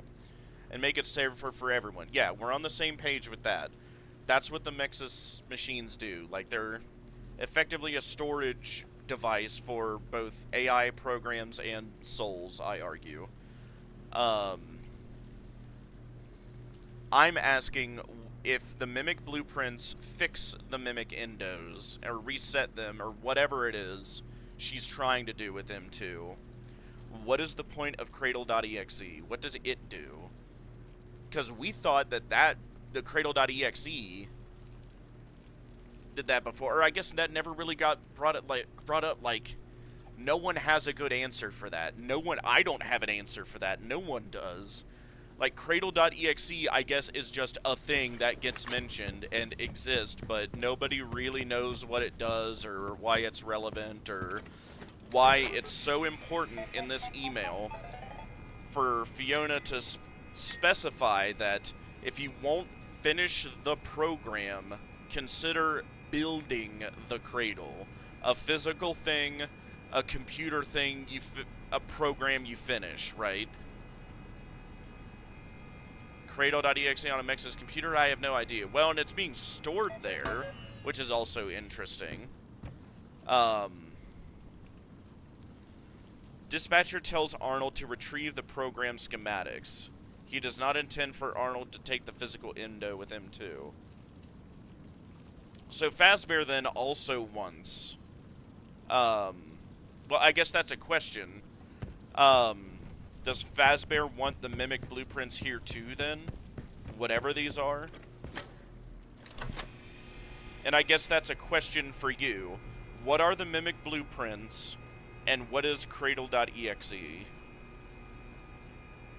Because now you've got me curious. I want to see where you're going with this.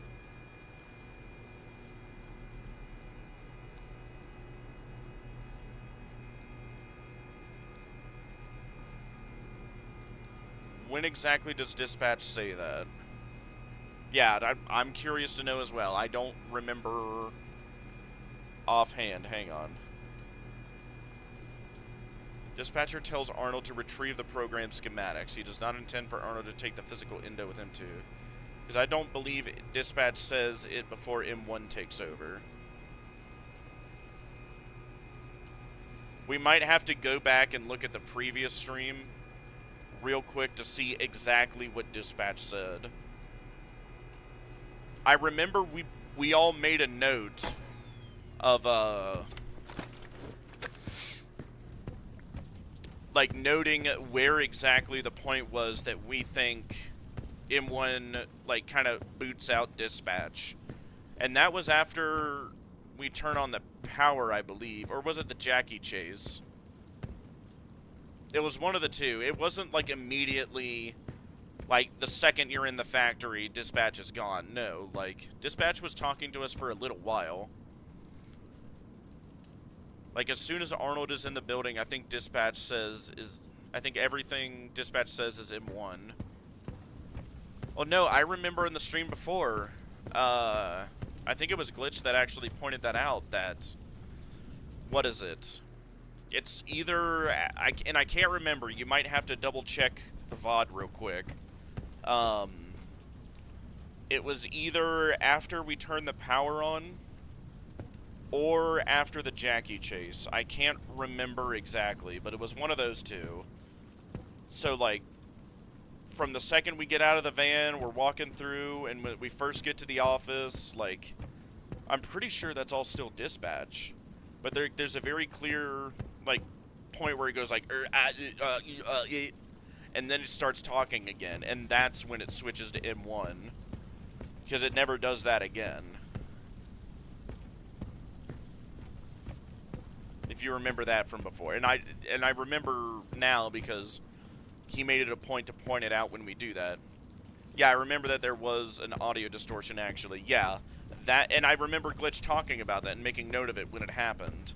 And I happen to agree as well that I think they made that to show that is the specific point that Fiona kicked the actual Dispatch, you know, off the line, basically. And from that moment on started hoodwinking Arnold here.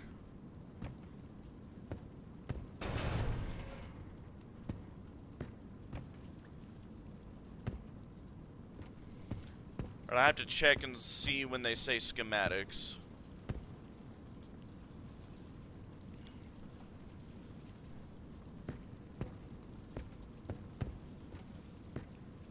But alright, so any more questions for me? I guess other than the one I just asked of, like, what exactly do you think the Mimic blueprints are then? And what is Cradle.exe? Like, those two are, like, the last two on the subject I've got for you then.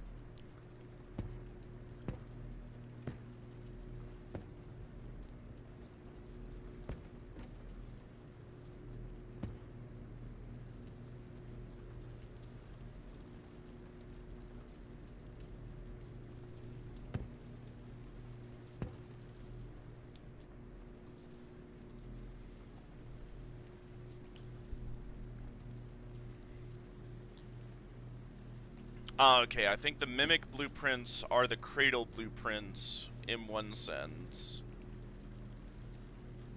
What Cradle blueprints? Because, like, these here are Mimic blueprints.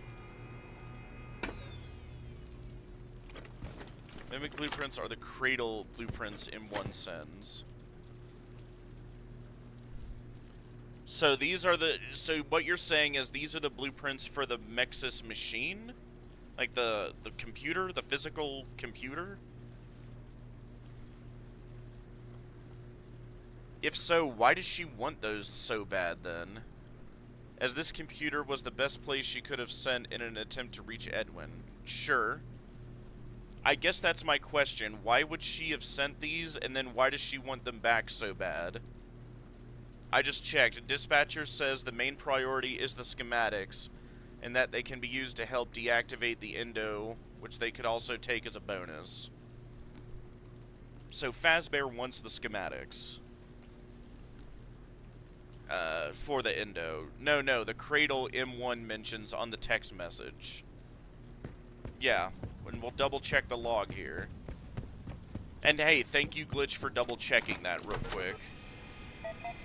So Fazbear does indeed want the Mimic schematics. That's their main priority. And getting the Mimic is like a bonus, if we can. Yeah. Edwin, please talk to me. We need to stop it together. Here are the blueprints for a Cradle. And maybe, assuming that's the one that we just got sent over there, sure. The physical Cradle, that's the Mimic blueprints, I'll buy it. It can help keep David safe and provide boundaries. It's a type of computer. It's bigger than anything you've done before. So those files would be about the Mexus machine computer, sure. If you won't finish the program, consider building the Cradle. So then I ask you again then. I buy all of that. Now explain, take me over the finish line. What is Cradle.exe? Like we're like 90% there of convincing me. Now just explain like what is Cradle.exe then? If the physical Cradle is the Mexus machine, the Mimic blueprints here are to make more Mexus machines. Okay, what's the point of Cradle.exe then? No. The Cradle. Because the schematic for the program can be used to create. Yeah, because the schematics for the program can be used to create more Mimic programs. I use quotation marks for when I'm talking about this Cradle.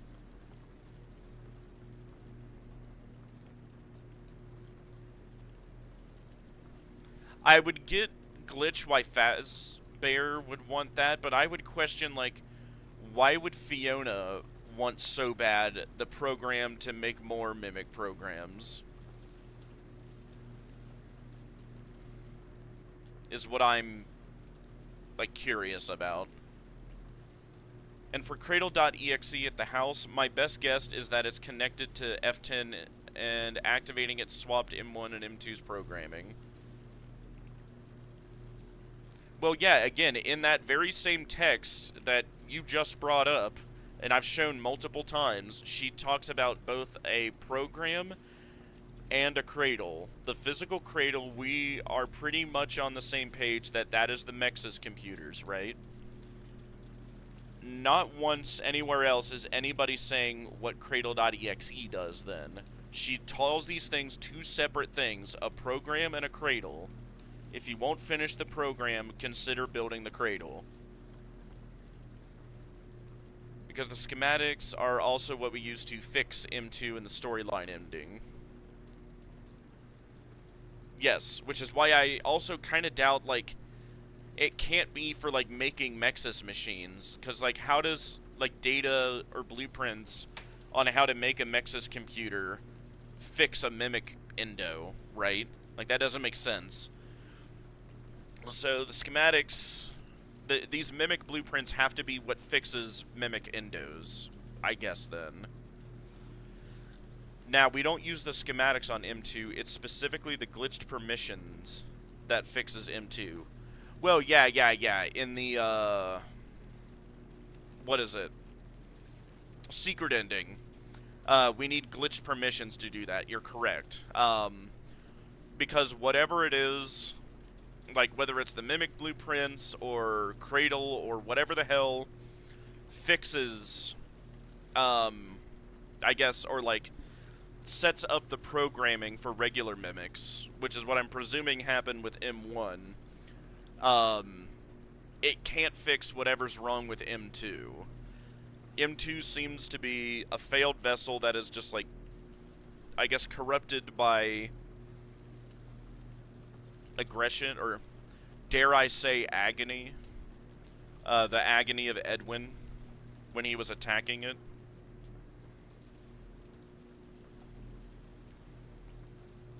Yeah, we don't use the command glitch permission. Yeah. That's how I see it then. It's just, I guess I was just hoping, like, if you could take me over the finish line, like, and it's fine if you don't have an answer on what Cradle.exe is. Apparently nobody does. Hell, I don't have an answer for it. You got me like 90% of the way there. Because we get the glitch permission from basically Moon.exe, correct. Which is essentially showing us getting items of David's, yes. You know, a bunch of random items, and then David's items.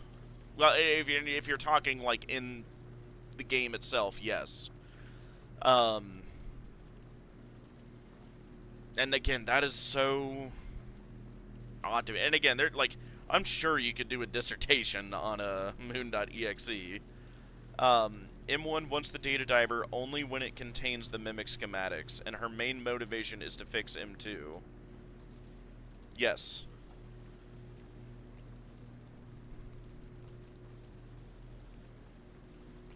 You know what's really weird, though? How do we explain the parachute ending, then? Like, what's happening there? Yeah, exactly, but M1 also wants us to give the data diver to Edwin.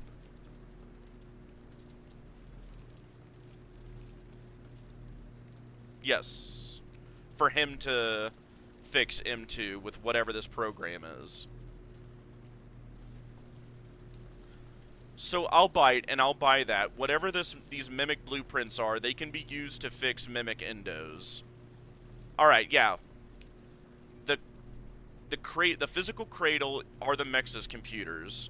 The mimic blueprints here can be used to fix mimic endos. I agree on those two things. Again, it's just the last part of, like, okay, but what is Cradle.exe then? What is its point? What is the purpose of Cradle.exe? Why make a big deal of it in the text log? And, like, why is it when we run Cradle.exe in the parachute ending, it, like, sets... It's like the Avengers in-game button. Like, why does it set the house and the entire facility on fire? Why do all these proto-mimic weird things start popping up and trying to escape the facility? And I guess, moreover, who made those? But that's a little too much. Sure, glitch permissions allow us to enter David's room, but the schematics are what's needed to do anything against M2. And I guess that's a question, right? Like, is it a little column A, column B? I think she wants him to basically build the cradle to make M2 safe. Yes, and if the built cradle is the Mexus machine, what is Cradle.exe?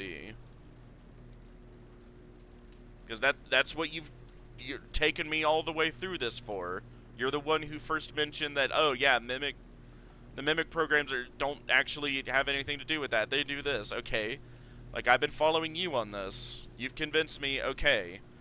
I already believe this part, that the physical cradle, the one you build, the physical thing, that is the Mexus machine, yes. The mimic blueprints here fix mimic endos, and that's why she wants them. Okay, sure, I buy that too. Okay, what does Cradle.exe do?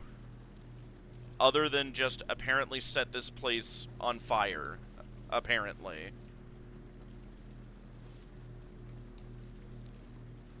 I also wanted to bring up that M2 suddenly appears and stops wearing a costume when we activate the Cradle program.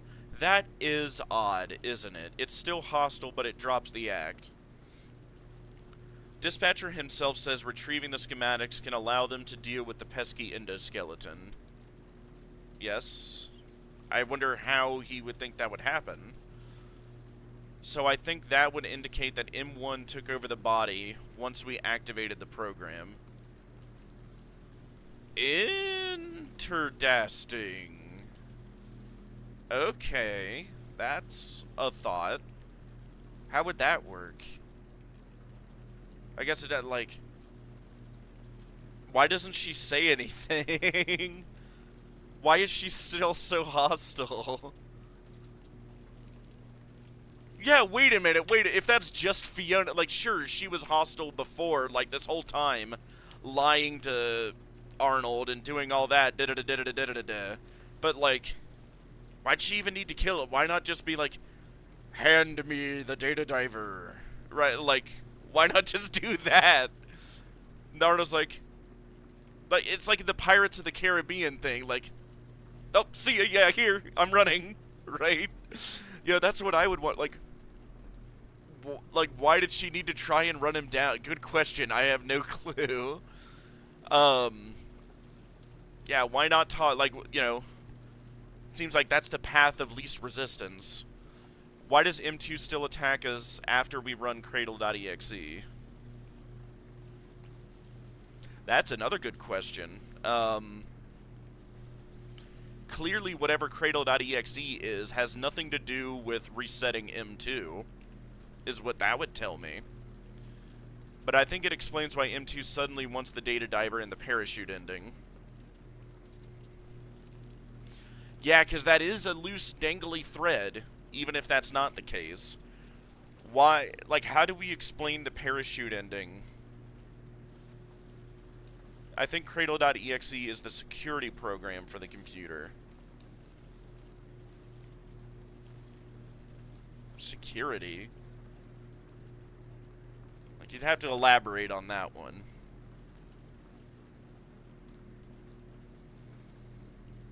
Because, like, whatever the dealio is, and as you just pointed out, Glitch, whatever Cradle.exe does, we know it does set the house and factory on fire, and it does not deactivate or pacify M2. Those are, the, like, pretty much the only two things we know about Cradle.exe. And yet, it's one of the two things she wanted him. Again, we'll go back to the text log here. Because listen to the, like, syntax of how she says this as well.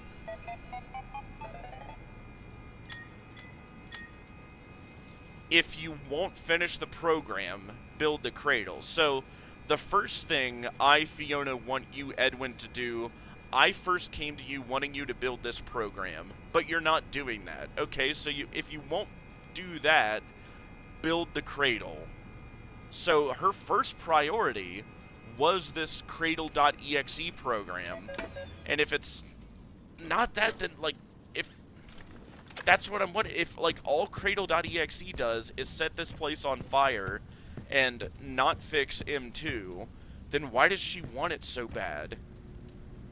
Because clearly, again, as you pointed out, M2 is still hostile after we run Cradle.exe.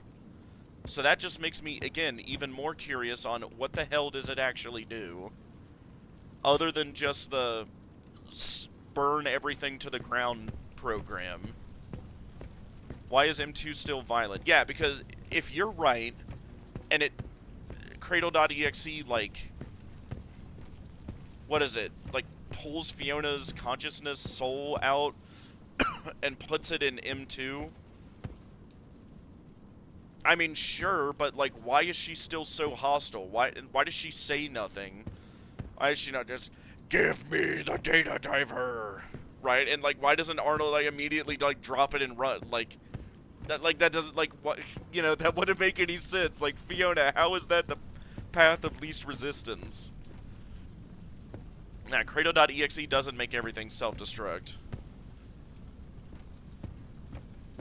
The cause is the last generator. We'll have to look at the ending section then, specifically, as well.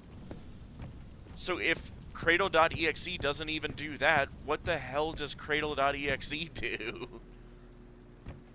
Like, oh, it's the first thing I wanted you to do, Edwin. I wanted you to finish the program. But you won't do that, so build the Cradle. So, like, that's just what so they would have to be connected, though. Some of the orange goose spilled over the generator reactivated, causing a fire, and I guess spreads all the way to the factory, then. What's up? Hey, Jelk Emperor. Nice to see you again. We're in the weeds of debate. It does what Mexus did in Ruin. And what is that?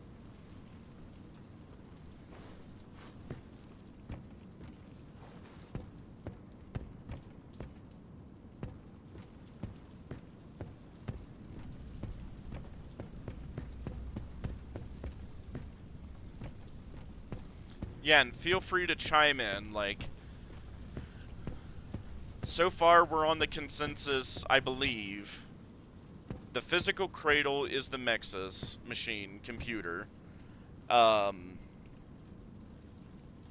Mimic blueprints are what reset, build, and fix Mimic endos. What we have no idea is what does Cradle.exe do? I see I missed the Chica spot. Don't really care, though, because I speed ran that part and I don't remember a thing about it. I know, I'm so humble. As always. And I mean, hey, there is one more chase technically, I think, or at least for a second, but hey, you can see her right there. Even though when we go down there, she's not there. Ruin shows us Mexus is in control of the doors of the building.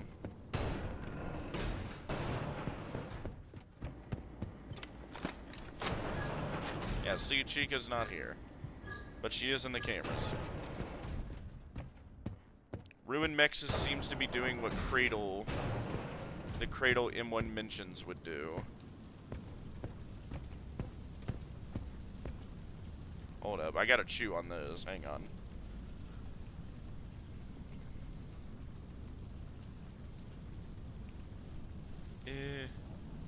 Ruin Mexus seems to be doing what the Cradle M1 mentions would do. And what is that?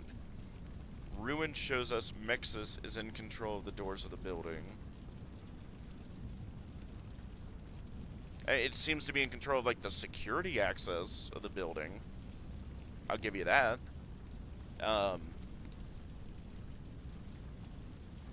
Is it, I guess, I mean, yeah, in a roundabout, like, yeah, the security, the doors through security, sure. It is how I would say that, but yeah.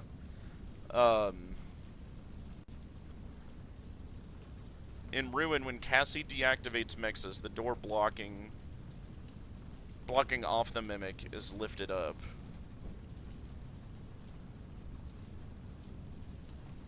I'd have to see that scene again. Like, the security nodes seem to do a lot, I guess.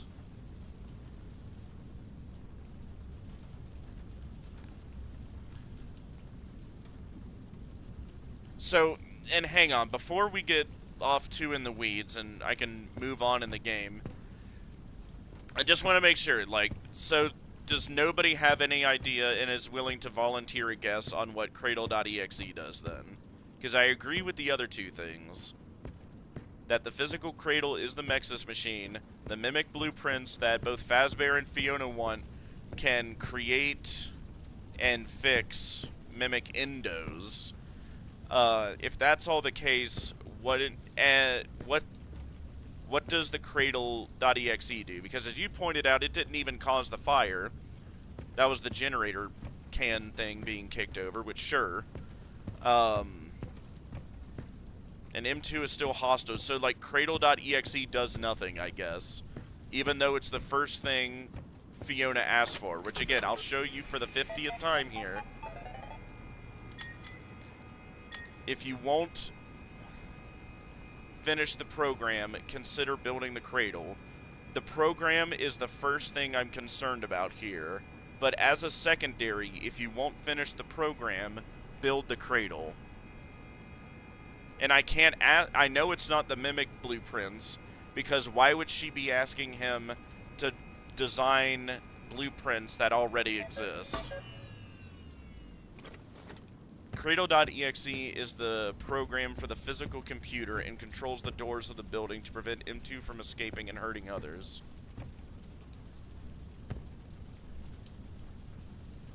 I don't think that would solidly make sense either. I mean, like, look at windows like this, like, all throughout the factory. Like, how hard, like, if it was just about keeping the Mimic contained, like, how hard would it be for the Mimic to, like, break through this window, for example, if it wanted to?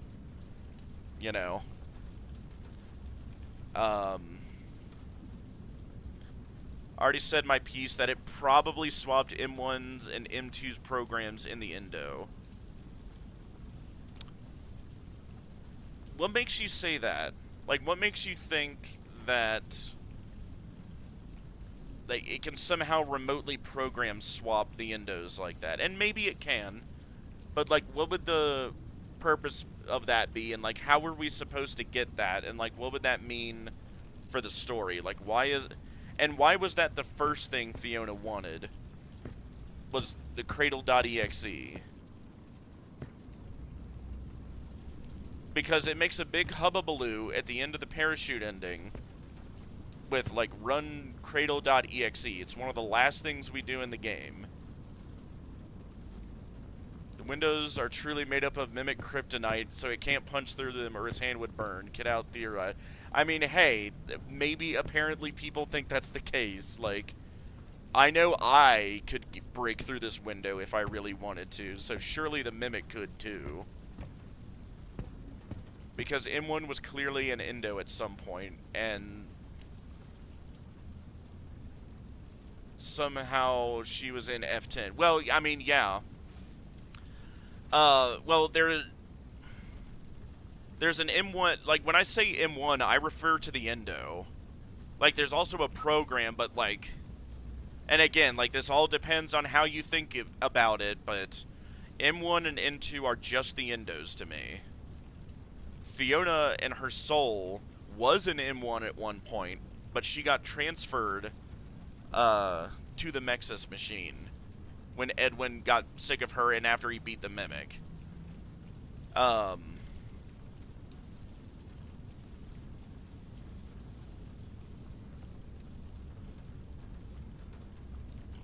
Then in the ending, after activating the program, M2 suddenly appears and doesn't wear a costume. Yes. And is still hostile. I guess, like, does it just get the Mimics to stop disguising itself? Like, I don't know, that's so odd.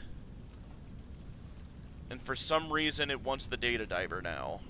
Well, I mean, as you pointed out, like, if both Fazbear and Fiona, like, she originally wanted whatever program, I assume Cradle.exe, but she can't have that, so she just wants the Cradle.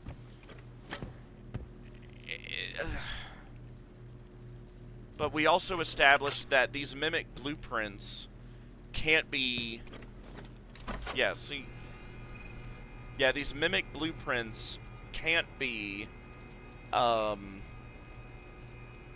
just about the physical Mexus machine.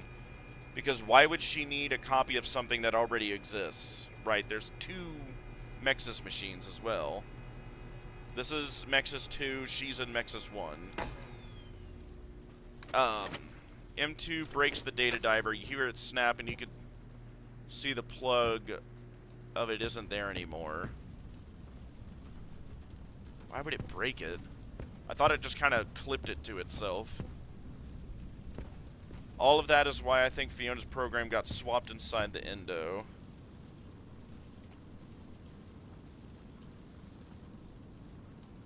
I mean, if that was like the program mimicking Fiona, why would it be hostile and say nothing? That F10 was made to basically pull a program out of the Endo. Yeah, and I do think that's the case, like, physically, and that's how it was originally designed. It just also happens that I think her soul followed that program into Mexis.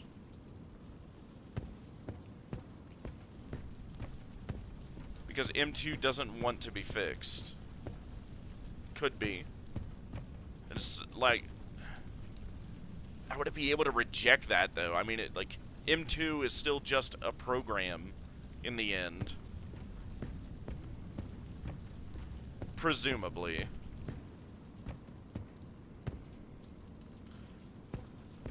A cute little cradle Fiona wanted Edwin to build for David's baby mimic. It could be, because nobody else really has a good idea on, like, what it does, it seems. The eyes of the Endo are recoiled when M1 is in the Endo.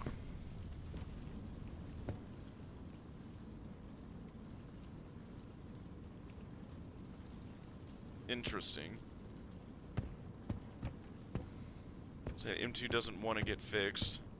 I mean, I would think it's indifferent to it, and, like, even if it would or wouldn't, like, how would it, like, have any ability to, like, resist that? It's just a program. It has to, like, follow code at the end of the day.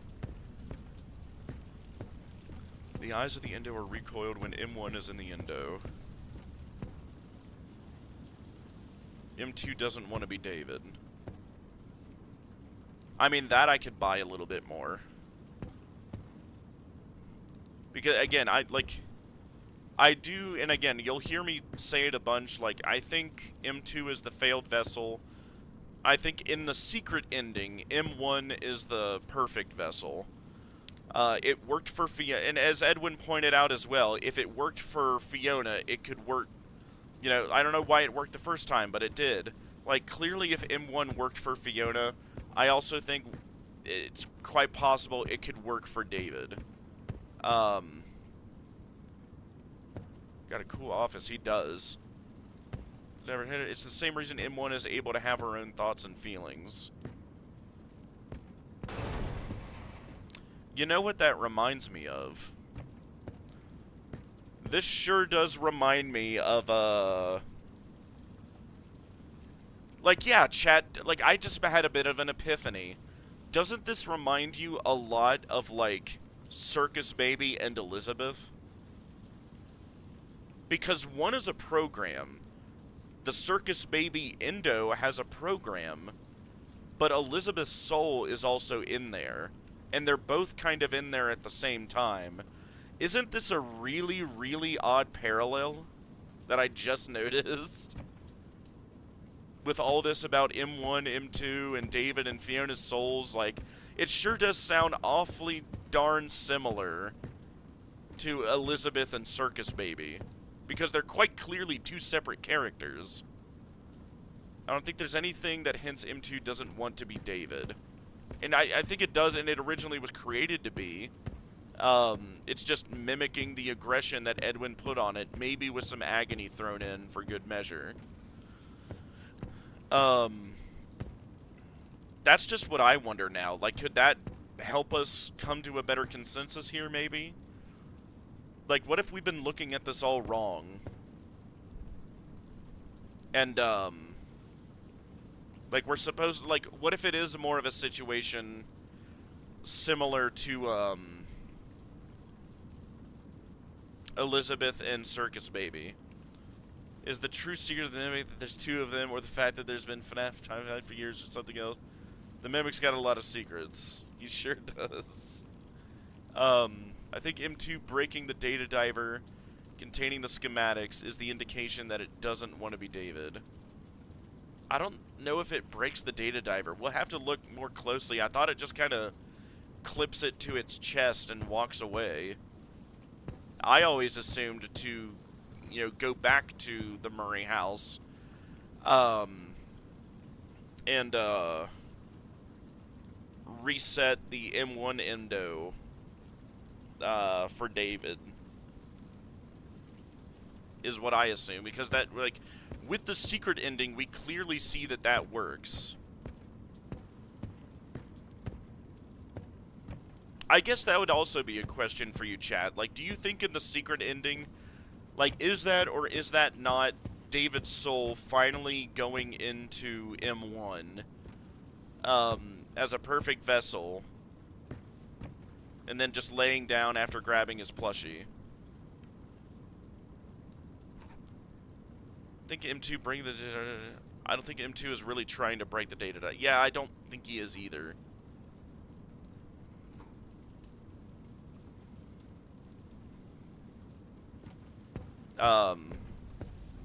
But yeah, just so we're not stuck here for another, like, hour.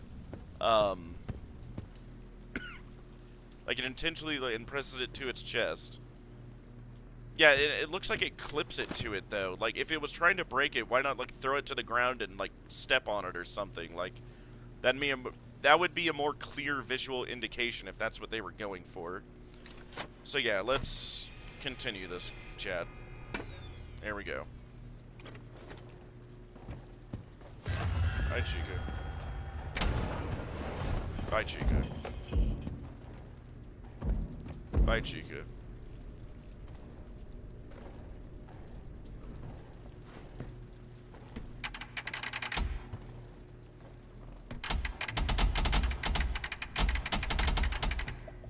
I didn't notice you could do anything with that till now. Ah! Okay. I'm sorry. Had to get that out of my system after that. My name is Edwin. I made the meme. Attention all personnel. The power surges have become more frequent. Please use extreme caution when venturing down into the tunnels. Mentioning anything with how the hell the power works in this facility, that's its own debate I'm not ready for again. Which we also haven't come to a consensus on how the hell the power works for this place. Actually, with that thought, let me grab some water. I'll be like 2 seconds. Give me just a moment. Hold up.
Did my chat leave me? Maybe. Let's see. Alright, yeah, no, we're good. Who's ready for the fun part?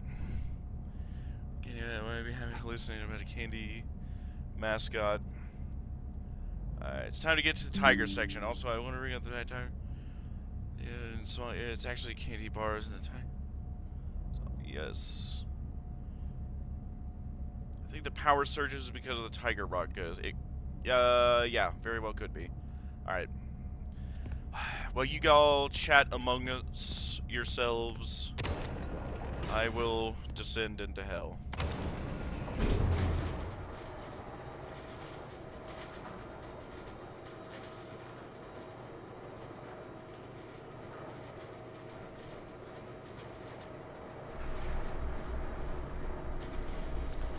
This goes on to another point.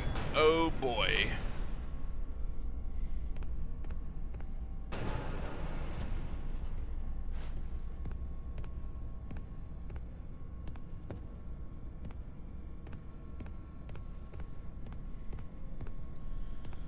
That my name is Edwin, and I made the mimic.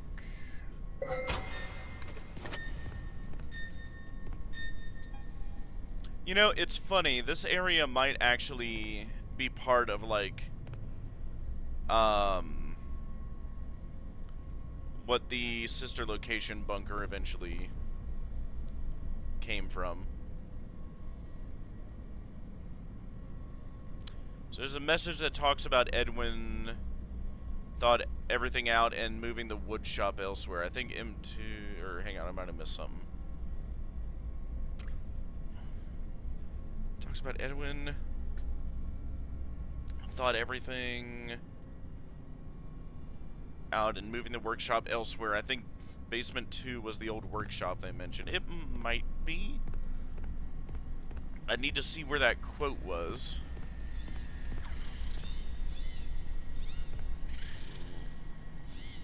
Goober.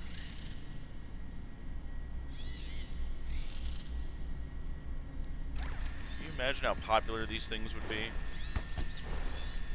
Throwing everything. Alright, everyone throwing everything out and moving the workshop elsewhere. What, and that he moved it down here? I mean, possibly. Stop. You're not him. You're not. Stop sounding like him.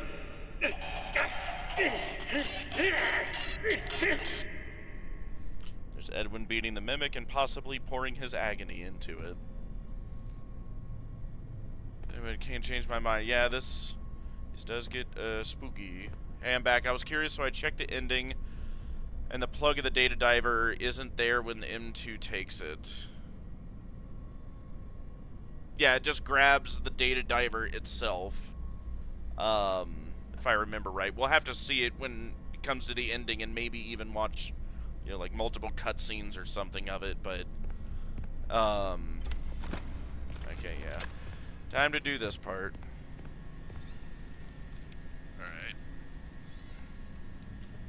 Alright. Idea is that he was throwing everything out in an attempt to get anything supernatural. That's a thought. Oh yeah, when like there's the... Do we have the one log? Actually, hang on. Let's look for that real quick before we do that. Hang on.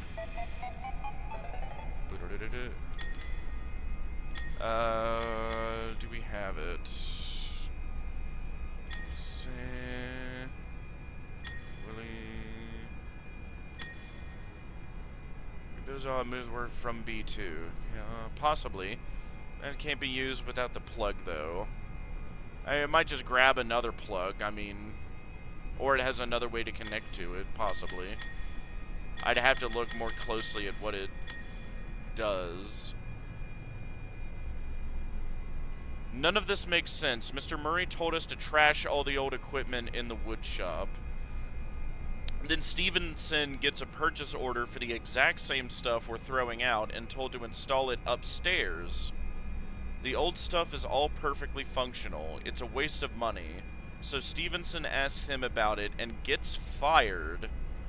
He has to be out by the end of the day. My advice is keep your mouth shut. Don't even think about it. Just clear out the tunnels.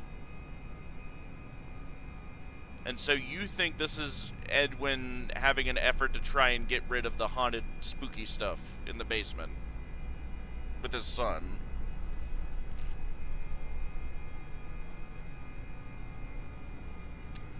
Still isn't breaking it like you said. Breaking what?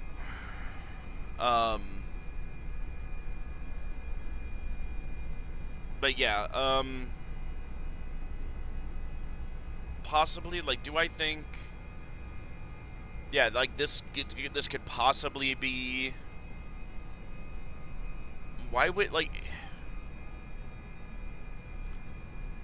Edwin try to, like, get rid of all the haunting stuff if he's, like, intentionally trying to reach out? Like, I argue, right, like, or no, like, even in the audio tape, he pretty clearly is reaching out to Fiona and her soul on, like, a spiritual level. Like, it's not like he thinks Fiona's still actually alive. And that he doesn't want to work down in B2 anymore.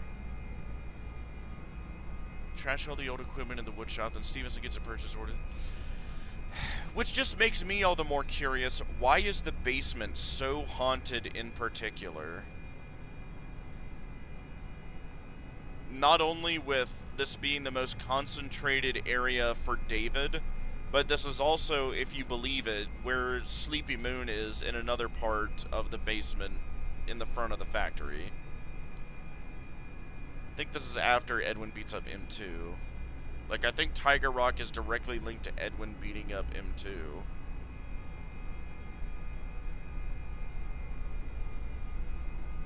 Possibly. I know it is weird that there are lines David says that M2 does. Because haunted basements are cool and Edwin wanted one. Well, maybe not if he's throwing all his stuff out there in an effort to get rid of it. Apparently. That's just what's throwing me off. Like, on the one hand, Edwin is cool with the supernatural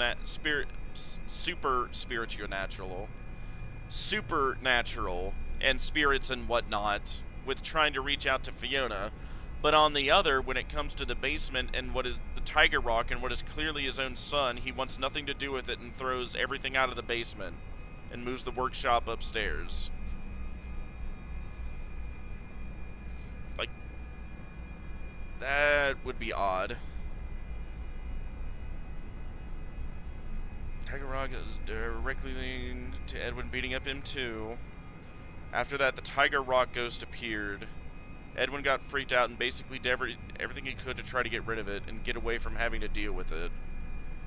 That's just so weird to me. On the one hand, he doesn't want to deal with the Tiger Rock, which I would think he would make the connection that, oh, like, my son is dead, my wife is dead, I'm reaching out to my wife on the radio, but at the same time also, like, I have no idea who is this white tiger ghost thing is in the basement. Probably has nothing to do with my son, I guess. I should try to get rid of it. Like, that doesn't connect to me. Because this is after Edwin stops believing F10 is actually Fiona. Okay, fair. Is it maybe a...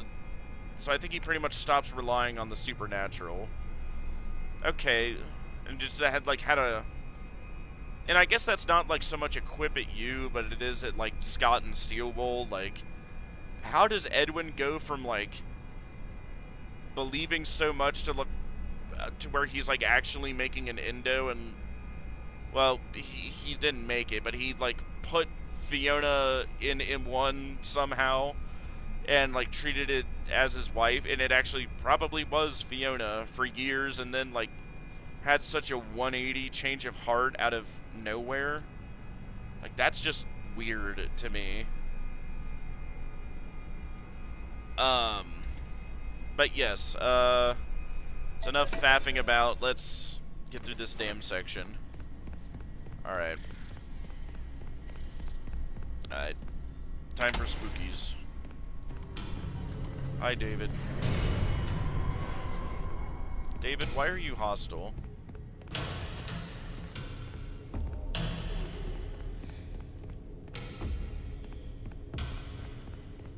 David, why are you hostile?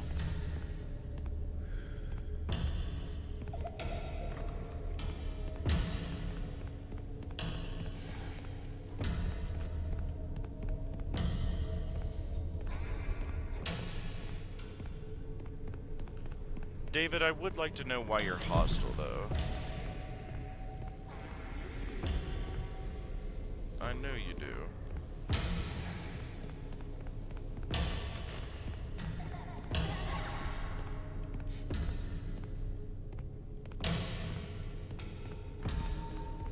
David, why are you hostile?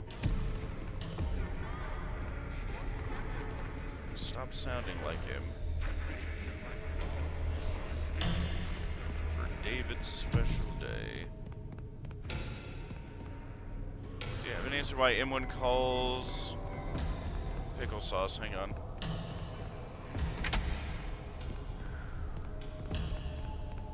on. I need all my brain power.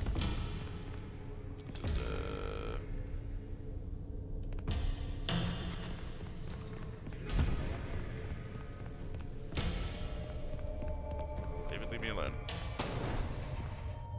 Okay. He's hostile because you're a complete stranger who came into his home. I don't know. Do kids get like hostile like that? Like maybe.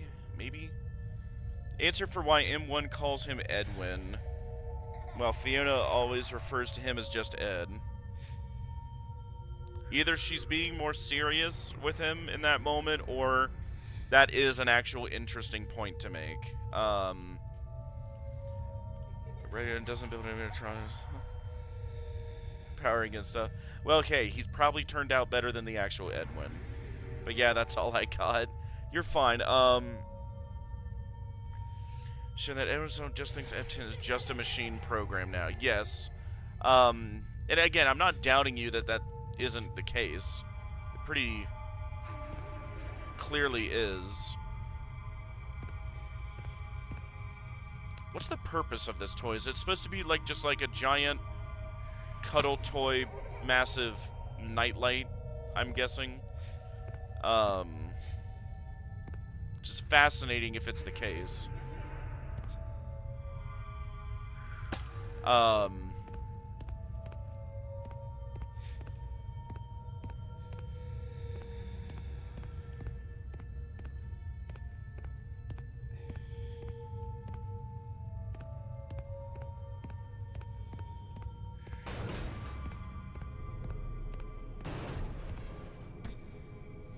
They're called Night Brights, if you're curious. Yeah, I remember that. The one collectible you can get of them is called a Star Orphan. Looked at me, that was creepy. David, leave me alone. David, leave me alone.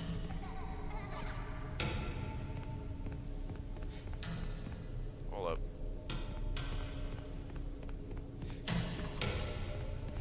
David, leave me alone. David, leave me alone.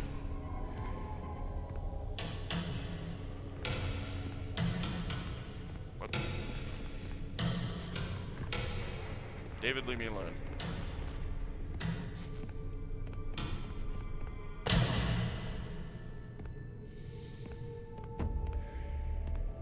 David, leave me alone. Oh wait, isn't this the part where I can, David, leave me alone. David, leave me alone. David, leave me alone.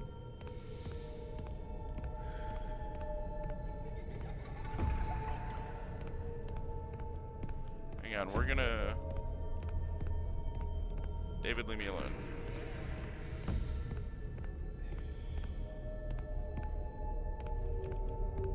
David, I'm gonna need you to leave me alone.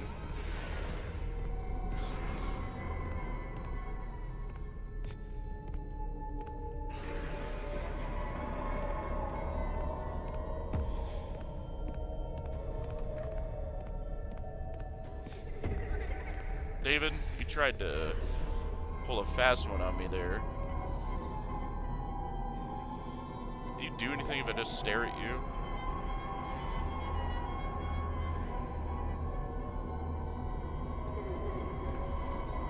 Past the point.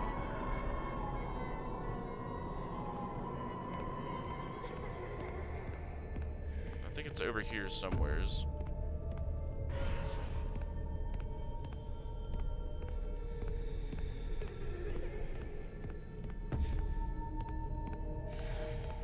David, leave me alone.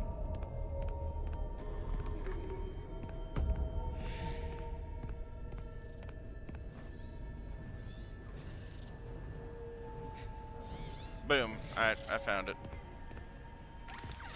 My Star Orphan is not happy. I'm gonna set you there.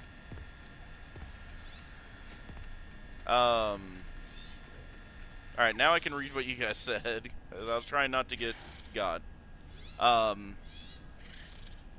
Some people believe this isn't a ghost. Some people are silly. You already passed the part where you find the secret room. I'm sure in it now. I'm checking when dispatch mentions the schematics. By all means.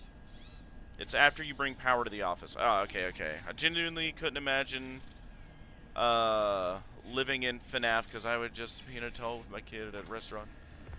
Before he starts and looked at me a bit too intense. It would be creepy, that is for sure.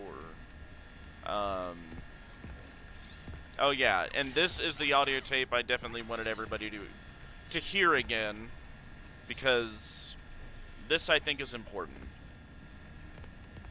Recording? Test. So he's recording Levels it. are good. This is where I heard it. It's her or someone that sounds like her. He heard something. Set frequency to 4625.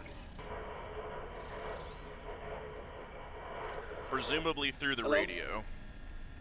Hello? Is anyone there? Over. Yeah, it outright says radio. Say something. It's me, Edwin. Over.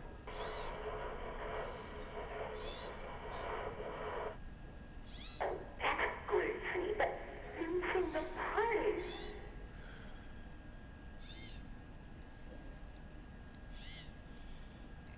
I still think that is the ghost of Fiona reaching out.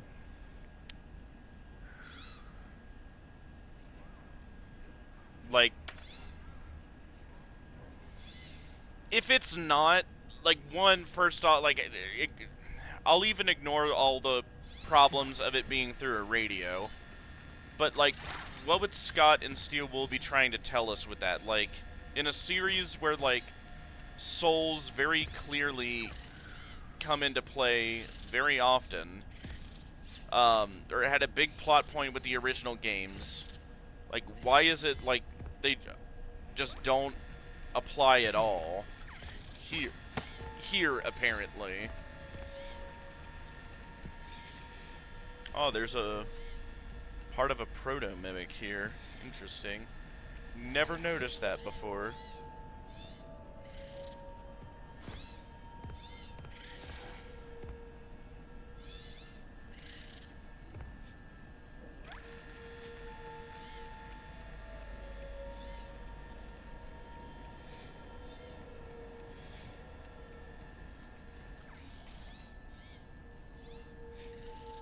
Ah, yes, the two different mimics. It's just meant to explain why M1 sounds like Fiona. Hang on. I think we got a bunch of messages at once.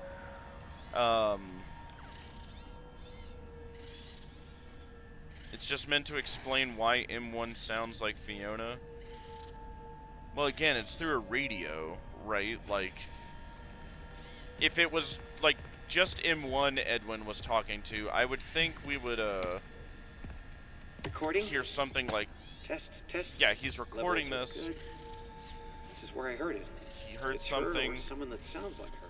sounds like Set her. frequency to 4625. Presumably he heard her on the radio. He's changing frequencies again, trying to Hello? get back to her. Hello? Is anyone there? Over. Say something. It's me, Edwin. Over. What's my most and least favorite piece of FNAF lore? Most favorite? Alright, yeah, you got me. They do say schematics before M1 seems to take over. I mean, hey, I'm glad you two could come to a consensus on that. But hang on, just so I can answer for him. Most and least favorite part of the FNAF lore. I really like theorizing anything to do with William. He's just kind of the prime mover of this universe, you know, for good or for ill. And I really like just theorizing about him in general. The least fun, or it's the, like, the lore I like the least, I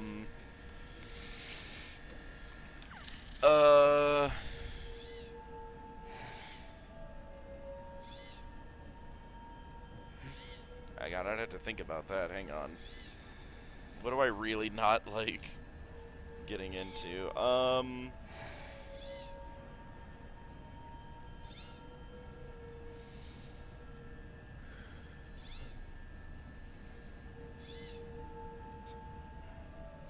I don't know, there's different parts that annoy me, but it's like... Oh, hang on, I know. The shadows. That's easy.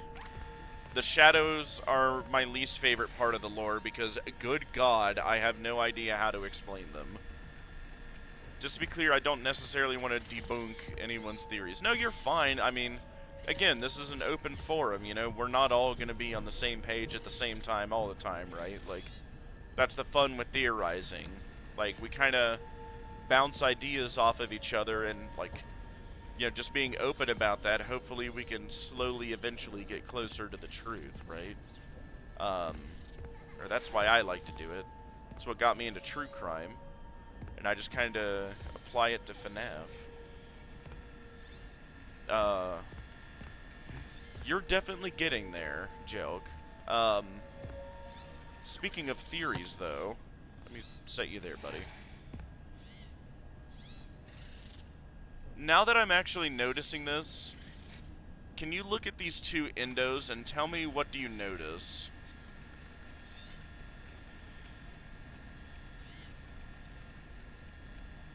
Like, look very closely at their designs.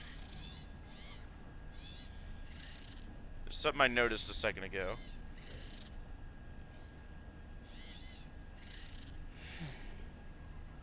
Time to reorganize my thoughts. You're all good.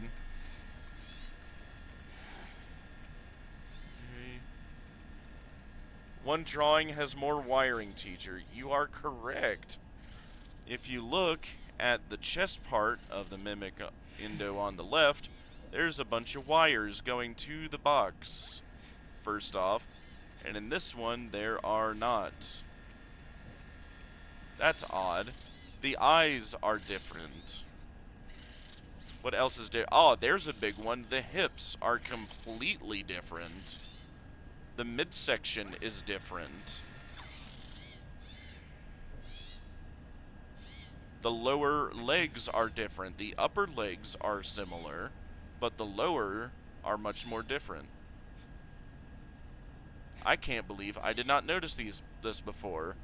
The lower arms are completely different. One's weirder looking, teacher, sure.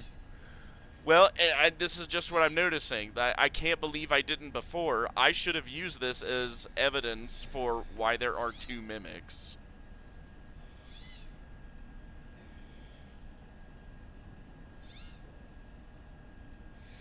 Like, because there are similarities, but there are also things that are different. Again, the eyes, the midsection, the chest wires, the lower legs, the lower arms.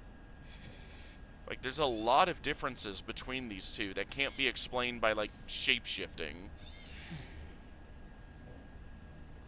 Like, I don't think it could shift different arms or legs. That removes all the wiring on this one. It's lower legs, right? Like, just an extra point of evidence I don't think people really looked at. Like, I don't know. I think they're two different. I think there are two mimics. But that's just me. Different prototype designs for it. An AI program. Both mimic things. I mean, hey, at least with these, thankfully they're robots, so none of those rules apply. Alright,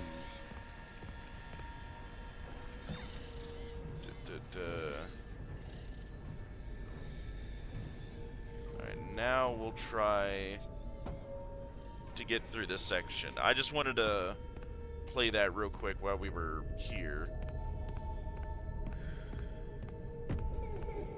David, leave me alone. David, leave me alone. David, leave me alone. So, yeah, not there. David, I'm gonna need you leave me alone, sport?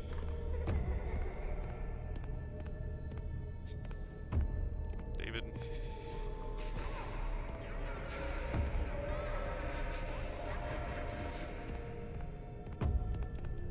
David? I'm gonna need you to leave me alone, sport. David? Okay, and the stream of that. Definitely getting there with the theories.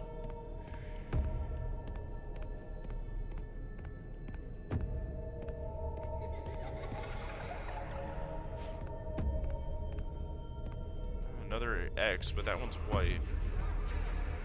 David, you tried to pull a fast one on me. Sport.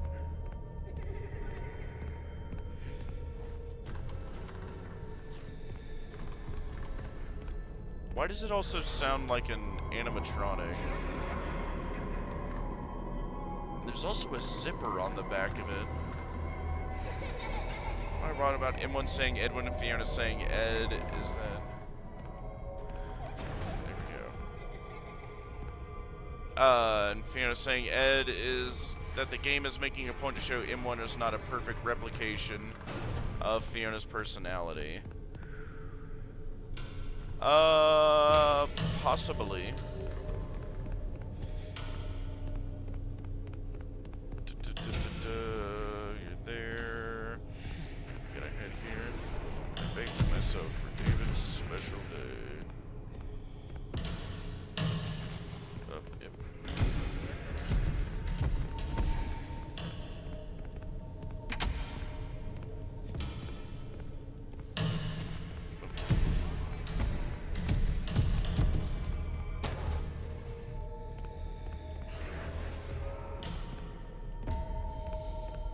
David, I do too. You know what I know? My name scared me. Is Edwin, and I made the mimic. Thank you, David.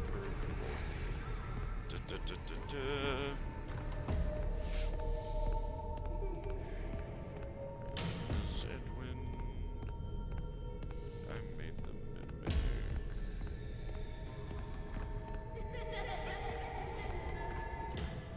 My name is Edwin. I made the mimic.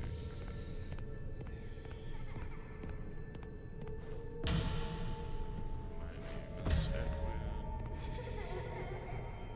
I made the mimic. Hang on, I'm not looking at chat for a moment. I need all my precious brain power. My name is Edwin. I made the mimic.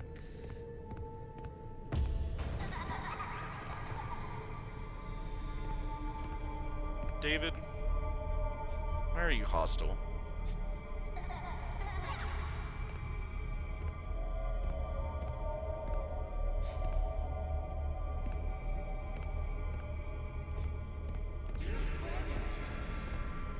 Thank you, David.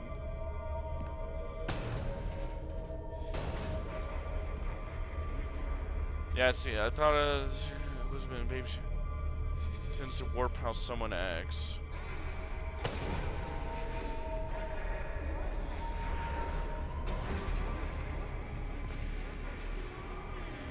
I was always going to fix it. Yeah, he's saying lines that Edwin said to M2, which is also odd.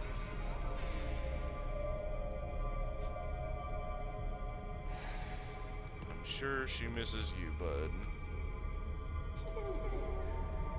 Why is it a white tiger, like, animatronic that... It's not only a suit, but it makes, like, animatronic noises when you get close.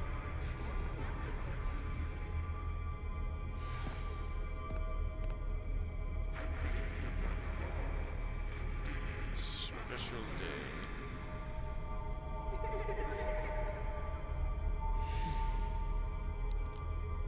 Alright, I'm gonna moonwalk out of here, David. You stay. Take care. Alright. Alright, now I'll catch up with chat. Alright. Now that I'm through that lovely section. The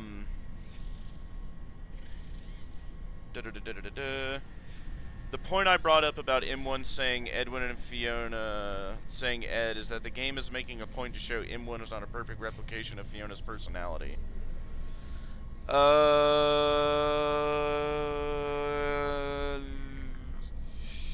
Yeah, the M1 program itself. Now we would need to have those moments pointed out to us when they happen, to really draw a conclusion. The moon is the tiger. Yeah, see, I think this with Elizabeth and Baby shows that the possession tends to warp how someone acts. Yeah, because I doubt Elizabeth Afton also, excuse me, was so hostile, always, and while I'm also sure she's the one who ended up in the FNAF 6 pizzeria and got burned and eventually moved on, I don't think she was obviously always like that, like, homicidal as a little girl, right? Like, that doesn't make sense. When clearly Scrap Baby is, right? Yeah, possession day must warp your mind after a while somehow. Was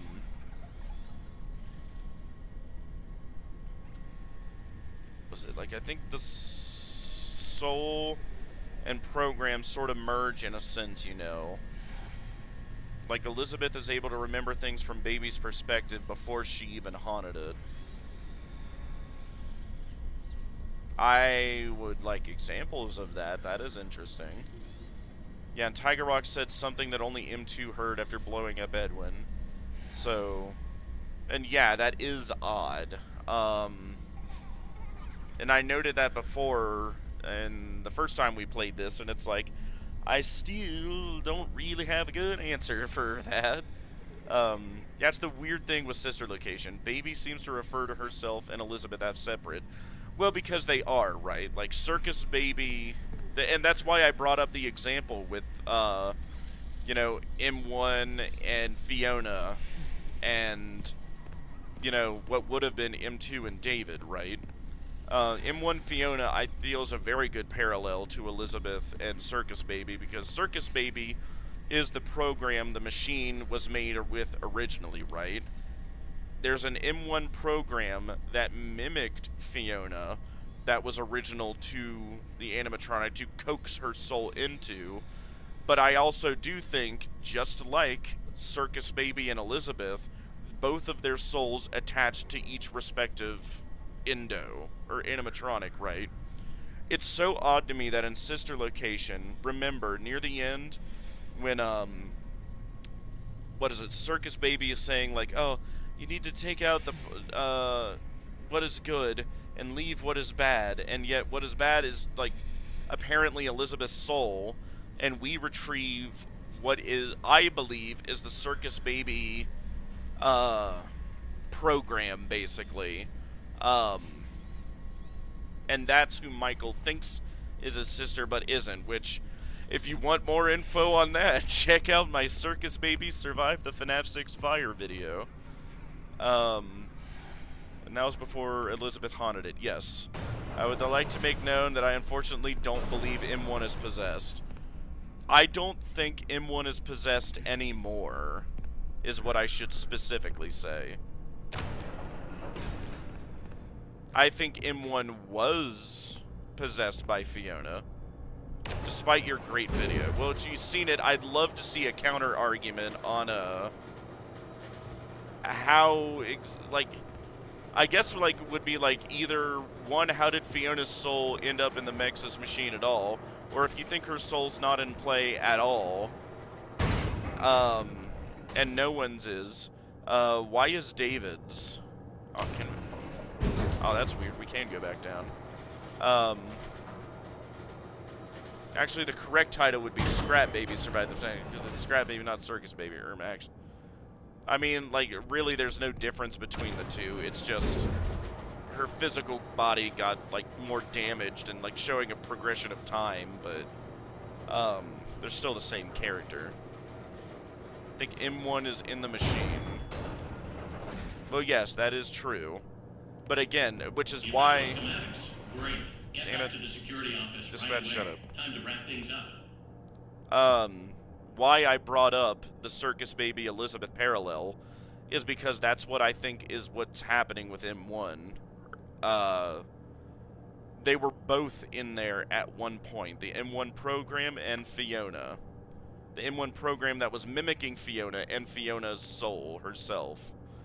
You know, just like Circus Baby the program was in Circus Baby, but Elizabeth's soul was also in there. Now, obviously, Circus Baby wasn't mimicking Elizabeth, or at least at first, right?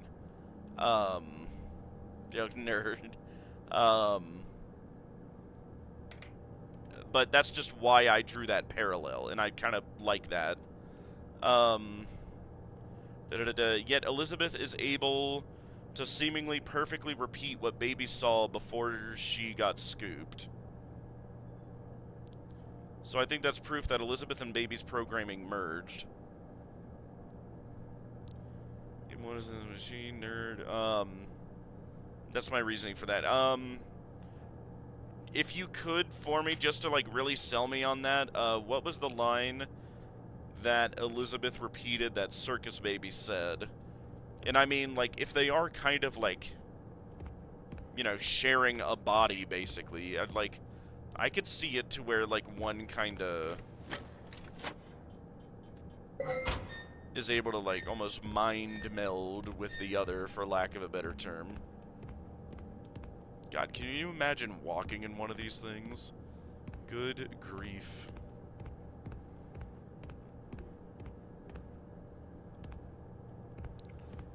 My name is Edwin. I love 2D textures.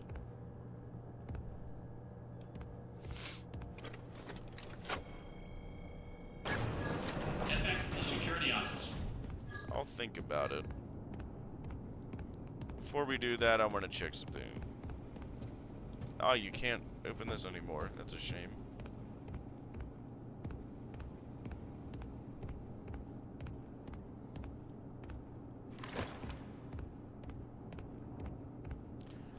Is there anything else we want to check now that I've got max perms before I begin the final ending? Arnold, is everything okay? No. Baby, we're kind of... Hang on, let's see. Elizabeth repeated Baby's memory of how many kids were in the room. How do we know that wasn't just, for lack of a better term, Circus Baby in the driver's seat in that moment? Because, I mean, if they're sharing a body, you know, kind of like Golden Freddy, like, I almost also wonder, like, if there was, like, more of a dichotomy of control there, right? I can't think of anything. I mean, it's just what I wonder. I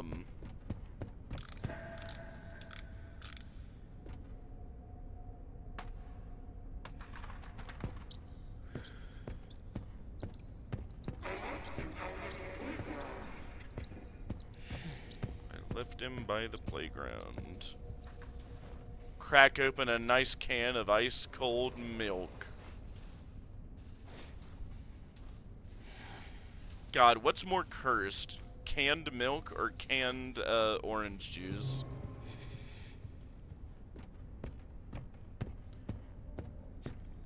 Baby would just be explaining a situation she witnessed. I mean, yeah, it could.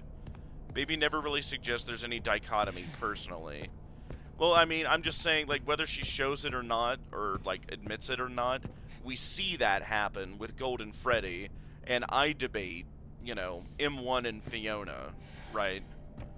They speak of the event as if they themselves experienced it.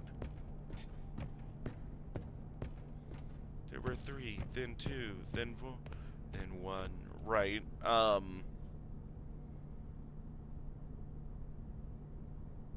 I mean, Circus Baby would have, even though Elizabeth is possessing the animatronic by that point. Again, I would just wonder, like, clearly one had influence over the other. Like, they could both influence each other while they were inhabiting the same body, right? That's just what I wonder. Like, were they effectively time-sharing the driver's seat of the Circus Baby animatronic? Is just what I wonder.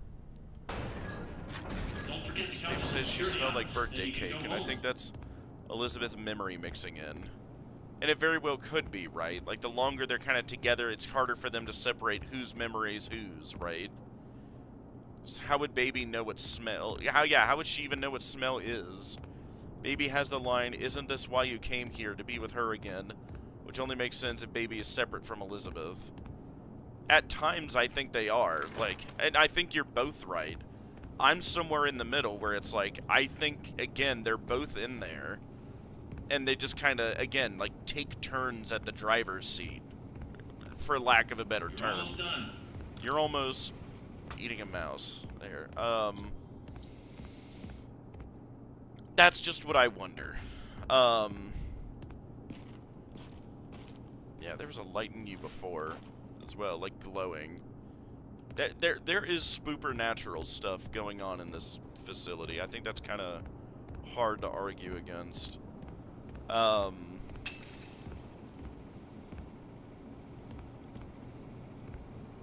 can't grab that one.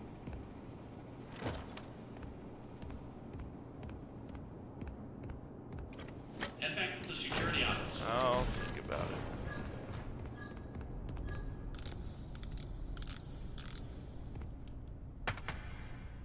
Oh, there's a barrier there. Head back to the security office. I'll think about it. But that's just my take. I think they're equally in there the same way Cassidy and Dave are in Golden Freddy. Just like how I also think the M1 program mimicking Fiona and Fiona's soul are both in the M1 Indo, or were for a time. So what I'm saying here is that I think it's showing that a spirit in a program's memories Don't forget to and count the personality security office, alter then each you can other. go home. Yes, I agree. In a weird merge and whatnot. And yeah, I agree. And that would kind of echo all of them, right? We see that with Circus Baby and Elizabeth, with Cassidy and Dave. And I would bet with Fiona and M1. Blue Star question, do you think Glitch Trap is M2? That's interesting.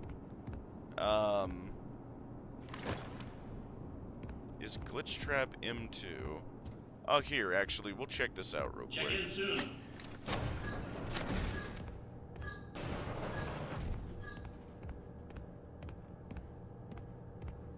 Oh, wait, yeah, I know what I want to do. We're almost done. You're almost done. And I think that was the point behind Baby's personality change in Freddy Pizza Simulator, because after Mike puts her back together, she talks as if she's Elizabeth. Again, whatever.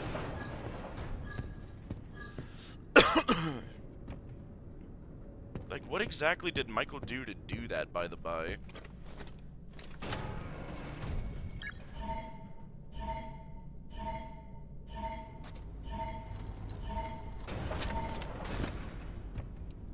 Like, how did he put her back together? That's not Skibbity.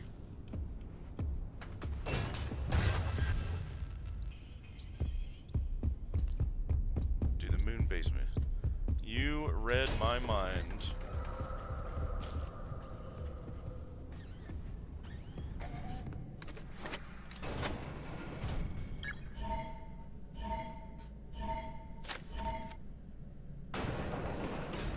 Put her back together through love and kindness in his soul. Absolutely. Would Do you want a swing bee animatronic on your porch?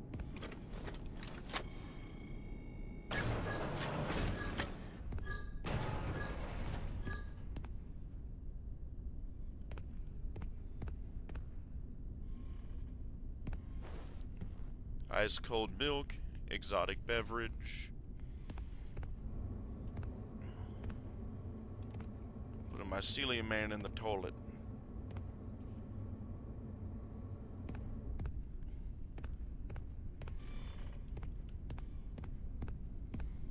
It's my profile picture, yep.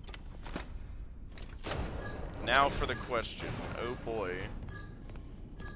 Do let me know. How to order. Take item number up to the sales counter. Let us know the quantity of items you need. Ship your order to your earliest opportunity. No returns or refunds. Are responsible for any lost or damaged merchandise.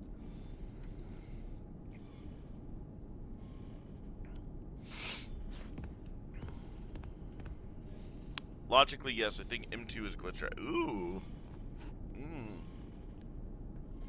I'd love to be on a fly on the wall for you two with that. That's definitely not Skibbity. He tried to jump me. Did you just see that?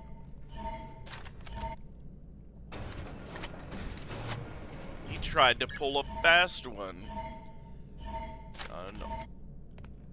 The old security guard here. I think M1... It's M1 influenced by William Afton. Oh, boy. That's not Skibbity.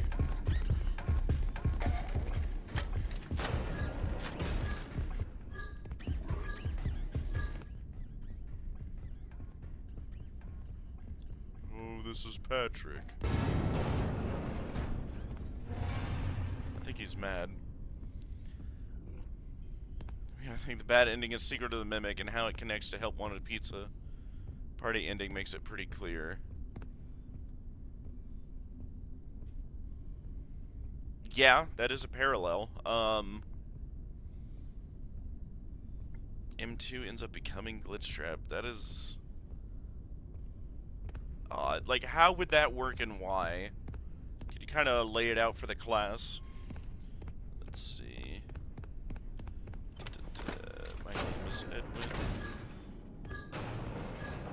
I made the mimic.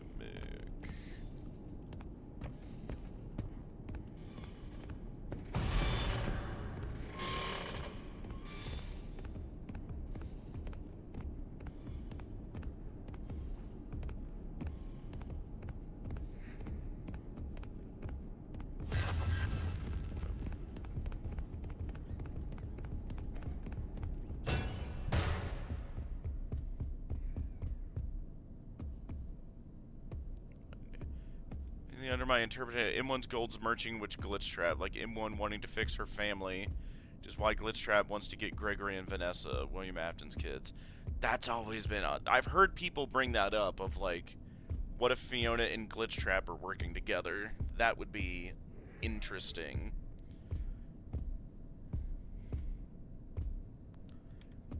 Gobberlin. You know, I'm something of a gamer myself. Let's see, M1 influenced by M1's goals merging with Glitchtrap, like M1 wanting to fix her family is why Glitchtrap, Gregory and Vanessa, William Afton's kids. Positive, and that is an interesting thought. I'd love to hear, like, an expansion on that. M2 learns William's behavior through the Freddy Fazbear virtual experience. So what, is the M2 just kind of dabbing around still somewhere in the basement and has just kind of decided to play a VR game at some point and copy the guy it saw? I mean, maybe. Like, M1 is confusing William's children for her own. He's trying to fix their family.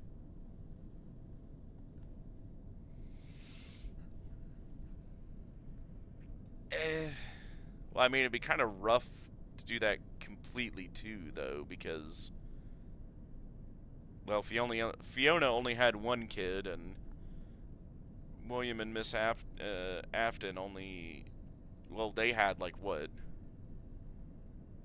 Michael, crying child, Elizabeth, 3. There we go. Yeah. Oh yeah, we gotta do all this. Family time in the sticky note room is with a mother at the head of the table. I mean, I always have gone with the assumption that that is Mrs. Afton, because who else is that supposed to be in the family setup there?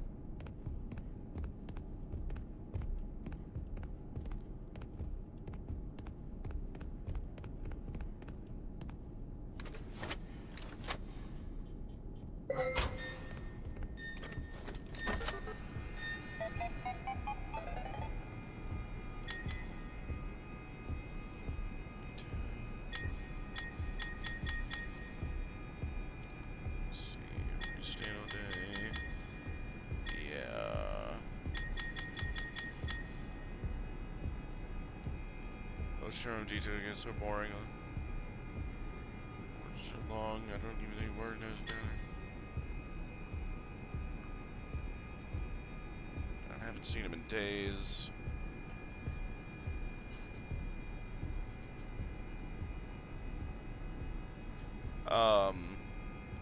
M2 was at some point removed from the Into, became the circuit board scanned into the VR game. What we see in Bacurity Screech is M2 returning to its body. That is certainly a take. I would need more meat and potatoes with that, though. I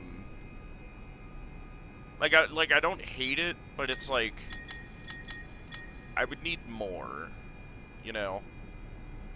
How do we know what order to do?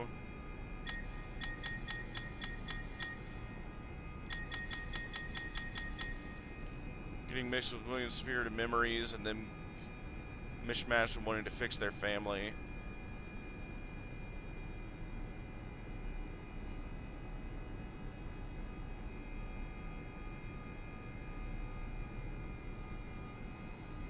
Possibly.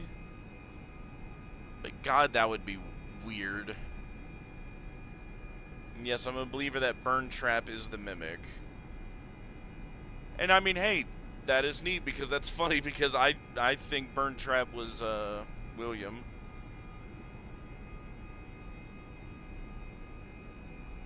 I'd like to know what the your explanation for the aerosolized remnant was. If it is, if you want something to chew on. I've trapped it in the carousel for now. I'm making a holder. Give you the code. I gotta go. I'll mail you later.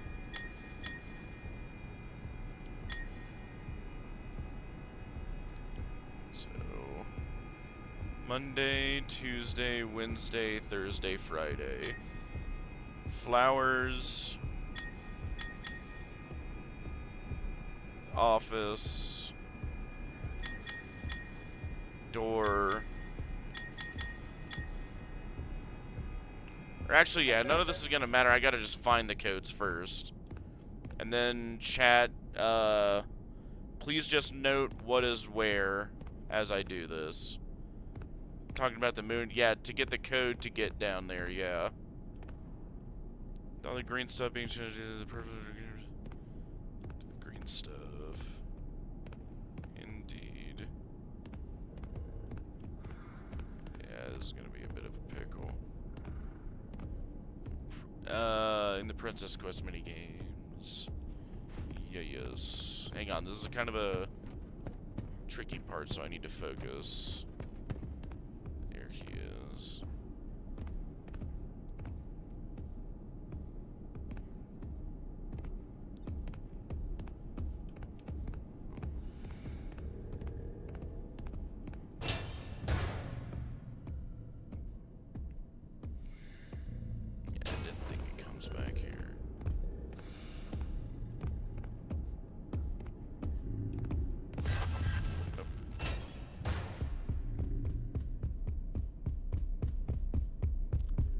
Zero Mimic.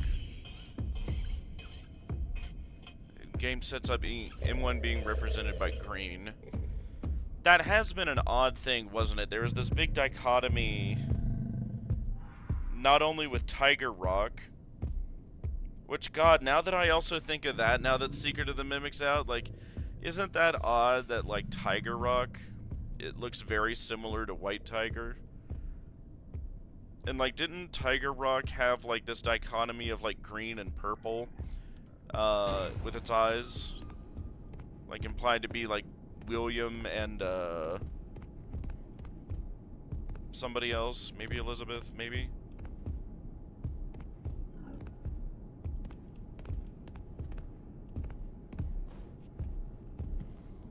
Alright, front door. Remember, front door 6. Front door 6. Somebody write that down.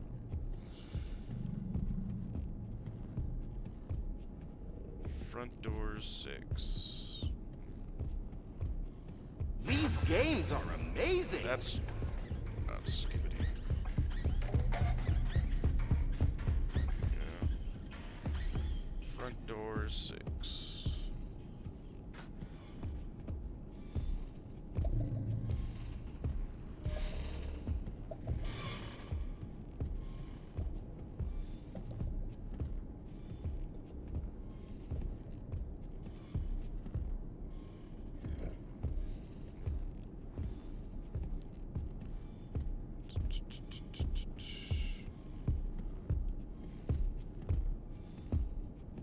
My name is Edwin. I made the mimic.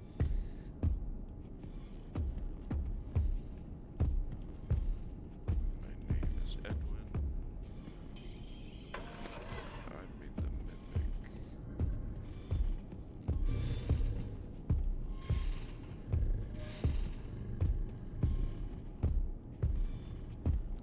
My name is Edwin. Alright, ocean, water, whatever it was, 5.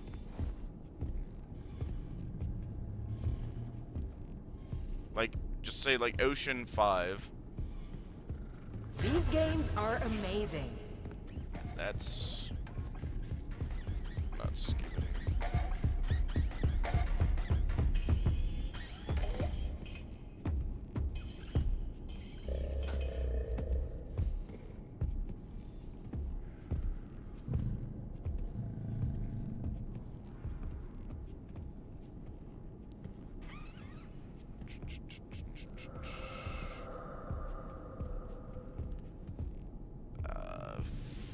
Front counter 2.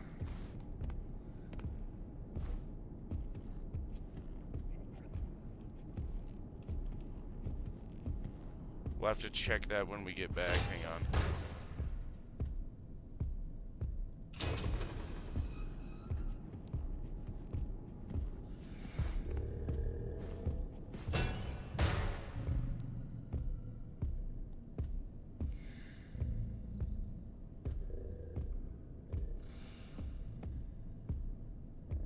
I think we'll have to check the office again as well.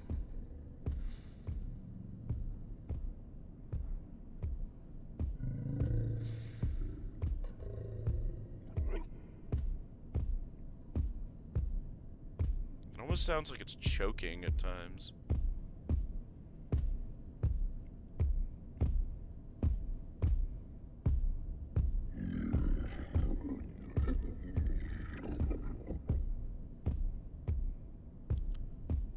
The front door, I think. Yeah. I got that one, front counter, that one. I know there's one up here I need to get. Yeah, up here. Flowers 8. Flowers 8.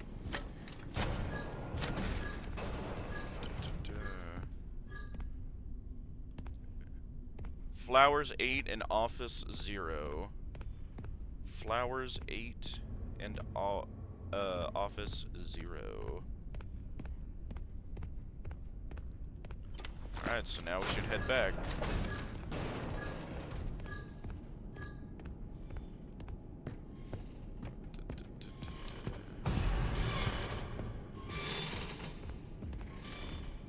Flowers 8 and office 0.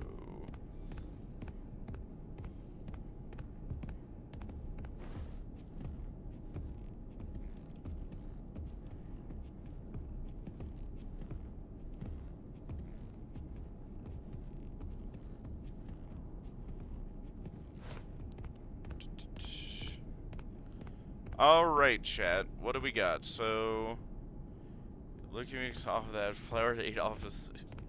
You make a song out of anything. So, what was it? What's the order we've got to do? So, let's see. Alright.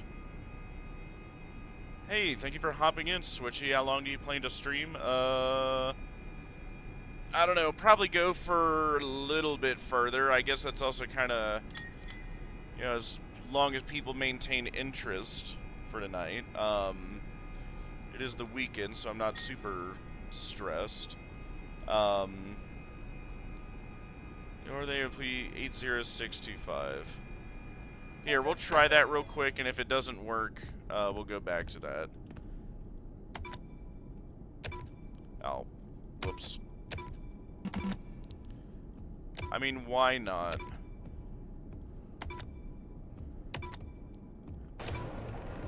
Well, hey, there we go. I guess, yeah, okay, so we did that for nothing. Excellent. Epic. There we go. I mean, hey, you saved us a bunch of time there, Glitch. Excellent. I mean, did you not want me to do the moon section? Because if not, I don't have to. I just thought I'd see him real quick. Well then. I mean, hey, yeah, at least we know.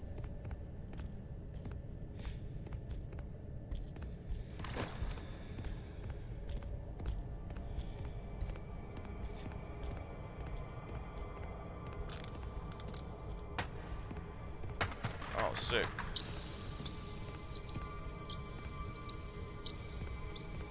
Isn't raining for everyone. I'm a fraud and a liar. I mean, hey, I thought it was too. Lullaby.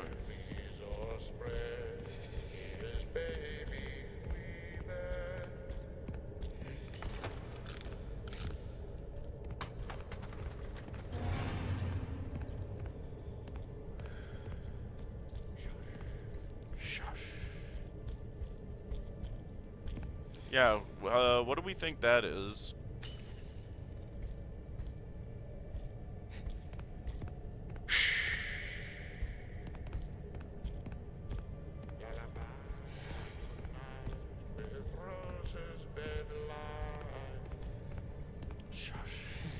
Contain cheese and be offensive to lactose intolerant. No kidding. Oh, and while we are here, we can check the office real quick.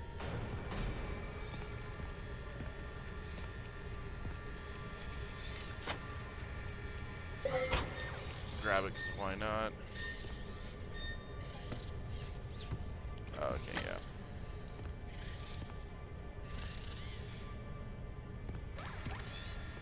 So what do we think? I think it's Mrs. Afton. Yeah, who knows, right? It could be. God, look at how far this thing fell. One of the most haunted areas of the facility, in the deep basement, where this thing fell through. Like, there's got to be some sort of but like, no, I don't think this is how David died though, because clearly it had been. Edwin did the recording with like, oh, the insurance adjusters, and we'll fix it. He doesn't sound like distraught about David's death. Wait, Gregbot. Saw it on an answer. Yeah, that's fine. You think Moon is Gregbot? Amy Owen Rush. Freddy, where are you? It's actually B1. This isn't B2, actually, it's B1. Is it? Let's find out.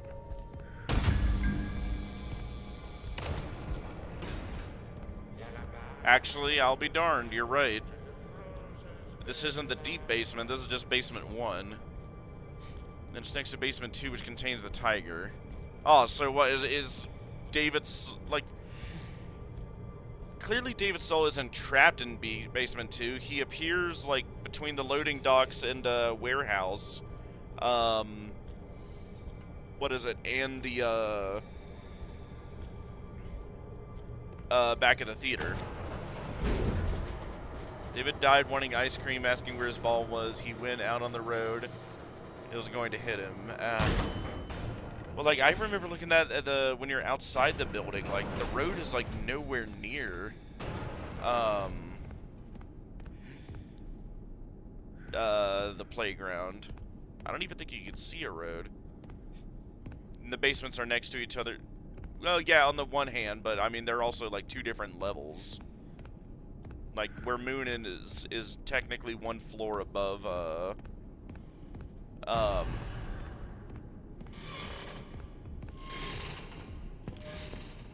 where David is.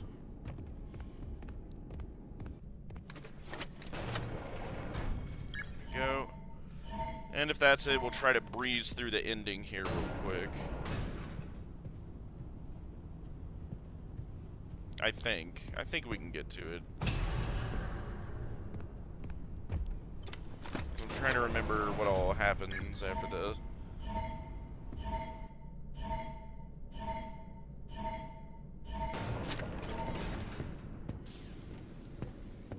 Yeah, he had me double back and check that, remember?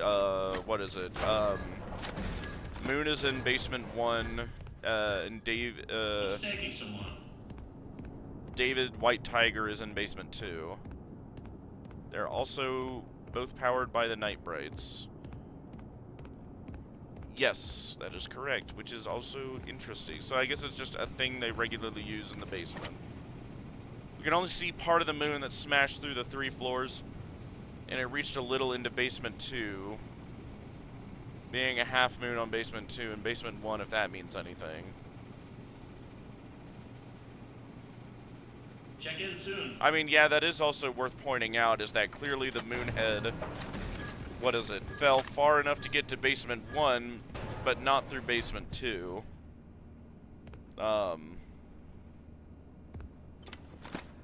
Let's do this real quick.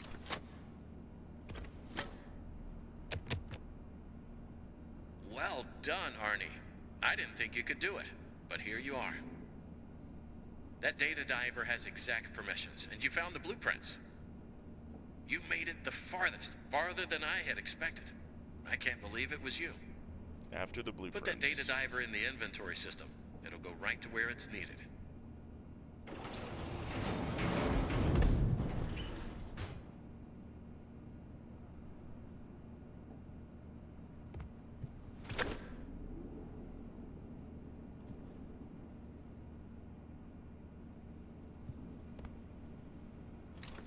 What are you doing, Arnold? It's locked. I'm going to have to keep it locked until you hand over that device. Then you can just walk right out and head home. I really don't know what the problem is.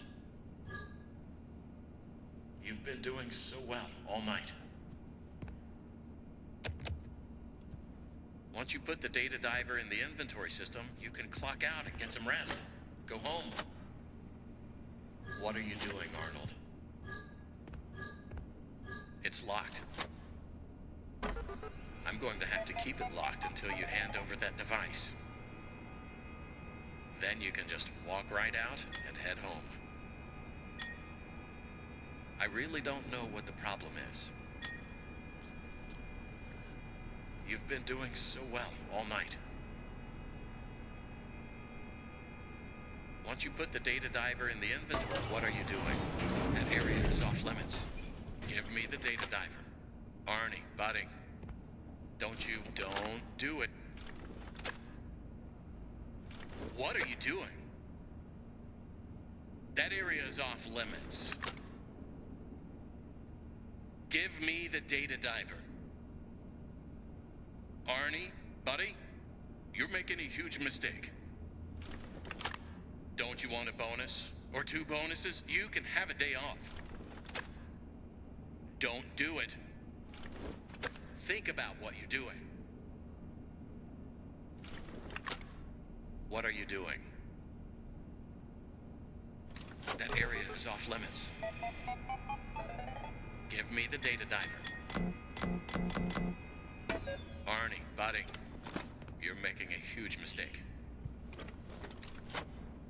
What are you doing, Arnold? It's locked. I'm going to have to keep it locked until you have made your choice. You are not going to make it out of here alive. There we go. That section was just kind of creepy. I thought I'd let it play out.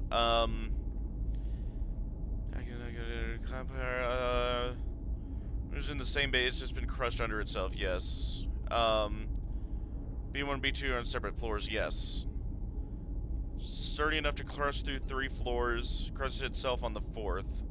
I don't believe that's how it works. I'm no gravity building major, don't quote me.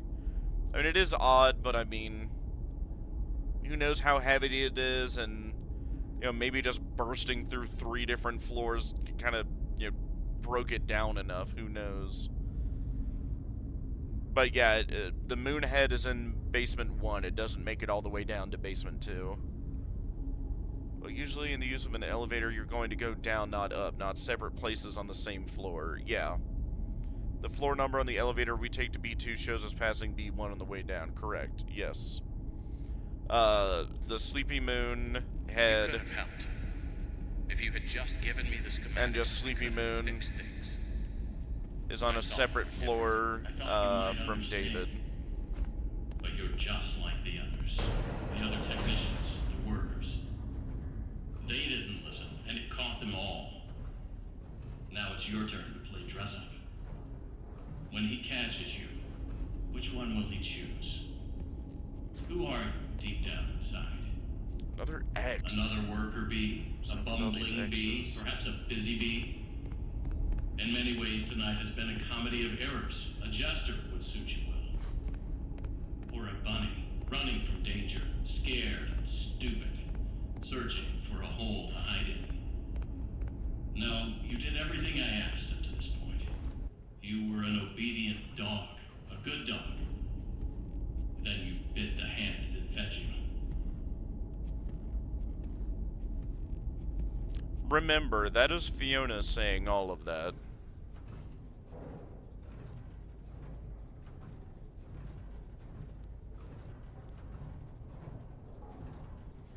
Same floor is aggravating. Elevators are elevators, not sliders on the same floor.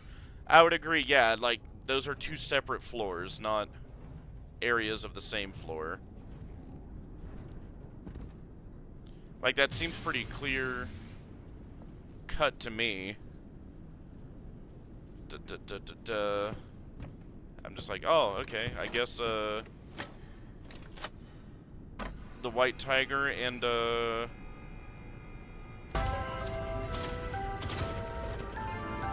Sleepy Moon are on different floors. She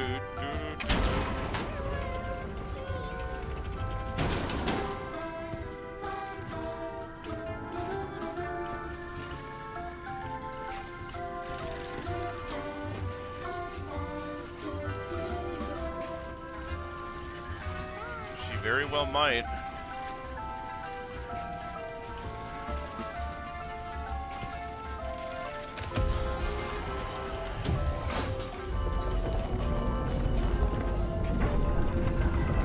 Like I think Miss Afton will.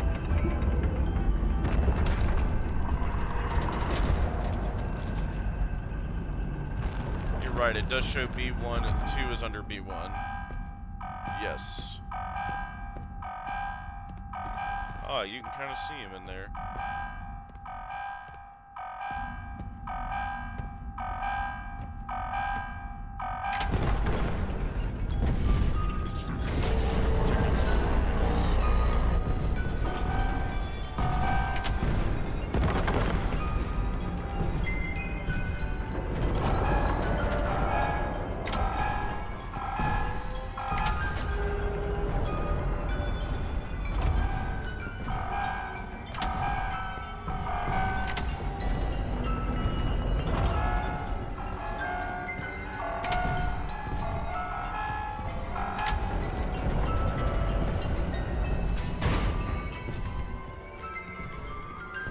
Uzi.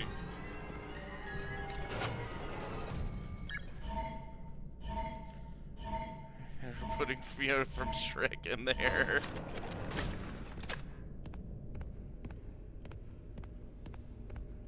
Out of my swamp. Down in R&D.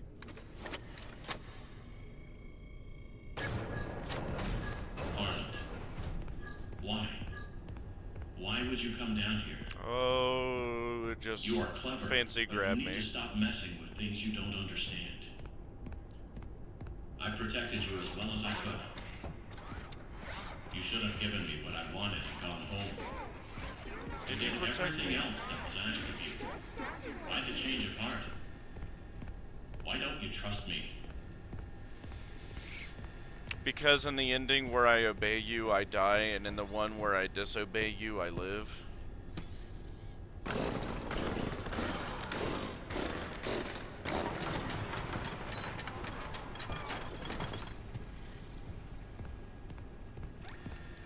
I sure have. Did you see the Cott Scothan interview where he mentions he didn't tell Stillwell the full story of security breach? Yes. Led to miscommunication about the story? Yes. Absolutely.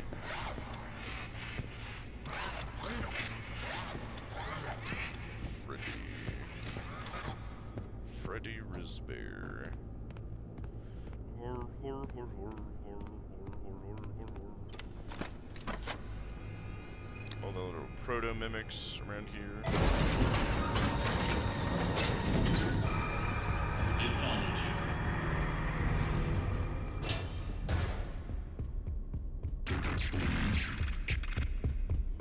Tickets, please.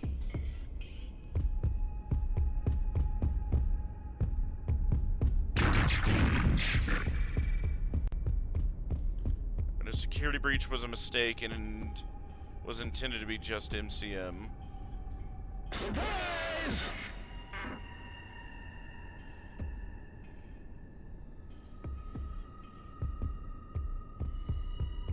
I mean, honestly, we'll have to see what they do with that when we inevitably get Security Breach / Ruin 2. It will catch you. No, it won't. Hey, Monty.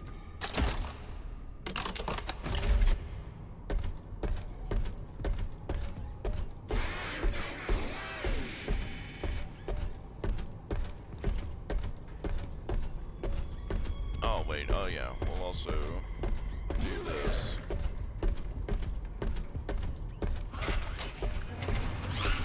Yeah, right over there.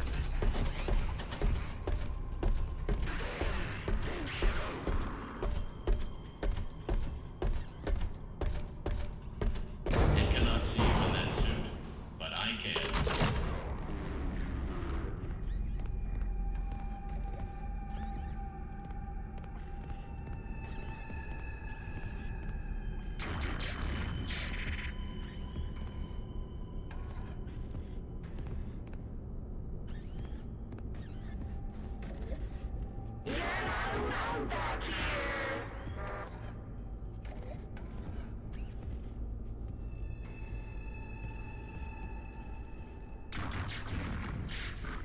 Tickets, please.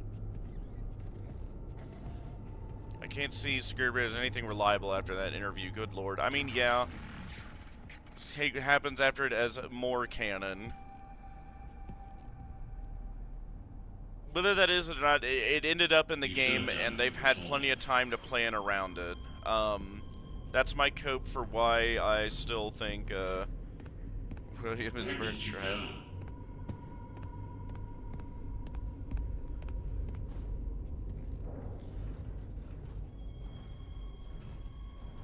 I mean, in a way, it's almost like Security Breach was kind of like just a buggier version of Sister Location, to where it's kind of mixed with FNAF 4 in that it's like, what was Scott trying to tell us with that?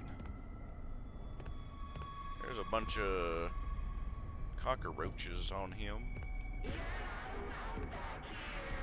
Spring Bonnie prototype whose ears are clipping through the texture above it. Very cool. This is what it would have been like to be Spring Bonnie.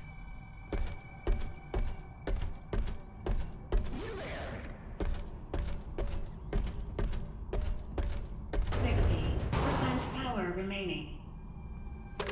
See right through your secret shell. And yet you are falling for it. I honestly think Secret of the Mimic is the FNAF 4 of the current era.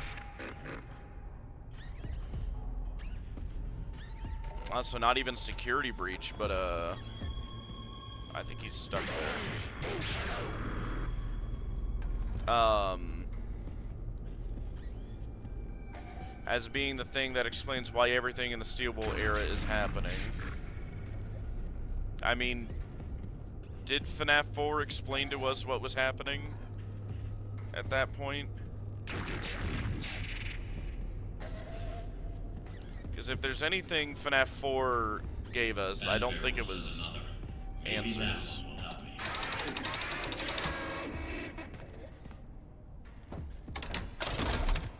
Bub.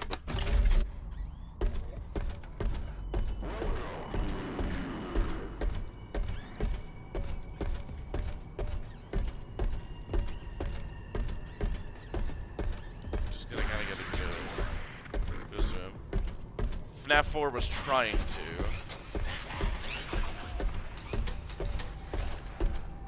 Oh no.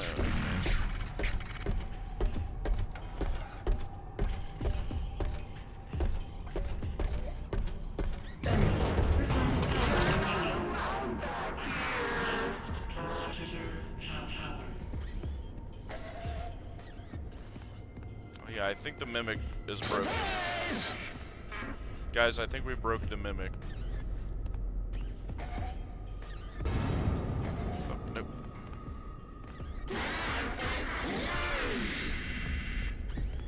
Maybe. Yeah, I think the Mimic is broken it.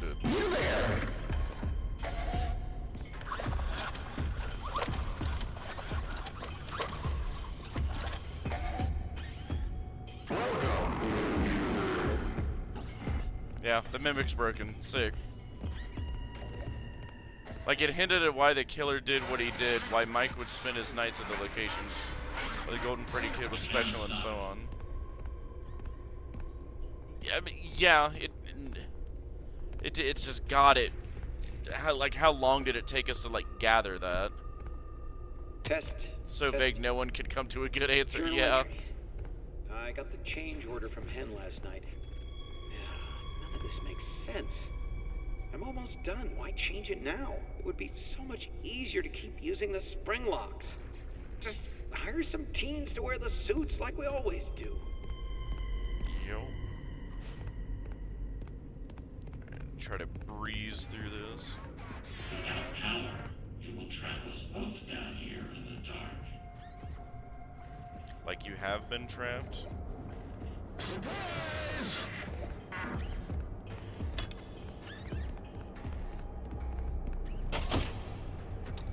Girl at the playground is Elizabeth. Yeah, and you did a good job of convincing me that it is Elizabeth. It's just we didn't know that until sister location. Or couldn't have made that connection, I would argue. 0% power remaining. Error. You give me no other option.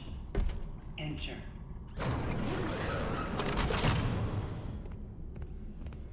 And here you are. Despite the circumstances, it is nice to meet you face to face. It is lonely down here. Wait, what? What are you? A computer? So Your soon, voice what's up? changed. What is going on? You have questions, but there is no time. I'm almost out of power. You can still be useful. My communications with Edwin have been severed.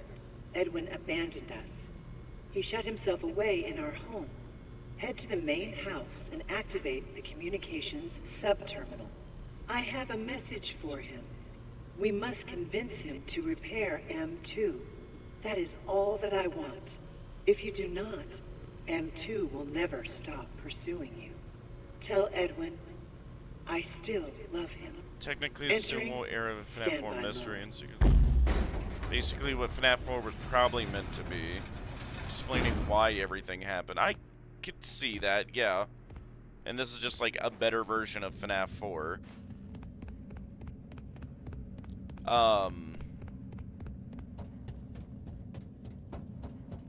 Because it does, like, give us a lot. I will give that to Secret of the Mimic. It does give us a lot. Like, look at all the things we're able to look at in retrospect now because of Secret of the Mimic. And we'll just roll. Already heard that one. That's him asking, yeah, repair M2. Da-da-da-da-da-da. Good evening / morning, Mr. Murray. The time is 5 a.m. Burning the midnight oil, I see. Here are today's facts. Active Like these project giant status. vats of whatever Fazbear the hell. project. Over budget. Behind schedule. End of active projects. Bank account status. Overdrawn. 11. Loan payments are past due. Legal status. You have received 22 court summons. NCM Only FNAF status. 4 was like this. Poor. Employee count. Yeah, no. 0. Safety. FNAF 4 was way Emergency too vague. alerts active. Productivity. 0. End of update. In summary, nothing to worry about. You got this. Think positive and believe in you. Like, good God, what is all this? Like, I'm not going to let myself get in another rant about what the hell the power situation is for this place. Clearly explaining what happened. Yeah, no, absolutely. I don't. This place is powered by magic. I don't know. The glowing yellow goo flowing everywhere that somehow powers everything. And it's not lava or molten metal because it would melt through the glass pipe. Really simple to understand, but everyone at the time just overthought it, and it snowballed into what we think about it today. I mean, yeah, maybe we've all just kind of cooked ourselves too. And that could be the case. Yeah, he is certainly not slacking.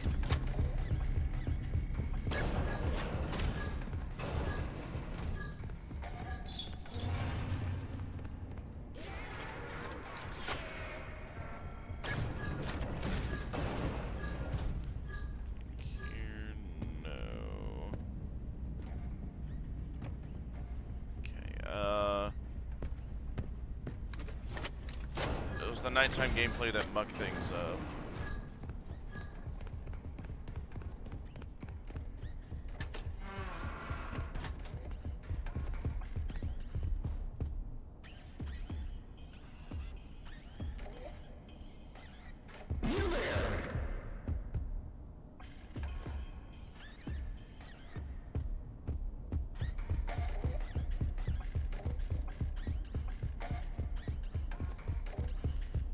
Maybe Bite Victim being Golden Freddy was the intention we were supposed to come to. Oh, come on. Stinker.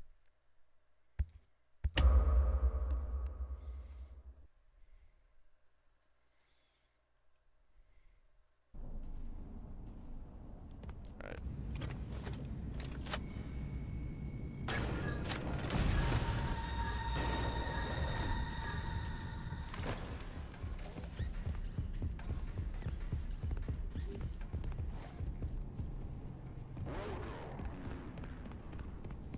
No.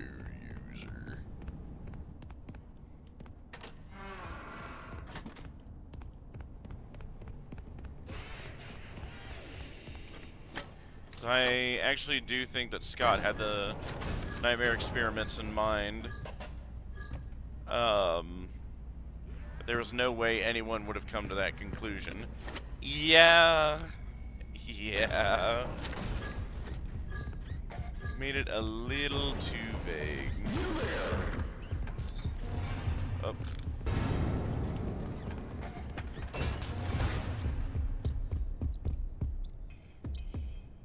Yeah, maybe it's a nightmare being transparent.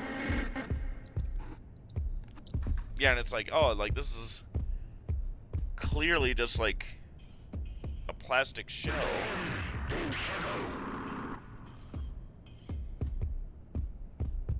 Like, how were we immediately supposed to think, ah, yes, remnant experiments?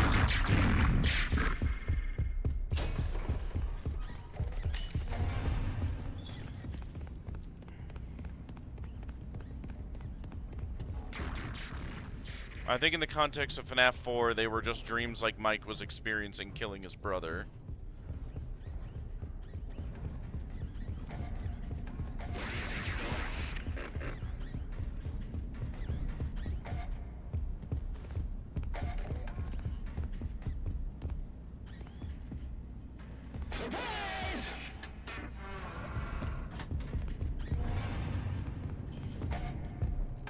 Where did he go?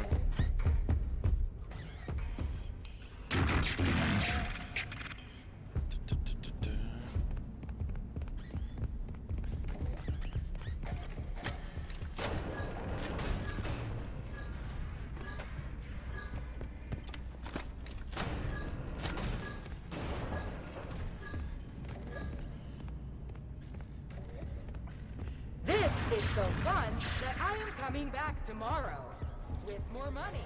This is so fun. I am coming back tomorrow with more money. God, I bet they had fun doing those voice lines.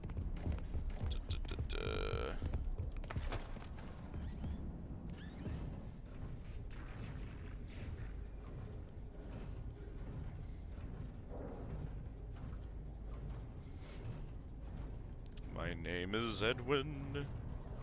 I made the mimic.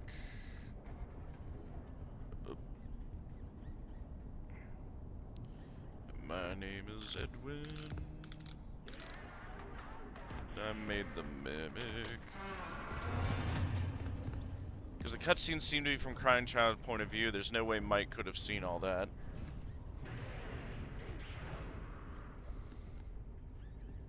I remember that being a theory as well about how maybe Mike and the was having like memories imposed on him by the Crying Child. Like that's a bit of an unfair misdirect. Yeah, no kidding. Like how were we supposed to get that?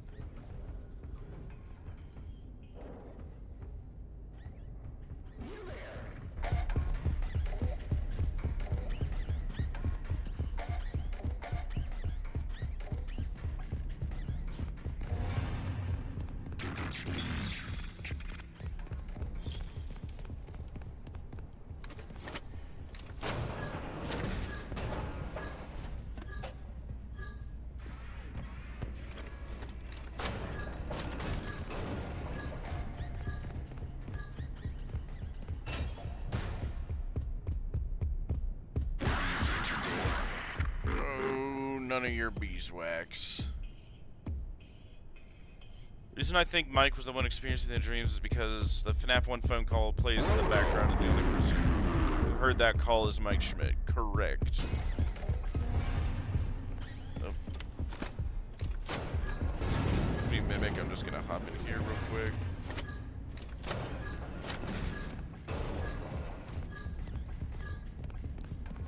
What a strange and interesting game. There you go. You go there.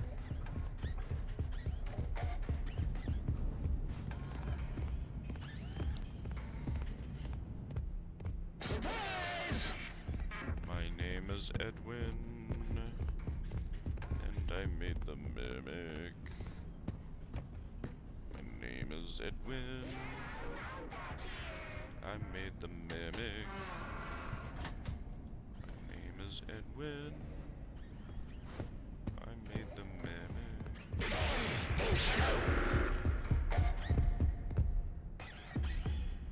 My name is Edwin. Oh yeah, I got an idea. And I made the mimic. What a strange and interesting game. I want to play.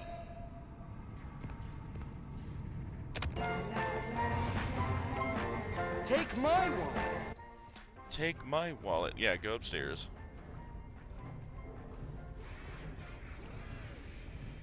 Much more content to find compared to everything else in the game. For sure.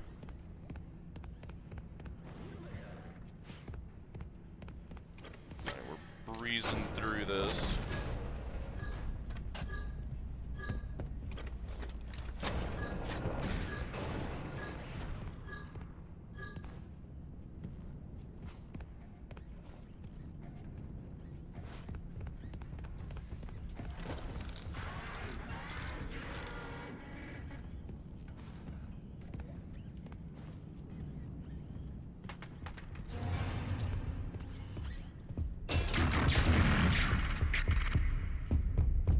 Question, who do you think the runaway in Midnight Motorist is?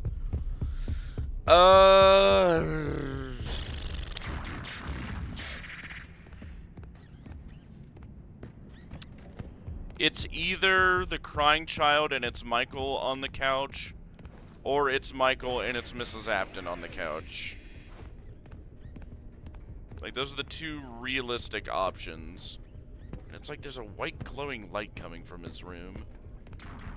I guess so. I mean, who do you think, if not? It's either Michael or the crying child, in my opinion. Then,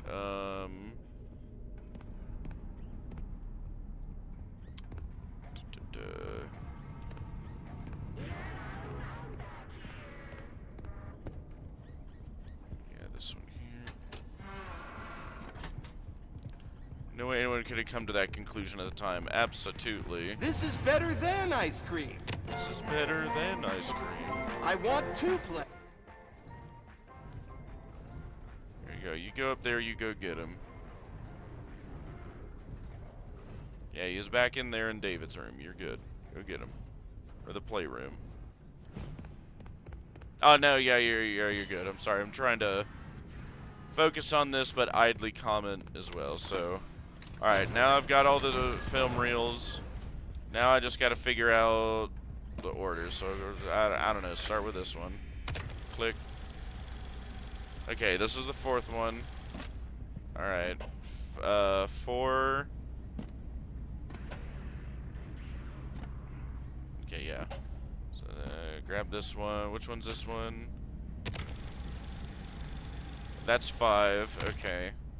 So, 5. Which one's this one? This one is 2. So, like 2. This one is...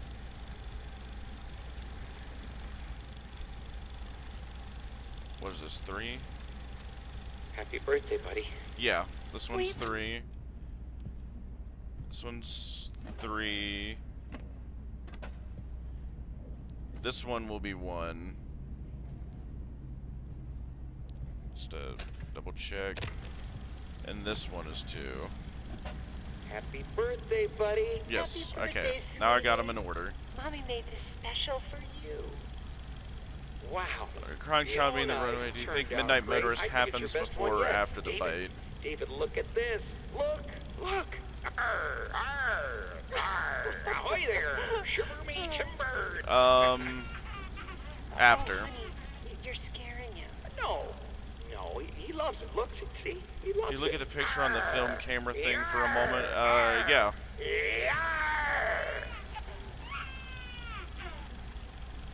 5. Alright, chat, remember that. 5. 5. 5.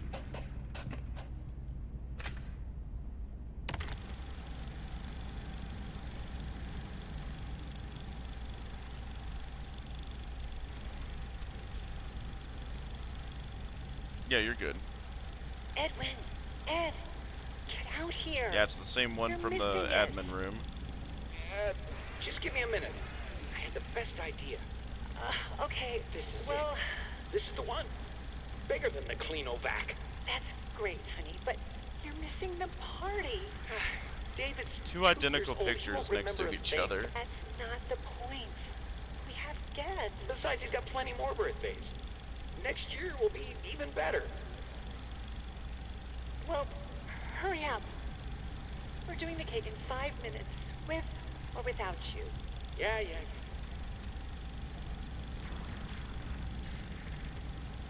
0. Alright, for God's sakes. There we go. Give me that. Ah. There we go. Yep. Do that.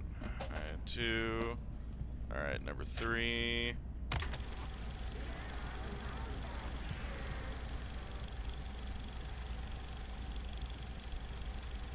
Happy birthday, buddy. They changed the pictures. Oh, did they? Is that also changed with the update? David, Mommy's gone. What was it originally?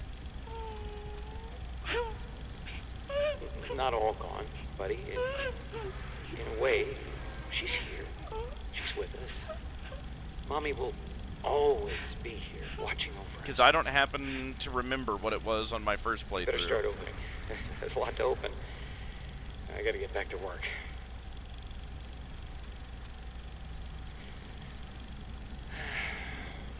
I miss you. 3. Alright, so 503. Yeah, I think they turned down the static in the tapes. So that would be a change. But, like, did they change this picture, or was it always David? Yeah, it doesn't seem as fuzzy. Keep looking. It's around here somewhere. Where is it? Oh, you're cold. Getting hotter. Hotter. You're burning up. Wow! Happy birthday, buddy. Frame picture of Happy Edwin birthday. Sr. there. Yeah, 2 of them right Okay, next to each I need other. you to take Identical over now and pictures. Make dinner. I gotta get back to it. Of course.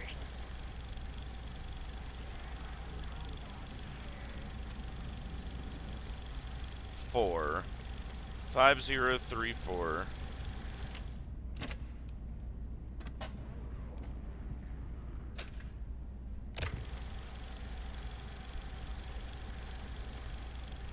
This is great. He's gonna love it. Fiona, did you make this? I baked it myself. For David. So the one with the narrow eyes Great is job. M1. You just continue to surprise me. All right, I think we're ready. Okay, everyone hide. Fiona, go get him. I left him out at the playground.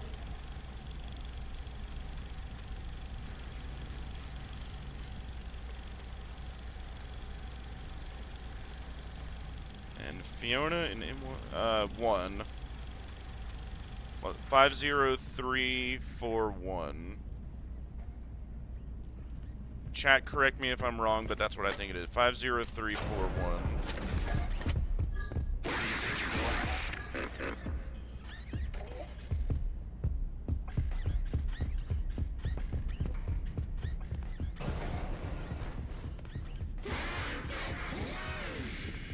Five 50341.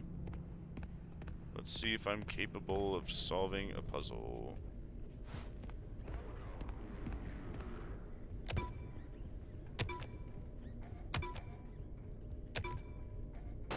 Skibbity. Another... I never noticed this before. Taped a picture of David there, too. Yeah, he was really tore up. Like, that... That had to be for his 5th. Like, I don't know. He was 5 or 6 when he died. We're not sure.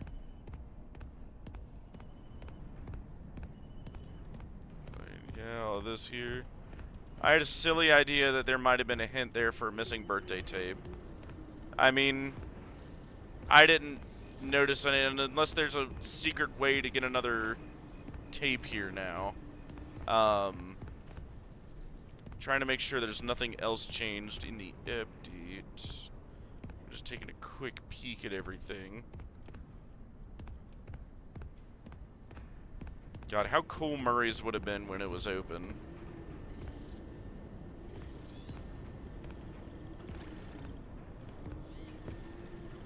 Play this while we do this. Too bad the new power test was a failure. You don't think? Detonation. There is damage to my office interior, as well as a small fire. Note to self. Oh, come on! Come on, Scott! Come on! Oh, come on! I want to see it! I want to see him! Daddy's busy, buddy. Why don't you go outside? Oh yeah, we'll grab the. Oh, whoops. There we go. Yeah. Please. You can't move. You can't feel my legs. You know, speaking of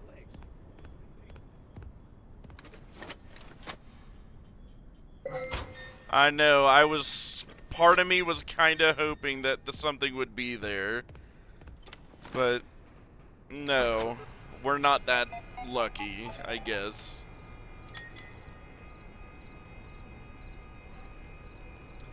And I'm sending a technician. He has your M2 blueprints. Yeah, so the Mimic blueprints are the M2 blueprints, as well as executive access. While the M2 began as a copy of my program, I believe it can become something more. It wasn't me. It was different.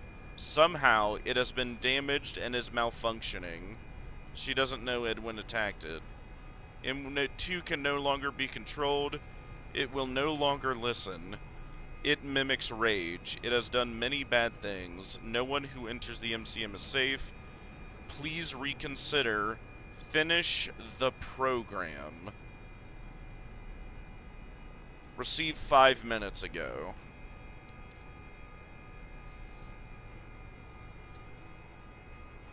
So even now, Fiona's trying to get a program finished. Do you think that's the marionette, or do you think that it's puppets like the ones from the theater? I think it's the marionette, because, like, with the right next to the Alt Fazbear designs, there's no way Scott and Steelwool would have passed up an opportunity to tease us with something like that, and of course, just dangle it in our face, and just never let us see what those are. Thank you, Scott. Thank you, Steelwool. Very cool. Okay. Here we go. Try to breeze on through this. Double check this. Yeah, this is where you can see here. This is connected to Mexus 1. Fiona was connected to Mexus 2. Or the Mimic blueprints were, I'm sorry. Mechanical X-Form Experimental Storage number 1. Run Cradle.exe. No one has any idea what the hell running Cradle.exe does, but...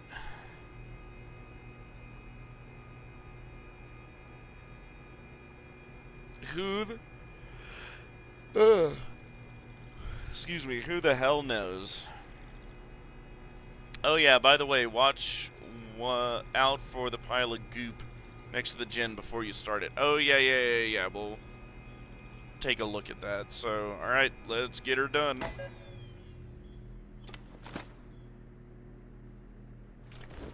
Can I shimmy here without... Actually, what happens if I try to back up without looking? That, okay. Fair enough. Mexus is the container for Cradle.exe. Yes. It sure is. Mexus number... what is it? 1? Is here. Yeah, Mexus number 1 has... the Cradle. and Mexus 2 had the Mimic blueprints.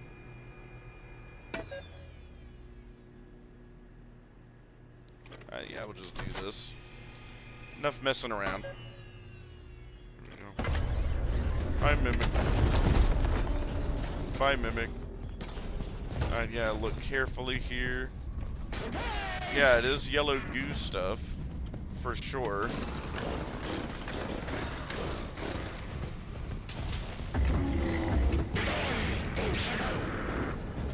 Oh, and starting the generator started the fire. Okay. Fair enough.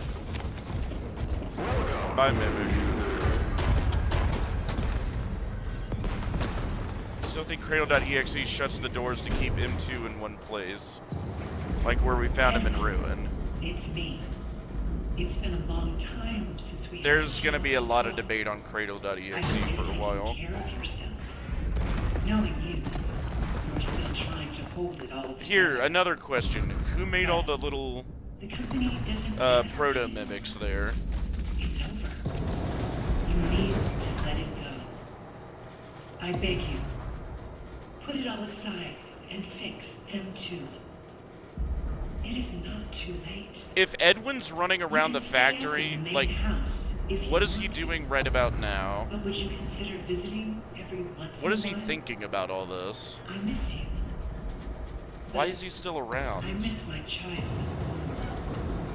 I watched him grow up through this machine. Through this machine. It's not too late to fix our family. Entering standby mode. I mean, there are heat lines coming off of it, but it's not like fire or anything. They'll have violent eyes, so I'm assuming M2 made them. I mean, it might have.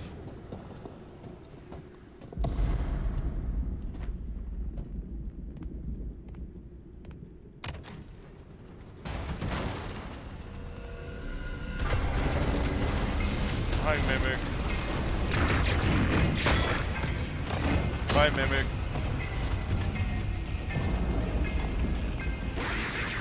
Oh yeah, it does run.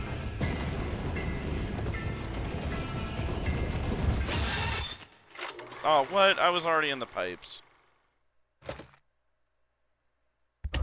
His running animation's a little weird. It's Edwin's bum attempts at making M2. Ah, could be. Yeah, build another. Yeah, possibly. But I would think, like, how similar it is to M1. Like, why would he have had such a hard time making all the others that look nothing like M1, but M2 does?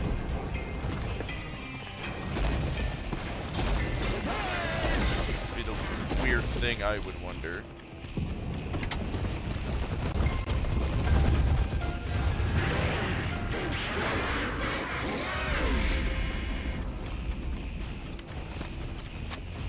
Avengers Endgame. Bunch of goo.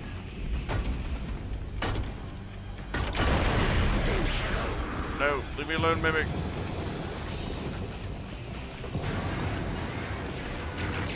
Oh god, is this the mythical Phasgoo?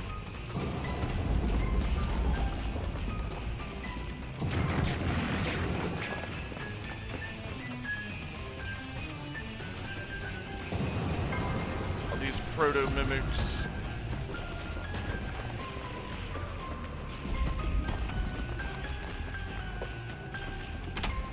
Alright, Mimic, I'm a bounce.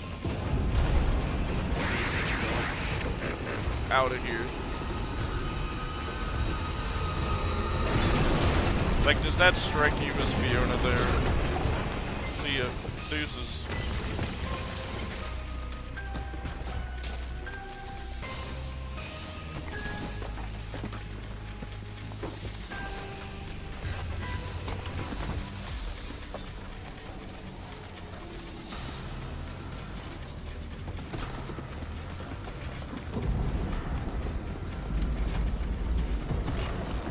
0.5. time for us to say The goodbye. endos. He's so. We hope you were he's so inspired strong. by our showroom tour, The Mimic is very strong.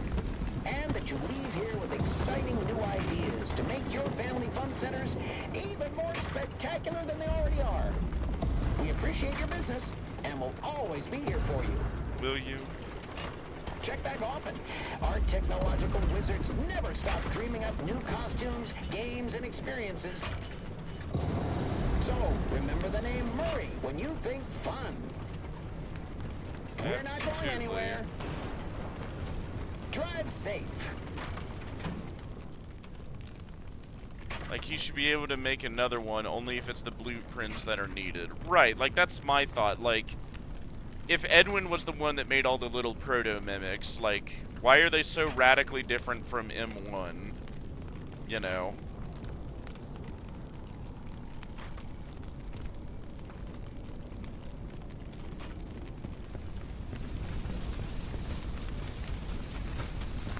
And yet M2 is like almost a copy straight up of M1.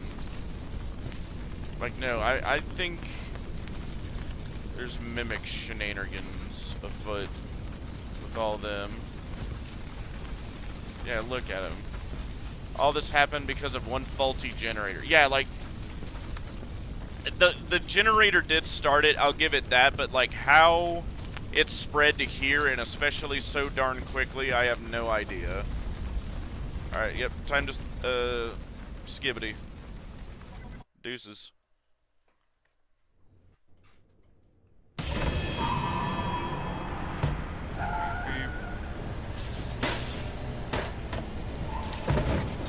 And they're also clearly hostile, for what it's worth. Please don't hurt me. Alright, Bruce, easy.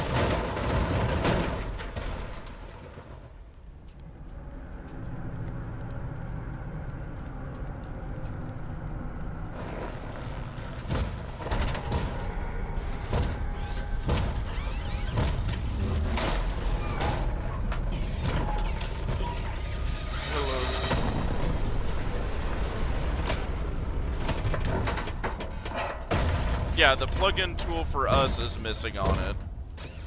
But I don't think he destroys it. Yeah, he just like clips it to his chest.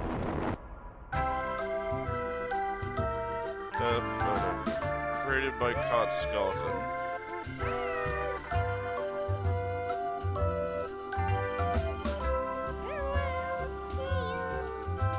And because none of us know what M2 did after that, I'm just going to assume he went to Arby's. Like, I don't know.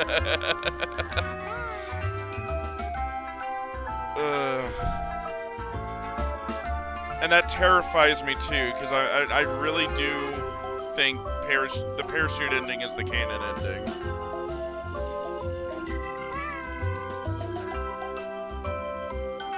I see it more as M2 pressing it to its chest in a way that seems like it desires it. Yeah. And it like lowers the hand down that it puts there, so it like it also just wanted to like retain it for a second too.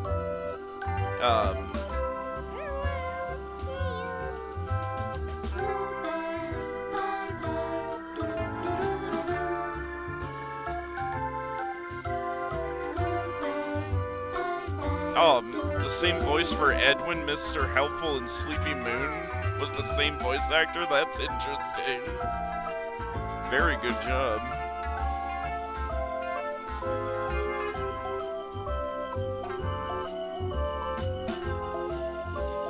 Only the cord is damaged. Right, and I'm presuming maybe it has another way to connect it, but like, the storage device holding the permissions is what it was after.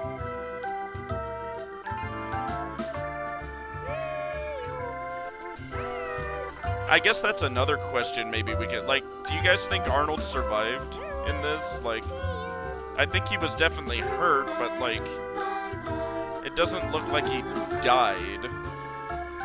To me, at least.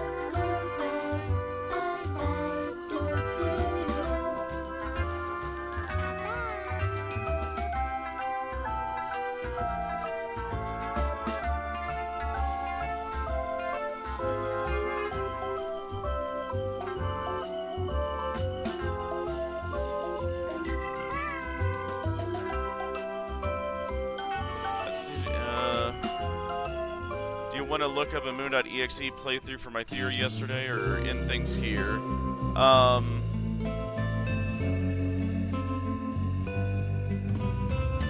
I'd say Arnold lived.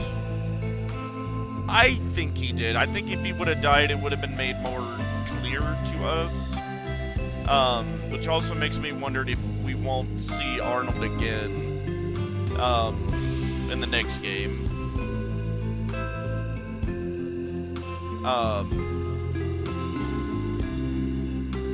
But yeah, it's already getting fairly late for me.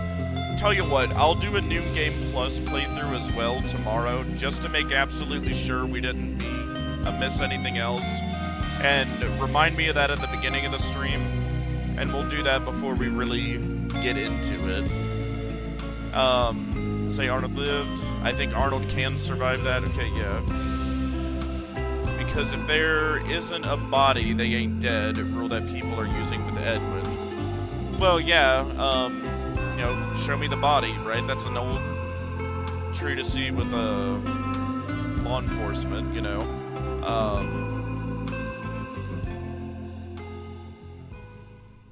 And moreover, it would just be like bad storytelling, right? Like, to kill a major character off screen is like such a no-no with any kind of writing. You know, what's the old rule I learned with filmmaking? Show, don't tell. Alrighty, so we're ending it here. Yeah, just, more than likely, unless you guys had any, like, closing statements or questions or anything, just because it's, like, 1 in the morning. Good, I'm glad you had fun. Again, just remind me to see what you wanted to show me tomorrow, and we'll do this tomorrow afternoon. We'll pick up, and we'll, you know, hop and do this New Game Plus for this file. Make absolutely sure, even in a New Game Plus, maybe we have to beat the New Game Plus to see the old Fazbear and puppet designs. Well, it's nice chatting with you, English. Yeah, and both of you as well. Thank you for regularly hopping on. You two are kind of becoming the regulars. Blue Star, you were the first. But you're both becoming regulars. It's nice to be able to kind of just chat with other people about FNAF lore with the insane thoughts and theories. And I'm just glad, like, people like you guys are, like, really resonating with some of the wacky theories I've had. And again, I'm not just, like, shilling the channel, but legit, if you guys enjoy the talks, I think you would find it interesting if you've not seen them all. Of, like, I still believe all of them except the, you know, William is the main character one. I don't think that one anymore. And I don't think William is Edwin either. But, like, all my other theories I still agree with. Theorizing did brain rot, so I feel satisfied. I mean, that's a good stream. Dude, I appreciate the copium, but let those Fazbear designs go. They will forever be redacted. I played through a New Game Plus the first time just to see if they were there. Again, and I'll do it a third time, but it's like Scott and Steel Bull, like, have the meme with, like, the fishing line, and it's like, there's the dotted, like, oh, reach out, you almost got it, you almost got it, reach a little further.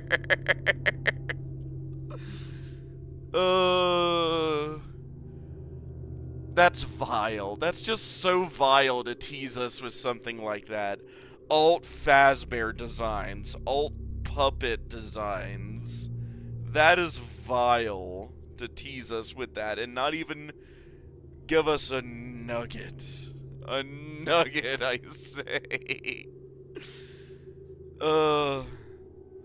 I would take a Polaroid from across the room.